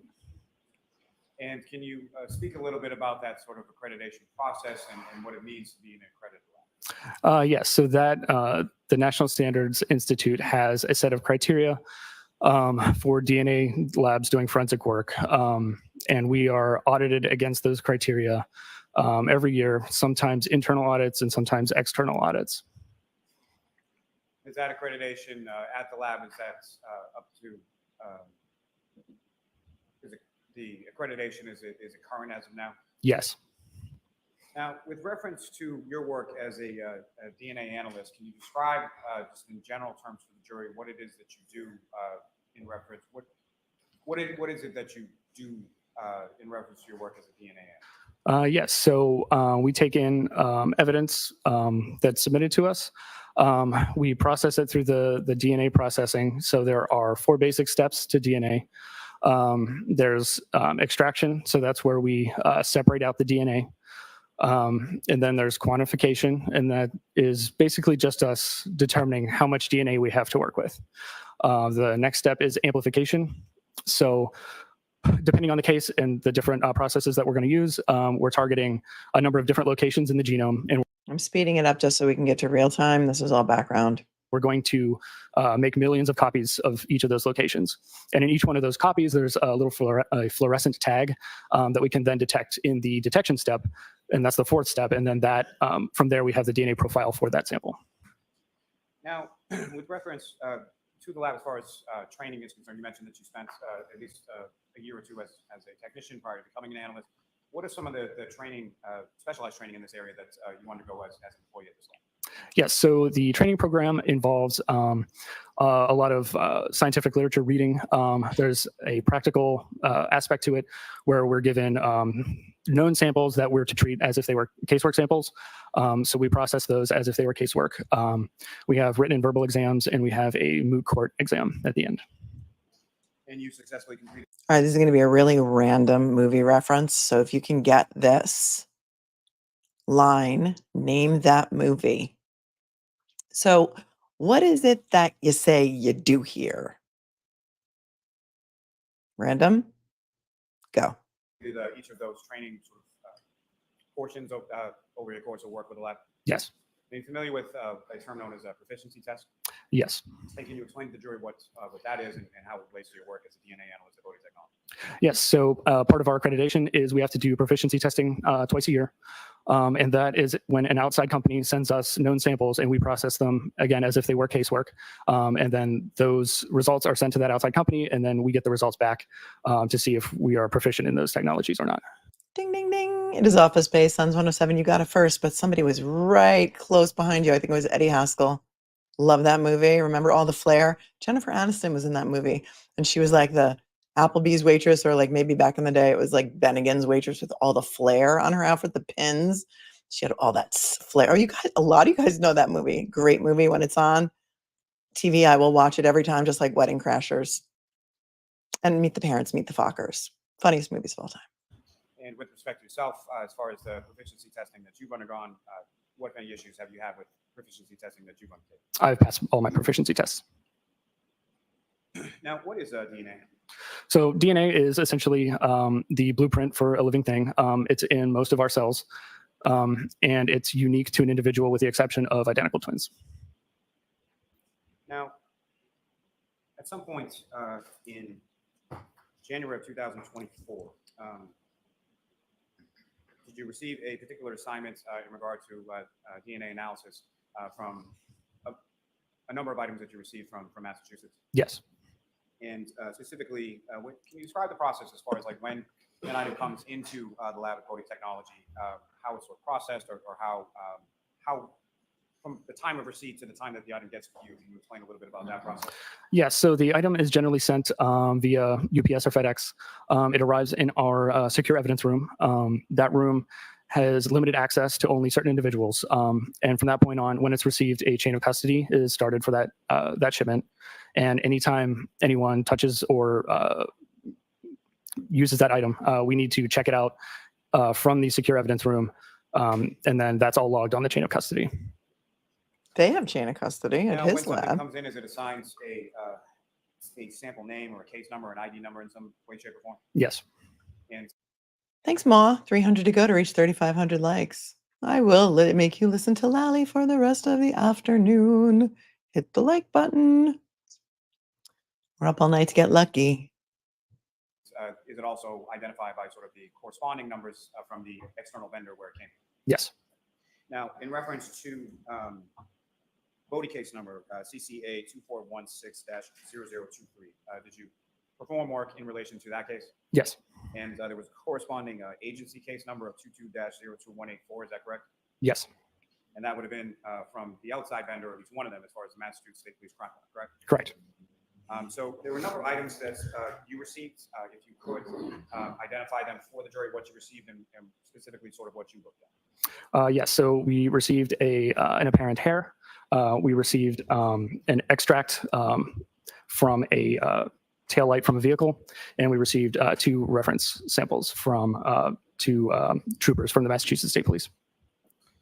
And in addition, was there a... Wait, how many pieces of taillight did you get? Hold on. The apparent hair, the hair apparent has entered the chat. and specifically sort of what you looked at? Yes. So we received an apparent hair. We received an extract from a taillight from a vehicle, and we received 2 reference samples from An extract? An extract from the tail light of a vehicle? troopers from the Massachusetts State Police. And in addition, was there a sample ID as far as the known standards? Yes. So BODE gives it our own our own item number. So in this case, the 2 reference samples were CCA 2416-0023 R03, and the same number R04 for the 2 reference samples. Now, if I could just ask you to further expound upon as far as the CCA 2416-023, which is E01. There was an agency sample ID, is that correct, that was attached to that? Yes. And what was that? So that was 3-6.1. Is there a description that comes from the external vendor as well as to sort of what that item is? Yes. In this case, the sample was a shaft end of hair from exterior passenger side rear panel. There's a specific mass registration plate that's associated with that hair as well, is that correct? Yes. And that was 3GC684, is that correct? Correct. Now, with reference to the RO3 and RO4, those were buccal samples, is that correct? Yes. And RO3 specifically, as far as the agency description, what, if anything, was provided as far as that? For RO3, that was the buccal swab from Yuri Bukhenik. And as far as RO4? Oh, That was well, the buccal Suzanne swab seems from to be Michael our Proctor. resident DNA expert and says they never should have been provided the identity of the people of the DNA samples, but they had their identities. Did he say sergeant? Hold on. So he knew they were cops? Hold on. Reference to the RO3 and RO4, those were buccal samples, is that correct? Yes. And RO3 specifically, as far as the agency description, what, if anything, was provided as far as that? For RO3, that was the buccal swab from Yuri Bukhenik. And as far as RO4? That was the buccal swab from Michael Proctor. Wonder if he knew that they were troopers. Now, with reference to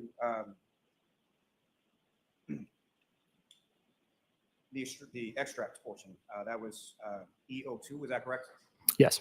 And if you know what, when you say extract, can you explain to the jury sort of what you understand that term to me, or what? He did? He said 2 Massachusetts State Police officers? Yes. That's So when great. I described the 4-step process earlier, so the extraction was already done prior to us receiving the item. So essentially the extract comes to us in a tube and it's a liquid, and provided with that would be the negative control that was associated with it. So from that point, we have the quantification information from the lab that did the extraction. So then we would amplify and then detect the profile from there. And just to be clear, We have a request for proof of life from the jury, from basically a detective. We need proof of life from the jury, please. as far as the EO2 that you were talking about, as far as the extract that you had received, what was the agency description on that extract? So that was the sample from passenger side taillight with the same registration number, and that was labeled as an extract. Which guy, Robbie? Now, Not this in BODE addition to guy. that, there was a known blood standard, which you indicated was item or agency sample ID 8-1.1.1. Yes. And what was the agency description on the known blood standard? That would be from, excuse me, sorry, that was the sample from John O'Keefe, the profile, I should say. And so when you say the profile, as what do you mean by that? Yes, so the profile was generated by the Massachusetts State Police Lab, and then that profile was given to us to do a comparison. Now, as far as the profile that was provided, as far as your observations of that, what, if any, issues did you observe in your observations of the profile that was provided by the State Police Crime Lab in Massachusetts? It looked like a standard single source profile. Now, starting with, as far as there was a SCR processing that was conducted, correct? Yes. What does SCR stand for? It stands for short tandem repeats. And essentially what we're doing with that is it's the DNA process that we use in forensic testing, where the areas that we're amplifying are short repeats of the genetic sequence that repeat multiple times. And we're just measuring the number of times that sequence repeats. And those numbers together are the profile.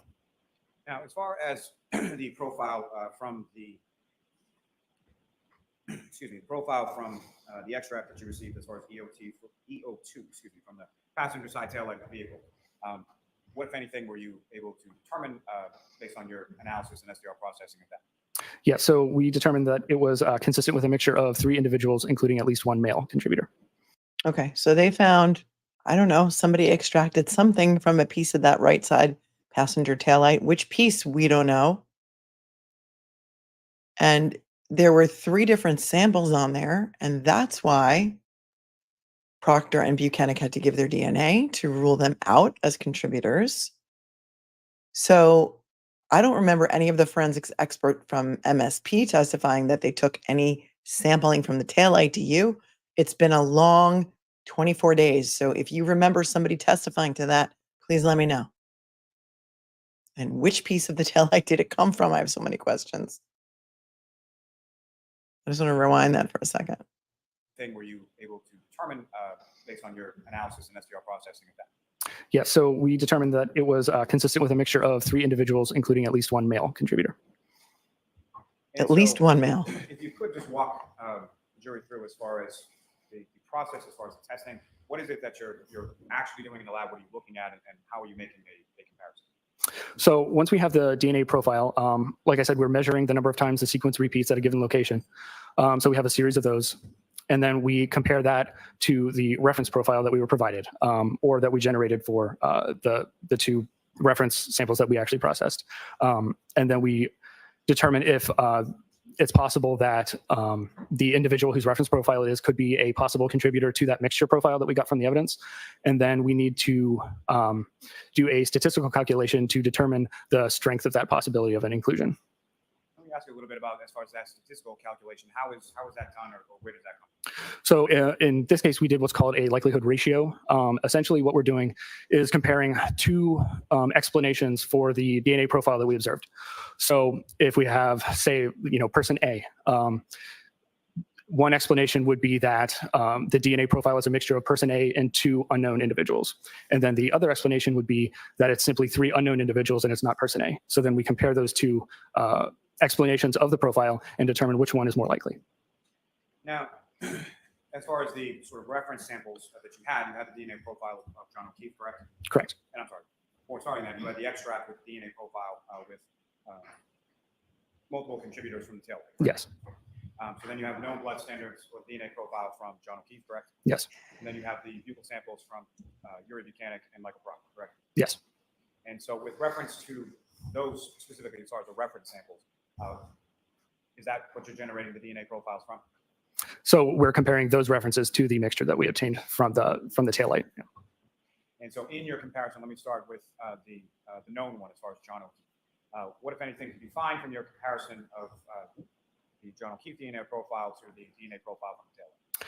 Yeah, so in this case, when comparing the John O'Keefe profile, assuming a mixture of three individuals, it is at least 749 million times more likely to be observed if it originated from John O'Keefe and two unknown unrelated individuals than if from three unknown unrelated individuals.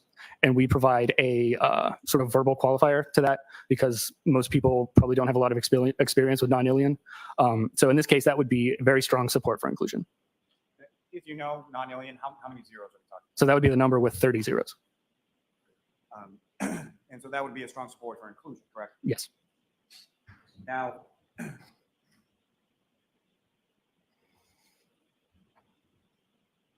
with regard to your comparison, with regard to your work as a DNA analyst, is there any kind of software that you use in the course of your analysis with regard to an SDR mix? Yes, when there's a mixture profile, we often use what's called StarMix, and it's essentially a computer program that we input the DNA profile, and it allows us to use a series of mathematical equations to help us interpret that mixture. Was that done in this case as well? Yes, and then we use that same program to run the statistics. Now, with regard to the sample, the buccal sample attributed from Bukhenik, did you run that for a comparison as well? Yes. And what, if anything, were your findings in relation to your analysis of that? So in that case, assuming a mixture of three individuals, the DNA profile obtained is at least 46 million times more likely to be observed if it originated from three unknown unrelated individuals than if from Bukhenik and two unknown unrelated individuals. So that sounds confusing given what I just said. So the verbal qualifier for that would be very strong support for exclusion. I'm sorry, very strong support for exclusion, is that correct? Correct. And then similarly, as you were testifying, what, if anything, did you find from your Wasn't analysis Yuri. comparison of the buccal sample or DNA profile of Michael Proctor? Yeah, so in that case, assuming a mixture of three individuals, it is at least 76,000 times more likely to be observed from three unknown unrelated individuals than if from Michael Proctor and two unknown unrelated individuals. So that would be strong support for exclusion. How many other unknown individuals were wandering around the Sally port? And is it possible that it could have been DNA from somebody who washed the car? Maybe John O'Keefe washed the car, although it was January, so. Does this mean anything to anyone? Is anybody like coming up, making up their mind right now to say, well, John O'Keefe's DNA was somehow on the taillight? And remember, we saw the Stop and Shop bag next to the vehicle with the 6 solo cups in it with the blood evidence that may or may not have been John O'Keefe's because that blood was never tested. Right next to that murder weapon car, alleged, in the Sally port. So does this really at this point mean anything to anyone? Okay, maybe they had gloves on, and you're right. So correct me if I'm wrong, but your findings with regard to the 3 samples is strong inclusion or strong support for inclusion of John O'Keefe, is that correct? It'd be very strong support for inclusion. And strong support for exclusion of both Yuri Bukhenik and Michael Proctor, correct? Correct. And the rag was there Now, sir, in too. addition That's to right. that, you had mentioned that there was an EO1 sample that was a shaft end of a hair from the exterior passenger side rear panel of that same vehicle with the same Massachusetts license plate, correct? Correct. Now, with regard to DNA as it pertains to hair samples, can you describe for the jury sort of that process? And so what is it that you're looking when you receive a hair sample as far as an extraction is concerned? How does that process work, or what are you getting that extraction from? Yes. So when we have a hair, generally we'll take a look at it, and a forensic biologist will give their opinion on if it's likely that we'll obtain a profile from that hair, because hairs can be a little tricky. So in this case, the forensic biologist determined that the hair would likely not provide a great profile from STR testing, but we went ahead with it anyway, just because sometimes it does work. But in this case, we extract it, tricky. and that involves dissolving the hair and forming an extract like the other samples. Dissolving the hair, so there's And nothing then we left to quantified test the for hair the in this defense. case. And Right. the quantification that I used targets what is called autosomal DNA or nuclear DNA. And in that case, the results were below the limit of detection. So we did not process that sample forward for STRs because we would not have obtained a useful DNA profile from it. Now, sir, if I could just take back a little bit in that. Earlier in your statement right there, you just indicated that hair samples or DNA from hair can be a little tricky. Can you expound upon that? Explain to the jury sort of what you mean by that? Yes. A lot of times, hairs are, unless they have a root attached, they're not a great sample for nuclear STR testing. Do we know if it's They can be, human? but it's sometimes hit or miss. As far as what's actually being tested as far as STR when it comes to hair, it's not the actual hair. Is that correct? I'm not sure I follow. Can you? Let me ask you this. You're familiar with the term follicular tissue? Yes. Can you explain to the jury what that means in relation to a hair sample and DNA testing? Yes. So when there's a follicle attached, that's generally where you will get the nuclear DNA from, not the hair itself. And follicle would necessarily be attached to the root end and not to the shaft, correct? Correct. Now, as far as autosomal DNA, can you explain what is autosomal DNA and sort of where does that come from within DNA testing? Yeah. So you can think about that more as nuclear DNA. So that would be DNA that's in the nucleus of the cell. So that's what most people think of when they think of DNA. But there are there's other forms of DNA. So like, for example, mitochondrial DNA that exists outside the nucleus. And as far as the testing that you performed in regard to this hair sample, that was STR testing, is that correct? Yes. And I'm sorry, what were the findings again with relation to the STR? Yes. So like I said, we quantified the hair and it was below the limit of detection. So we did not process that hair forward for STR. Now, as far as that terminology, below the limit of detection, can you explain a little bit to the jury sort of what that means as it applies to the testing that you conducted? Yes. So the instrumentation has a limit of detection. So there could be potentially small amounts of DNA there, but it's below the limit that we are confident to say that there is DNA present. So we would normally not process those samples forward. Now, that hair sample, as far as the one that you tested, you mentioned that it was not initially advisable, I guess, for STR testing, and just went ahead and did it anyway, because sometimes it works. Is that correct? Yes, it's usually worth a try. And then beyond that, that hair sample within your lab, as far as BODE technology, was that given to a different analyst for a different type of testing? Yes, we decided it was worth a try to do mitochondrial DNA testing on the hair. And is that a type of testing that you yourself perform? No, that would not be me. And why would it not be? I was not trained in mitochondrial testing. That's sort of a specialized subset as far as different training and different type of testing that occurs? Yes. Just in general terms, if you know, could you explain to the jury sort of the difference between what you've termed as nuclear or autosomal DNA versus mitochondrial DNA? He's not trained in it. Yes. So very basically, the nuclear DNA is the DNA that exists in the nucleus. The mitochondrial DNA is the DNA that exists outside the nucleus in the mitochondria. And the mitochondrial DNA is inherited directly from the mother. So if you were to test maternally related individuals, they would have the same mitochondrial profile. And that other analyst that conducted the mitochondrial DNA, familiar with who that person is? Yes, that was test chart. Yeah, one moment, Sharon. Sure. Very much, sir. I have no further questions. Okay. We have no questions. No Great. questions. You are all set, So, Mr. Bradford. Thank Thank you very much. did they just say that they tested this hair and there were no results? Luncheon break, and we'll have more witnesses here for you this afternoon. Suzanne, can you please put it in the chat? Because what I just heard is they tested the Sure. hair and they came up with no results on the hair. Is that right? Am I wrong? So they can't tell whose hair it belongs to? Did I miss something? I'm right. I'm correct. And for months, people have been screaming all over the cesspool universe of social that this hair was John O'Keefe's hair. Not that anybody really cared, but it was tested and there were no results. But they did find John O'Keefe's DNA on the tail light, but there were no results on the hair, right? Okay. So nothing. So it was a big, that apparent hair. We don't know whose it was. We don't need, did they even determine if it was human? Were there any results done on whether it was even human or not? I have more questions than when we started the day. So, tell me. Okay, so that was nothing, right? Nothing burger. Wait, Suzanne, hold on. Suzanne's done a million presentations on this DNA stuff. She says basically it's below the level of detection. By the way, he never said it was a human hair either. My tax dollars paid for this. Yeah, as did everyone who's here from Massachusetts. So we got that going for us. We'll just leave that on for a minute to see what they say. Hi, everyone. Guess we're going to go to lunch soon. Hi, Whitney. Thanks for the $10 super chat. Hi, Mom. My parents would like to offer you 2 VIP tickets to see Dave Matthews Band at SPAC in Saratoga on July 5th or 6th. Your choice. My dad has a box, and we'd love to say thank you for your coverage. That's amazing. You can email me. Oh, I'm a lucky winner. That's amazing, Whitney. Thank you so much. Hazelnut, thanks for the $50 super chat. Whoa, amazing. So generous. I have loved watching every single day of the circus trial with you. Your knowledge and experience is amazing. Oh, thank you.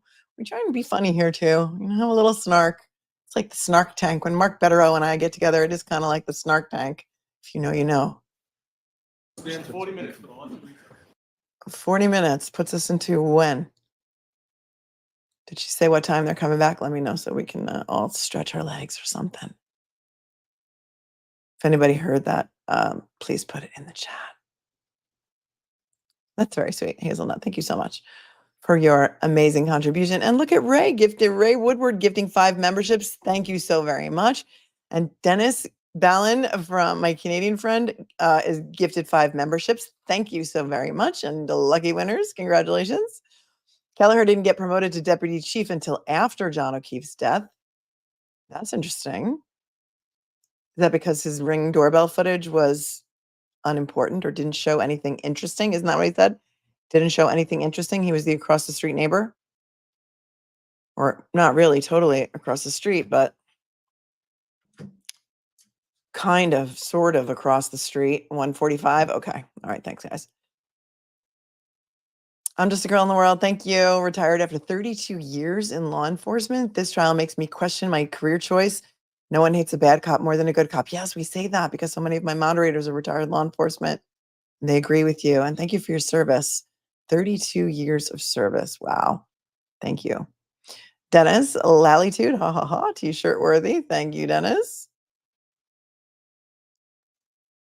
David, thank you so much for your super chat. Motions to suspend chat rules for the trial, please. I'm incapable of nice things to say. Oh, well, you're doing a great job so far, David.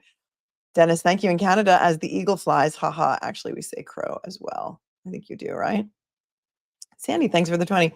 This is the worst investigation and most abhorrent conduct I've seen in 30 years of law enforcement, state and federal. Thankfully, the great majority of officers know the difference between dark humor, levity, and degrading, disgusting treatment. Thank you for saying that, Sandy. Thank you. Thank you for your service as well. So many law enforcement peeps in the chat. We back the blue here 100%. 100%. A lot of my friends and family are in law enforcement and firefighters, first responders.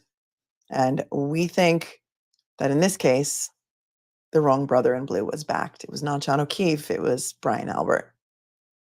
and Kevin Albert and the Alberts. And that's just the way we've seen it here. And we've been following this case for a very long time. So it's not a neutral channel at this point, 24 days in. Ben George, thank you so much for your 5. Karen ran her ass off on that arc. Proctor even testified that she doesn't have one. Oh my gosh, you're right. Noni's Treasure House, thank you for coming in with the super chat. Will they pursue the killer after Karen's freed? I don't know if they can. I don't know, unless they have an eyewitness that they can testify exactly what happened. Nobody has any idea what happened so far. Anything could have happened. He could have gotten out of that car, walked up the driveway. Well, but she said he walked up the driveway, so it wouldn't make sense that his body was found over by the fire hydrant and the flagpole. But if he walked over there for some reason and slipped and fell and smacked the back of his head on the fire hydrant, that would make more sense to me than her backing into him with her car at 24.2 miles an hour for 60 feet in reverse, because he has no bumper marks to his body. There's no hip injuries, no leg injuries, no knees, ankles, or shins, no injuries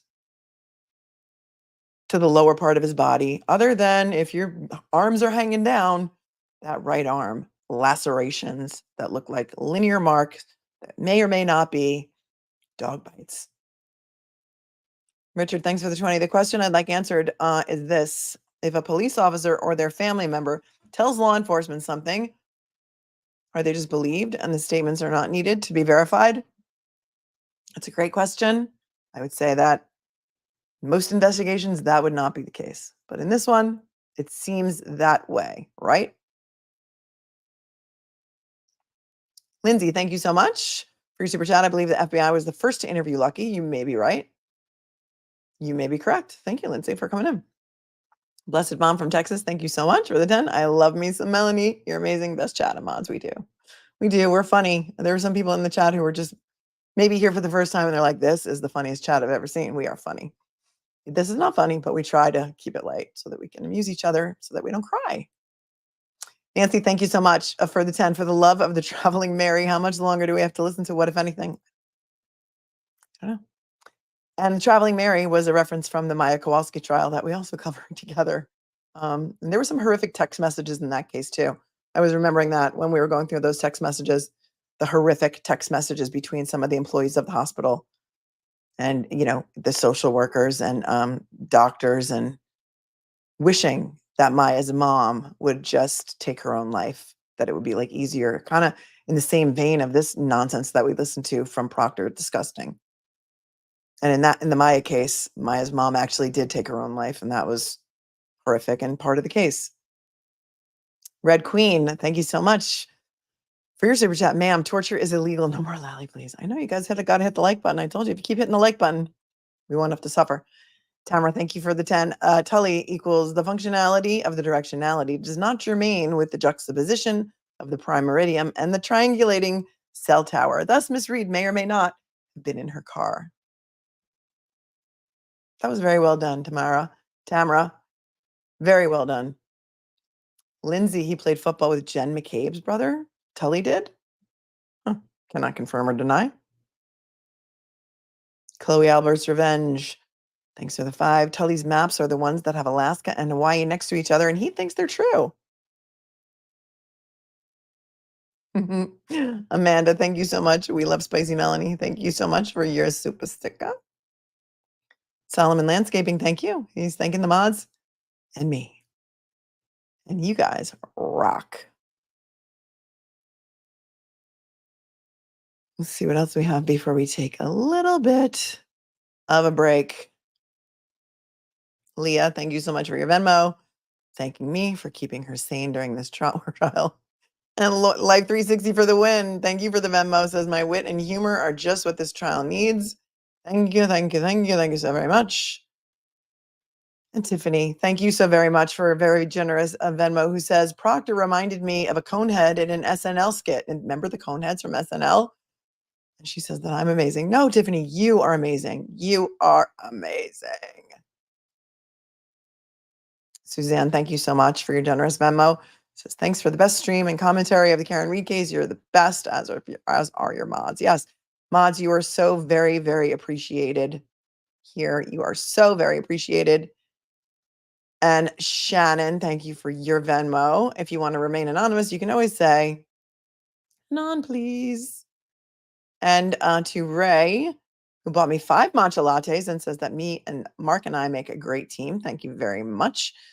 Jamie, who says Lally, acquittal, similar facts alleged, appellate motion, but background on the case in chief, regular case, no published opinion, Commonwealth versus Chow from 2018. Thanks for all you do to make this case a bit more tolerable to get through for us Massachusetts attorneys.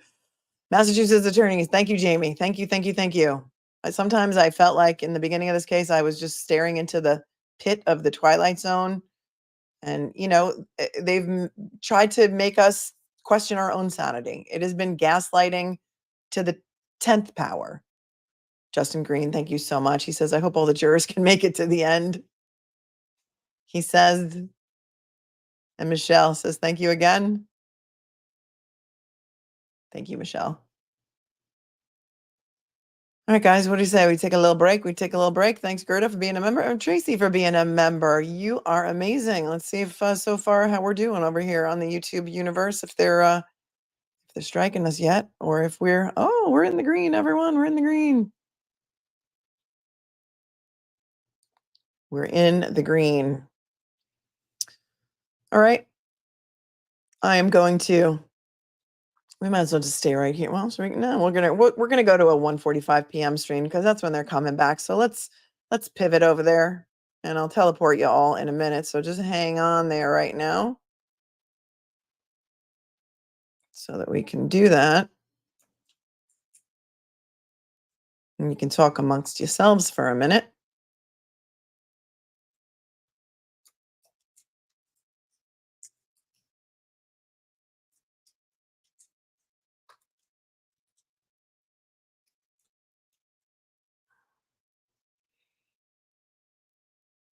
Do do do do do do do do do do do do do do do.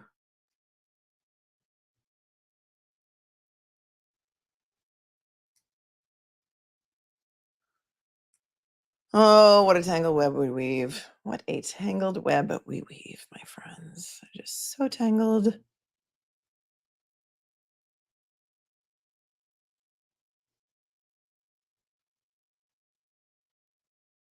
All right. Are you ready? Are you ready for teleportation? Ready to teleport. See you in the chat. We'll start again around 1:40. Everybody go stretch your legs, do some deep breathing exercises, and get ready for the afternoon. There's no cross of that BODE guy, so we'll see who comes up next. Maybe some more forensics, maybe some more troopers. We don't know. Safe travels, my friends. Be cool, be kind, be classy in the 2 minutes or 30 seconds that it's going to take you to teleport over to the afternoon stream. And I will see you in 20 minutes. Everybody go take a break. Peace.